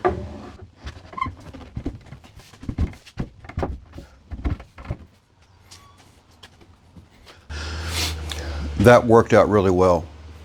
It wasn't difficult to do. I know when the finish gets sprayed on the sides, it's going to build up the thickness a little tighter. So this is all ready for its final sanding. Yeah, I thought I final sanded it a couple of times already, but I'm seeing some stuff here.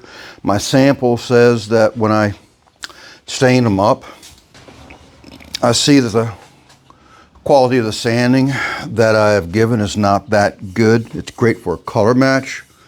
And this is yet a third time I've tried making a sample, so this is my third attempt. But the way the stain is taking here says that I haven't given it a good thorough sanding yet. So these actually turned out well for what they did, but this is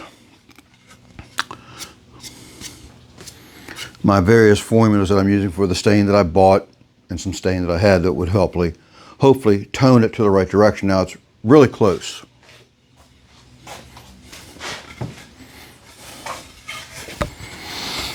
It's in the ballpark.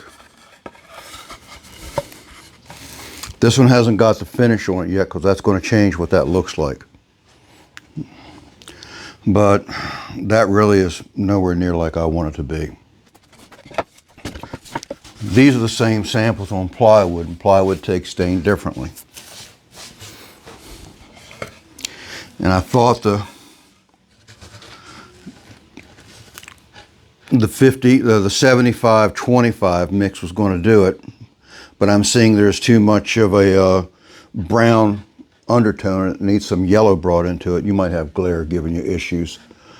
There you go, no glare there. I mean, it's close, but I'm going to introduce some golden oak into it, and so that's what These two actually last 3 samples up at the top, but that I haven't gotten any clear coat on yet. I got to let that cure out before I put lacquer on top of it. I got a mix here that's the 50-50 mix of this color down here with 50% golden oak added to it to get some yellow in it. And this is just 50-50 golden oak with my base color on top of that. It's actually a double coat, and this is a single coat here. So I'm trying various things to try to get past my, for lack of a better way to put it, incompatibility of color issues. So I'm playing with it, and this is going to change a lot when this gets a coat of lacquer over top of it. So I'm hoping it's going to bring out the shades in here that I'm looking to see. I'm sorry. I'm hoping to bring out the shades in here that I see in here once that color coat, once the clear coat's added to it. But I got to leave it alone for a while, so that's where I'm at. I got the cover tested, and I'm going to take it all into another area where it's not in my shop to stain this, so I can go through with a better environment where I don't have all this clutter happen around the area trying to finish off a hood. I also have to have access underneath to spray the underside. Actually, it's a wipe stain. I'm not brushing it on and wiping it off. I'm not spraying it on. I've already tried those techniques off camera. I'm finding out that I get the best characterization of the texture, so to speak, of the stain by literally wiping it on, not putting it on heavy, but bringing it up to the hue that I'm looking for by literally taking a rag, wadding it up, and wiping it out. Now, you'll see that technique here in time. It's just I'm still trying to get my color right.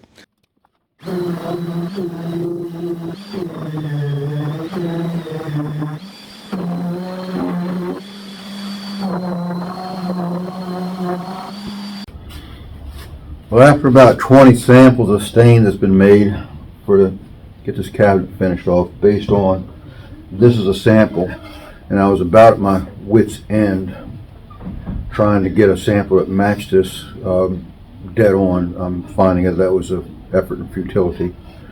I asked the homeowner if they could look at the samples that I had and see if there's anything that was good enough for them to work with. And I hate to even use those words, good enough, because it just tells me that there's not been enough effort put into something. But I mean, I've spent so much time trying to get these samples right, and I was at my wit's end. I was about ready to throw all the samples out that I had and start from scratch again. This had so much more time involved with it than what I had figured, when I had to just draw it to a close, because I'm really beginning to eat.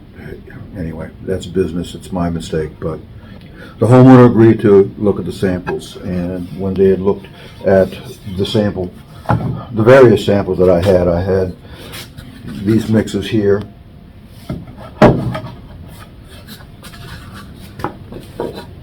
And that's really not bad as far as the camera goes, at least anyway.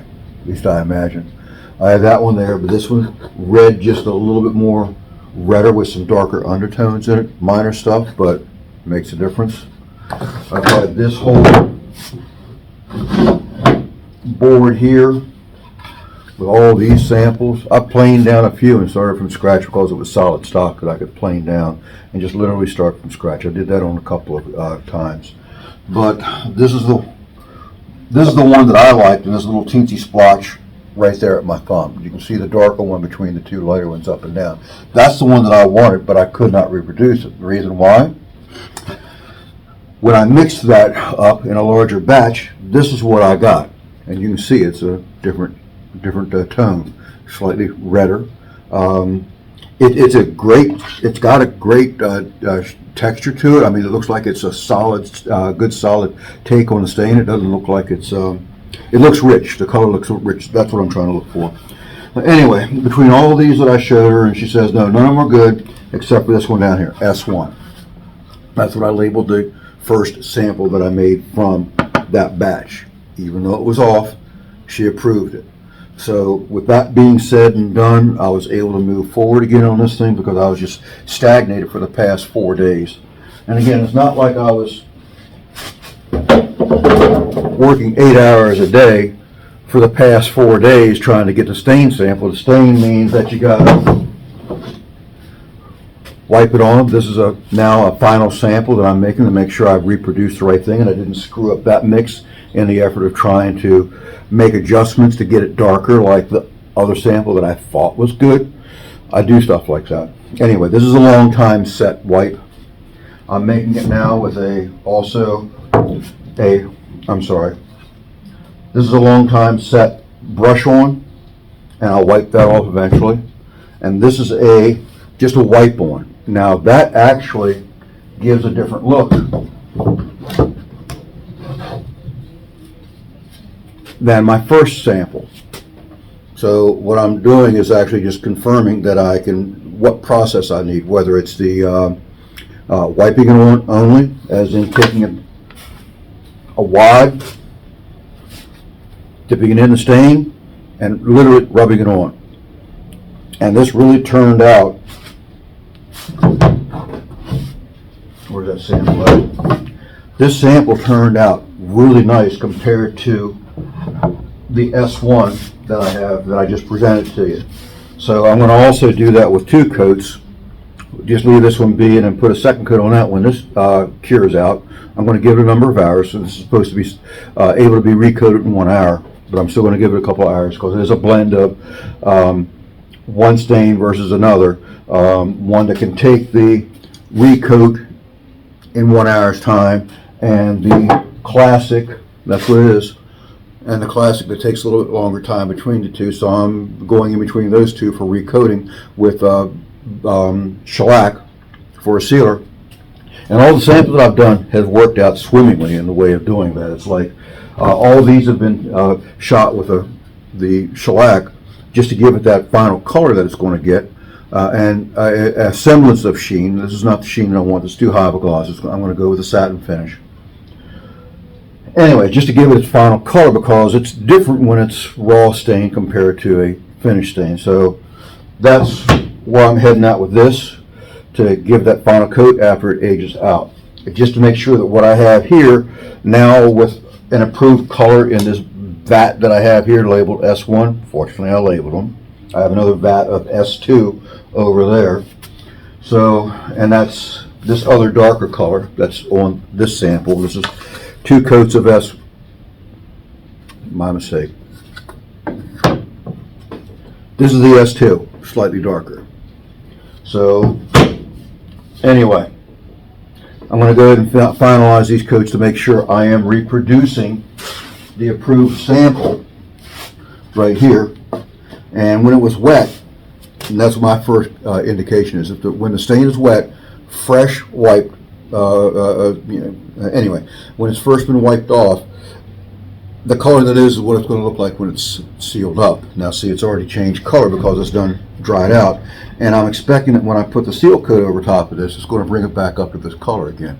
Whether or not you can see that in the camera, that's hard to say, but I can see it in my shop right here, and this is going darker, where this has a little bit more red tones in it, and that's what I'm trying to make sure I don't get into the trouble when I actually am putting it on that thing, so I'm not eating the whole cabinet.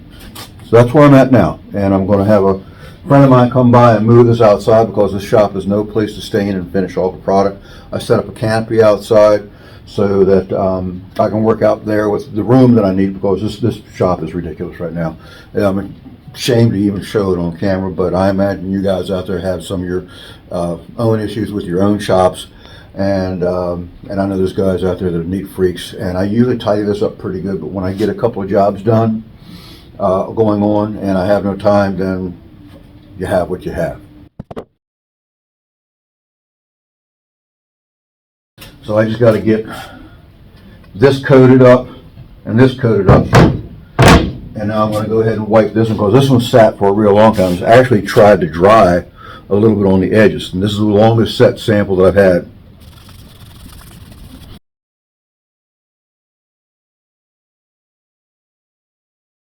Now that's turning out a lot darker already than this one. You can see that perhaps you're showing some reds in there, and I imagine it's going to tone down like this when it's all said and done. but that right there has got that color, and if you look at the sample, that's practically on top of that color. See if I can keep the glare off the camera. Anyway, that's practically on top of that color. But in time, it's going to tone down. But I'm going to label this because I've got to make sure that I have a fallback in case I also do something stupid like run out of stain. This quart here should do everything well within hand. But I'm going to label these S1 as well, split it in half, just in case, which the white coat is the most promising so far. In case that fails miserably when I put on the second coat and then top coat everything, and neither one of these two samples look like the sample that's been approved, then I'm going to take the base coat, because each time I put a coat on this, I'm going to do something with these as well to prove that I'm going to come up with a final product. So this is going to be one of my backups in case I have to go a different route to make sure I wind up with that. Whether it works or not, I don't know, but I got to make sure I have everything available to me to make sure I get the product that I promised to deliver.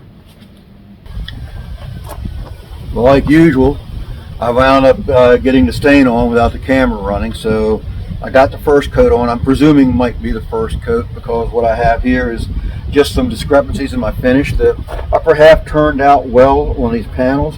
The rails and the stiles worked out well. That's okay. But I'm seeing here where I pulled my stain down to the bottom, there's a little thing that just happened in down through here where I can see the two different movements of stain, the movement from the top and then coming up from the bottom. So it didn't blend in like I was hoping.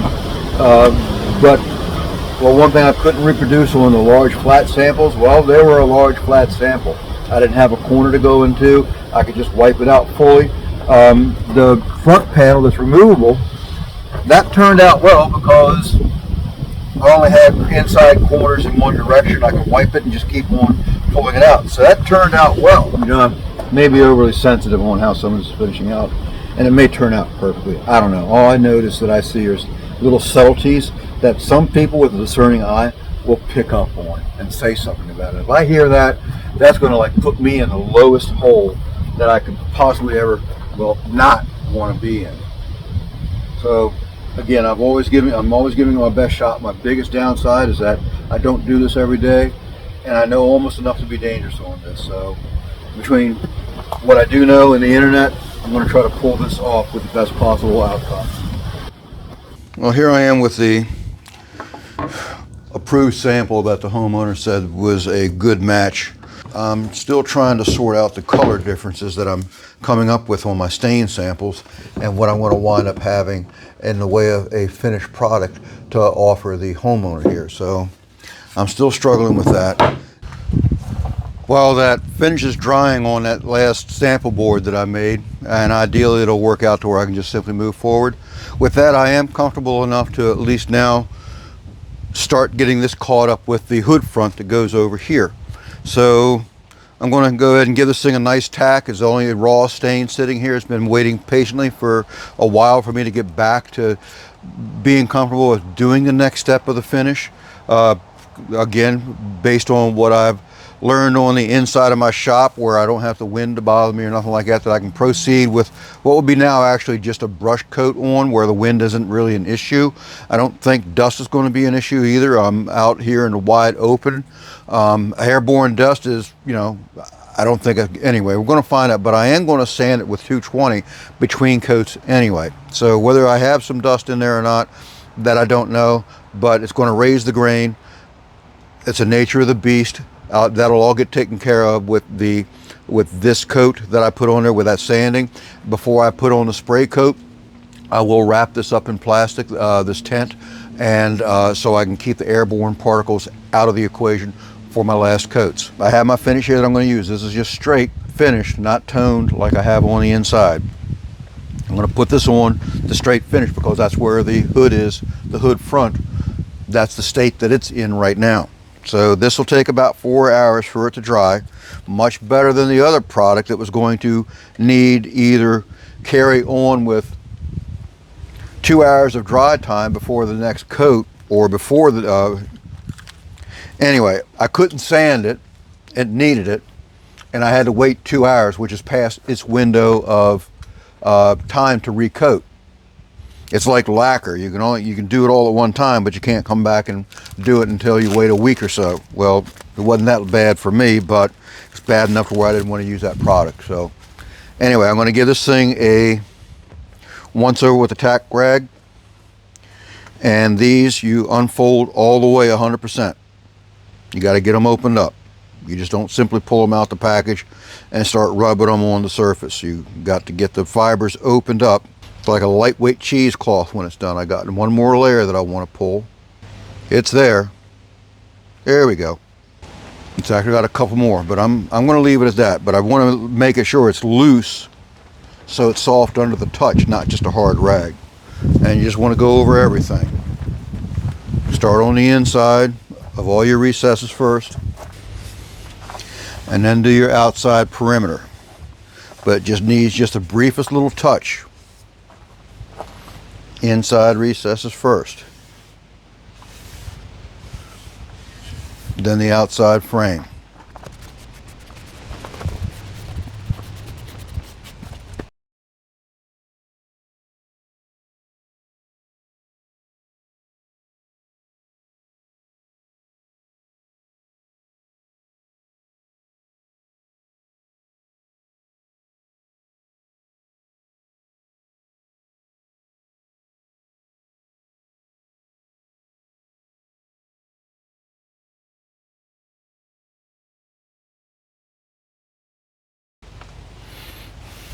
There shouldn't be nothing on this, but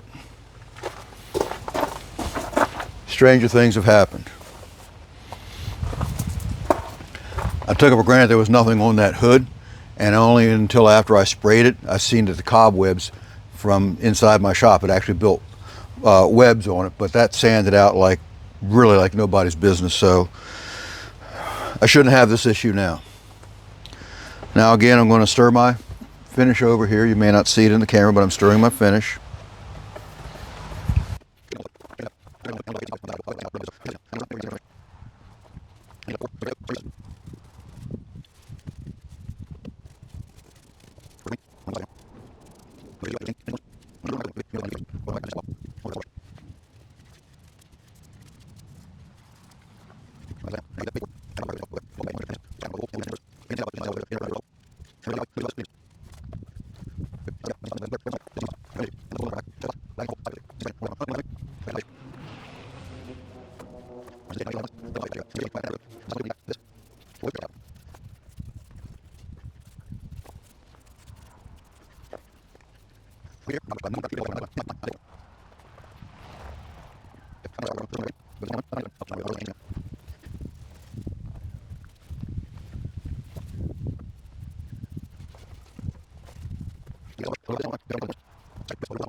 Well, quite a bit of material went on there, I gotta say. So I lost about a third of what I had in this can, but the can was about 1/3 the way full, and now it's down to about a little under, I don't know, it might be a quarter, but still the material went on there.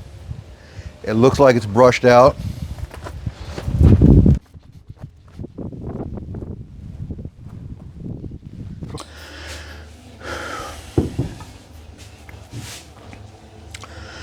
Oh well, these colors have dried out enough to where I can see the matte finish or the flat satin finish popping through.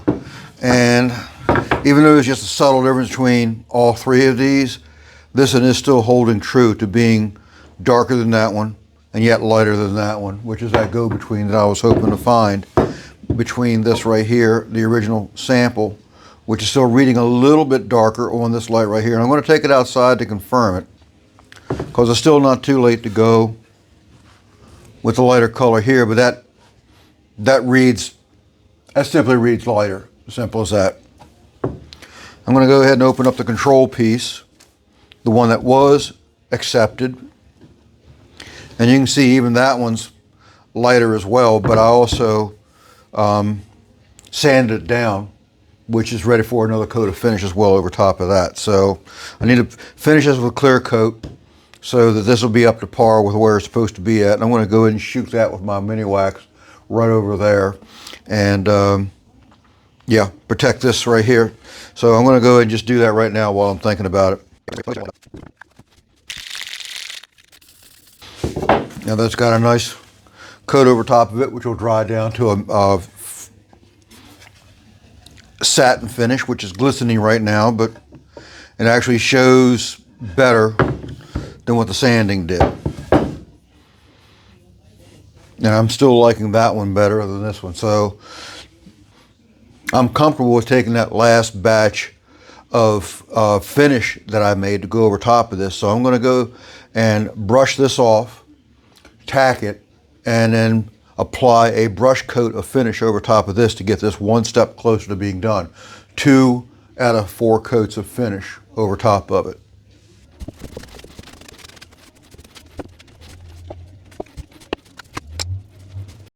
But I got the mix that I added, the 50-50 to, and it's going to wind up being the first toned finish over top of this that matches the sample that I like the best. All right, this panel is dry now, and I'm tickled with the way the finish is showing itself here. It's a little shinier than what I was expecting, but the color is coming down to where I'm really liking to see it at. It's almost, I won't say it's a dead match to it, but it is like really, really close. So I'm very pleased with that. Now this is a toned finish, and I'm going to sand this down one more time. I feel a little roughness. The grain is not filled well, but I did brush a very light coat of toned finish. I'm still maybe going to do one more coat of toned finish over one of my other samples, and just to see what that looks like, but I'm going to have to wait for about an hour or two for that to dry. This one is one step ahead of the hood that's outside. I will put a coat of toned finish over top of that. I got a coat of clear on that by brush because it was too windy to do spray, so I got to keep moving, but it had its problems. I had a number of slight runs here and there, which I was able to sand out. At least I can see that I can sand them out. I haven't tended to all of them yet, but yet I have to tend to them. And I'm going to put yet one more brush coat on it because it's still windy outside, and I'm hoping it really doesn't do bad for what I need to do with it for the final steps. I'm going to put enough clear coats over top of it, I believe, to help flatten everything out where the runs are. Right now, it looks like they're standing out pretty good. So with that, I'm going to proceed with that. Hopefully it's not going to shoot my own self in the foot. We'll see. But this right here is good to go. I'm going to sand that down in time. Like I had mentioned, I'm going to put another coat of the tone finish on that other sample over there and just see how this reads with that next coat. So that's my next step.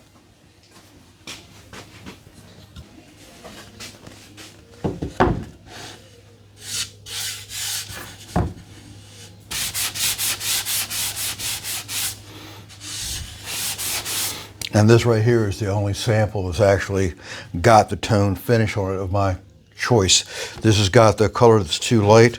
This right here is the original sample that I've done here. So I really only have a small part that I can look at, but it will hopefully let me know that I'm still heading in the right direction if I put another brush coat over top of that, because I can see some flashing where I did not brush on full enough of a coat.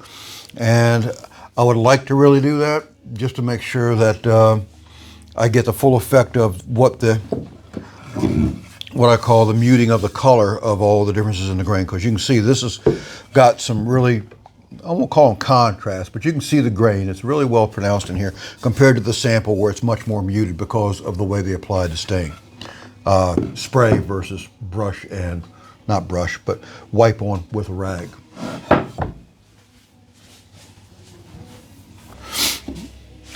All right, this time I got my right bucket of finish, which I will need to stir.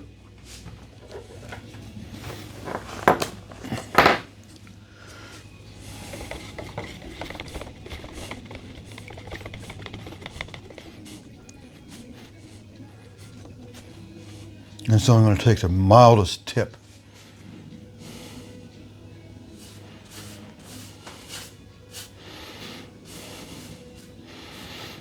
Seriously, that's all that's going to take. Without the glare buzzing into it.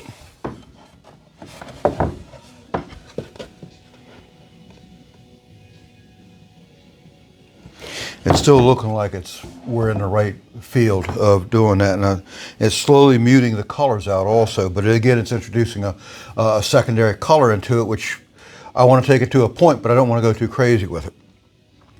Anyway, I'm going to leave this set, and it's only going to take me about a half of an hour to sand that box outside, and I'm going to come on back and grab this material and put this into play. The wind has really died down a lot compared to the past 2 days, so I don't know if I'm going to, eat my words here soon, because as the day warms up, so the wind picks up with it as well. But I'm still going to be able to finish this off to another step, just to get this done. And again, looking at the marks that I have from sanding, I'm using 220 grit on both my little pad that I have here and the hand sanding that I have here. This will let me concentrate in the areas with hopefully not burning through into the stain where the runs are. I got like a drip there in the corner, and I'm trying to lessen them. But this is only really the worst of it up here. Down here, it looks like it's doing pretty good. And I should be doing from the inside out, but I was anxious to see what this is going to be looking like. So I'm kind of going from the outside in the way of sanding. And I guess it really doesn't matter. It's just what I've seen the pros do, and it has its advantage when you're finishing. Not necessarily maybe sanding though.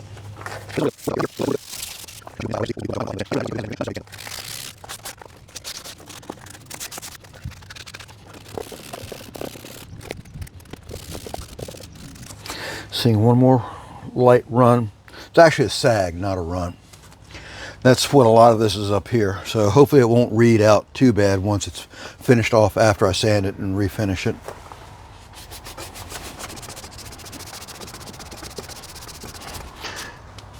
This side's pretty much done. I'm going to go ahead and cop out and do the easy part and then get back to the hard part.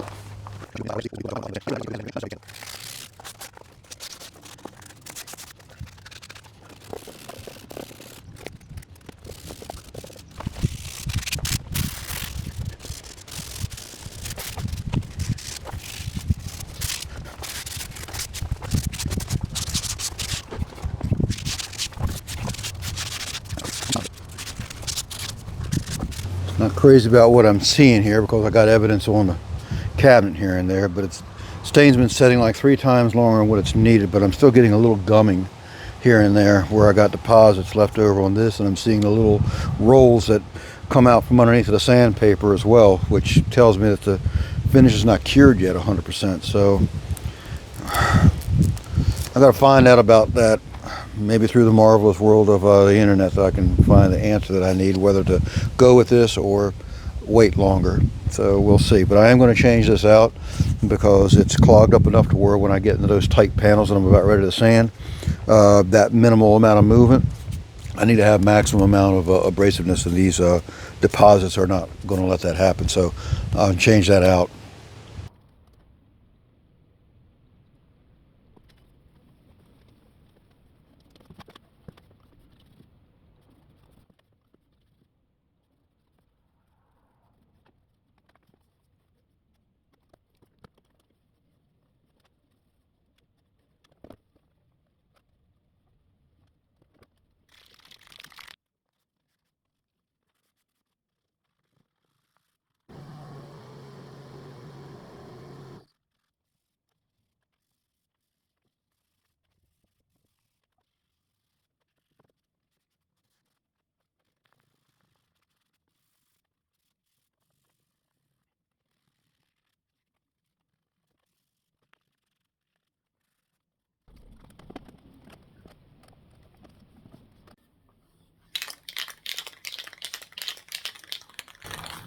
if you can pick up on the audio, I've given this thing now 4 coats on that front panel over there and 3 coats on this, and the brush marks were showing through from the prior 2 coats still, which is understandable. So I'm going to try to get this sprayed out and get rid of the brush marks that I had seen. I'm hoping it does. If not, I'll just give it another spray coat. These are actually handling and doing pretty well and drying in a very good time compared to the brush-on material that I was using, which seemed to needed to be drying overnight. This is a lot different. This is like 4 or 5 hours after the fact, even though it says like 2 you can do it. Anyway, that over there is getting another coat because for some reason I wound up with a drip of water on the top. It was raining outside and I brought everything in because it was going to rain today. So somehow a drop of water still made it on top after all my precautions. So with that, I've gotten this coated. First issue that I have with that panel over there was that even though it said you could use 220 grit, I'm still seeing sanding marks, just the briefest lines up underneath of the finish. So I went to 320 to finish out everything in the way of its final sand on both of these items. So I'm hopefully not going to have those. Again, very light marks, only seen under a certain light, but I'm really giving this the high scrutiny test. So Lord willing, it will wind up doing that. Besides, I need to get that watermark out of that panel over there.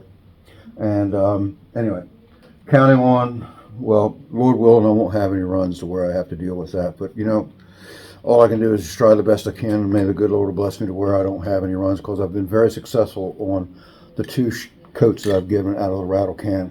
The brush mark, not so good of luck on that. So now I'm struggling to get those sanded out between various coats of this.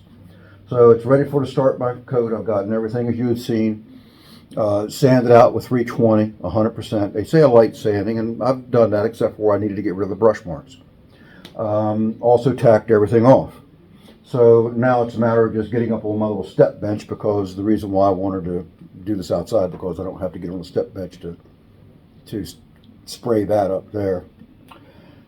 Anyway, but we are where we are. So off I go. I'm going to. This can's about spent for the 2 coats that I've given that, or actually 2 coats on that, 1 coat on this out of this 1 can so far. And I'm probably down to about my last bit. Concerned about sputtering, but I'm going to find that out too.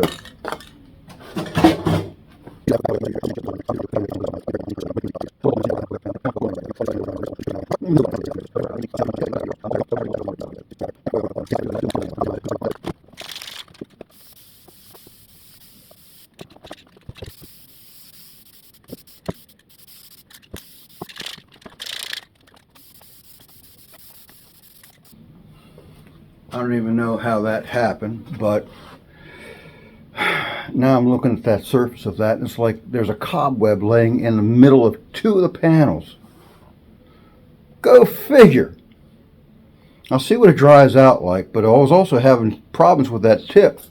It was spattering. The other tip was working flawlessly. No spatters, no nothing, no drips, large drips, you know, 1/4 of an inch in diameter, laying on the dry surface that I hadn't painted yet. So I was able to wipe them out. Anyway, it's like, come on, I got to get this thing done. Anyway, we'll see what that cobweb looking thing, I mean, it's like a line, almost perfectly straight, a little curve to it, almost 6 inches long on 2 of the panels. And it's like, anyway, pardon my frustration. It's just, it's like a motorcycle tank that I was trying to paint. It's taken me 4 attempts to do it. No, I'm not good at it. No, I'm not proficient, but 4 times. Come on. Well, this might have to get into a 5th coat over here, but hopefully it won't. Anyway, I just got to see what it is. I'll calm down. This is ready for tomorrow to do something with tomorrow. So, until next time. This side here turned out a lot better on the way of the finish. I hardly had to do, I had no runs on this to work out compared to the other side that I did, where I had those few runs right up here at the top. So this brushed out really easy. And so as long as I don't have any other ones that are showing up here, like these are looking very good. I'm seeing some probably from the old last, should I say, the last brush coat that I did, because they were really heavy on these corners. It was like terrible. And that's my whole effort, to try to get these multiple layers of spray on with sandings in between, thorough sandings in between them, to get past what I did with that brush coat, which was, somebody should have shot me for that, really. I mean, it was really bad.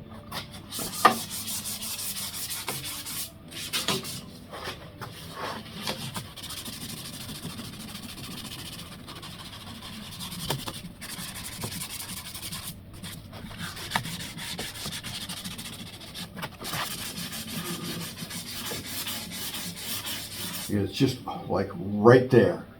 And that's all the business that's really ugly. And of course, that's the corner that's most important. Down here, there's really no issue with any of it.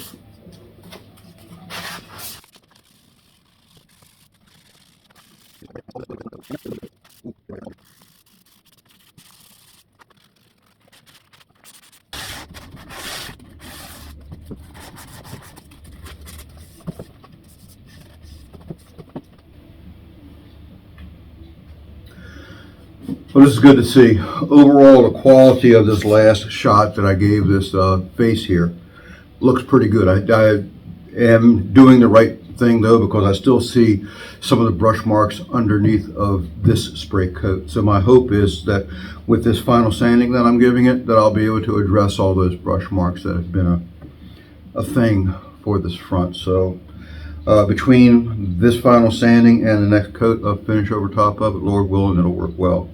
Also, I noticed another thing too, that spray tip that I was using wanted to drip. So I'm going to swap out the spray tip from the other one that was working flawlessly, same brand, same type of tip, all of that. So I'm going to change those tips out, so hopefully it'll get past the drip problem that I had. And maybe it won't be such a problem with this anyway, because where I noticed it at was the larger flat, where it had room for me to hover the can over top of my panel, and that would also let the drips come down and hit the panel because it was big enough.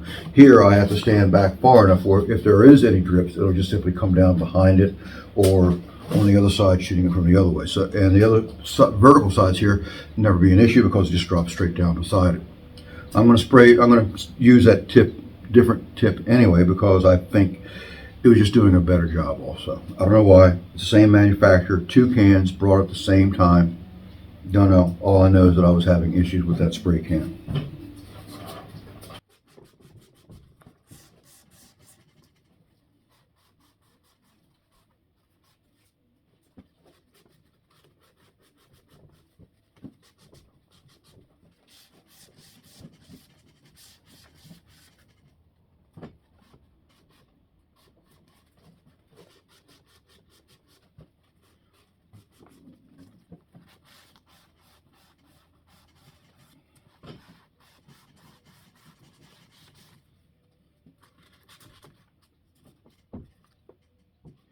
Make sure to still maintain balance. I have a pedestal underneath of this. That's about half the size, and I don't want it to vibrate one way too far or the other, and wind up having it hit the floor because of my not being observant.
down here.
that glare is just unacceptable still.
Lord be with you on this, please.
Well, only time will tell if I did it good or not. If I got it too heavy in spots, I might have in one spot, but I'm hoping it just doesn't come to pass. I just only played it. I've already asked the good Lord to guide my hand on this, and I felt He has, but again, I get in the way of my own self as well. So anyway, I can only hope that it dries out and this will be the last coat. If not, I will get another can, because there's only about a third of a can left, and I will not have enough to give it another coat should it need to go that way. So again, we'll just see how this plays out.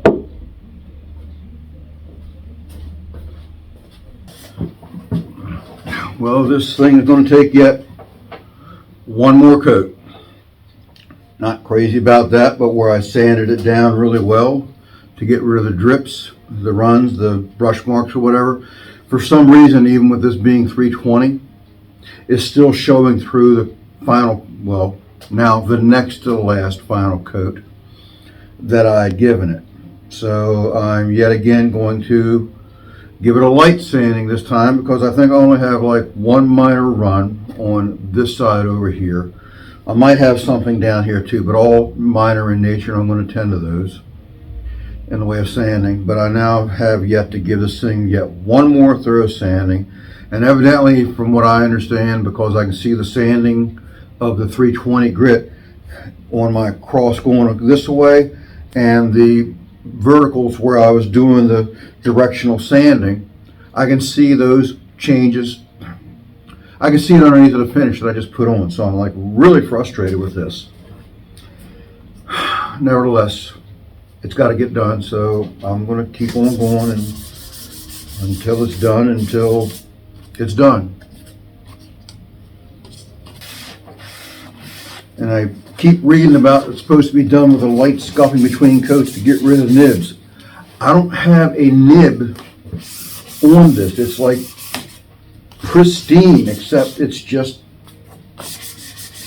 showing the sanding marks that like I'm putting on right now. It's like really weird. So I'm hoping that, and it's only in places where I really worked at it to get the runs out. So I don't know why the 320 is still letting that show, but I can only hope that this will do it.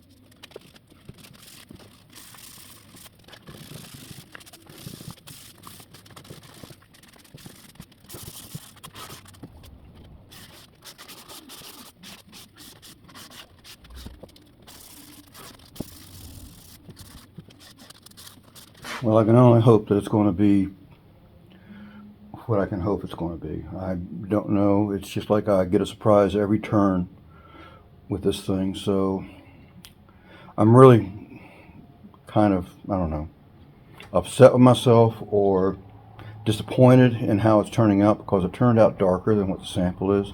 And I went painstakingly step by step to ensure that it would turn out the same as the sample. And anyway, I made some adjustments because I seen it was getting too dark, and the adjustments evidently were not enough.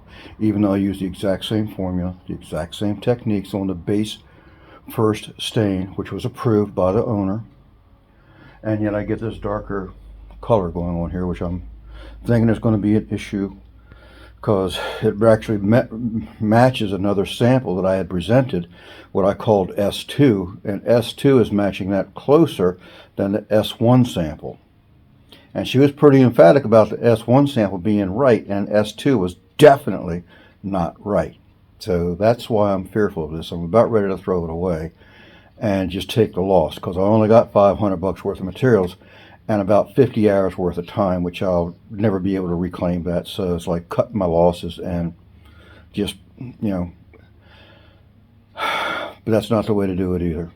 So I just don't know what to do about it. So anyway, until next time, we'll see if we can get this in the air, if it passes muster this time.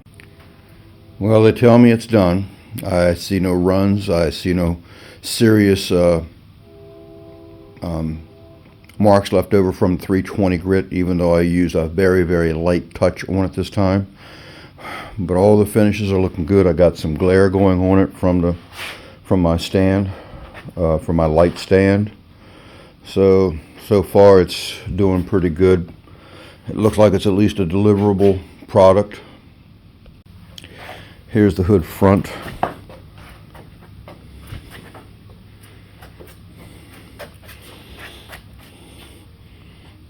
That turned out well. The sheen, the color is a good thing. It's matching the hood itself.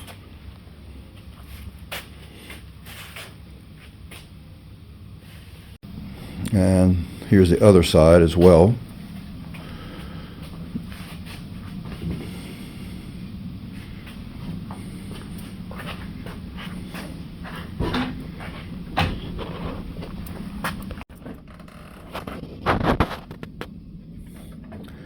And here's the face of it. It's going to be at eye level. And that all turned out well. I do have one minor issue with it, and there it is showing up in the camera, where for some reason the matte finish went really gloss, probably because I applied the applied the material too heavy there. For what it's worth, the kitchen's dimly lit. I don't even think it has an overhead task light. And then again, maybe it does, but I'll have to see what it looks like in place. The possibility of going over top of this with some 4/0 grit, some 4/0 steel wool, might take that down to a matte finish like I'm looking for it to be. So that's still a possibility.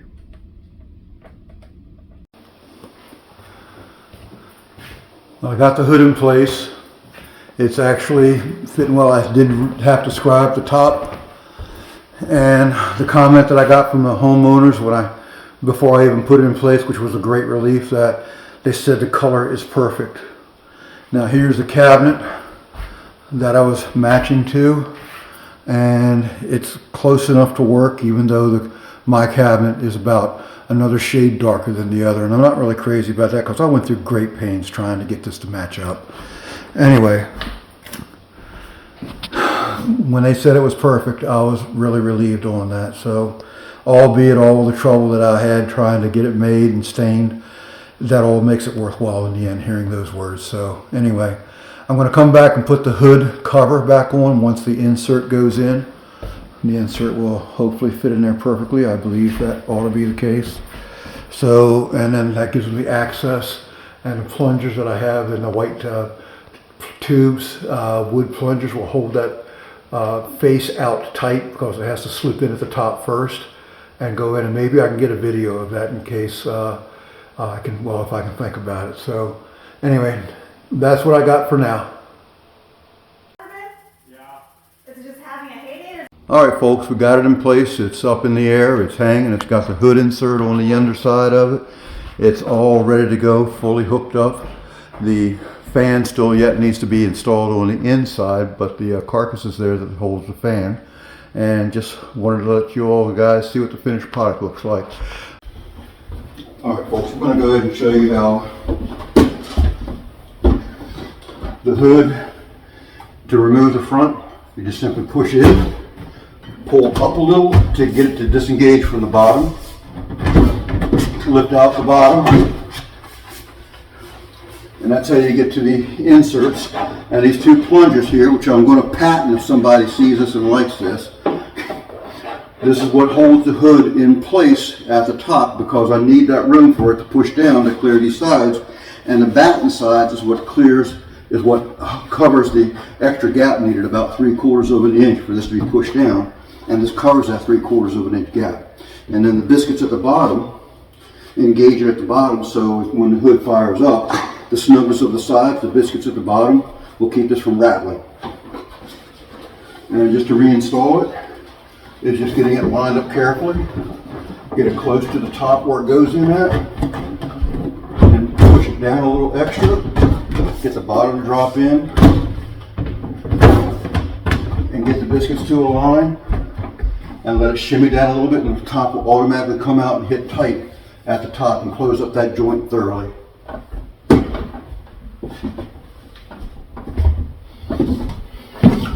Well, folks, it was really a heck of a deal to put this together. You've seen in my shop all the trials and tribulations I went to with the finishes trying to get the stain done.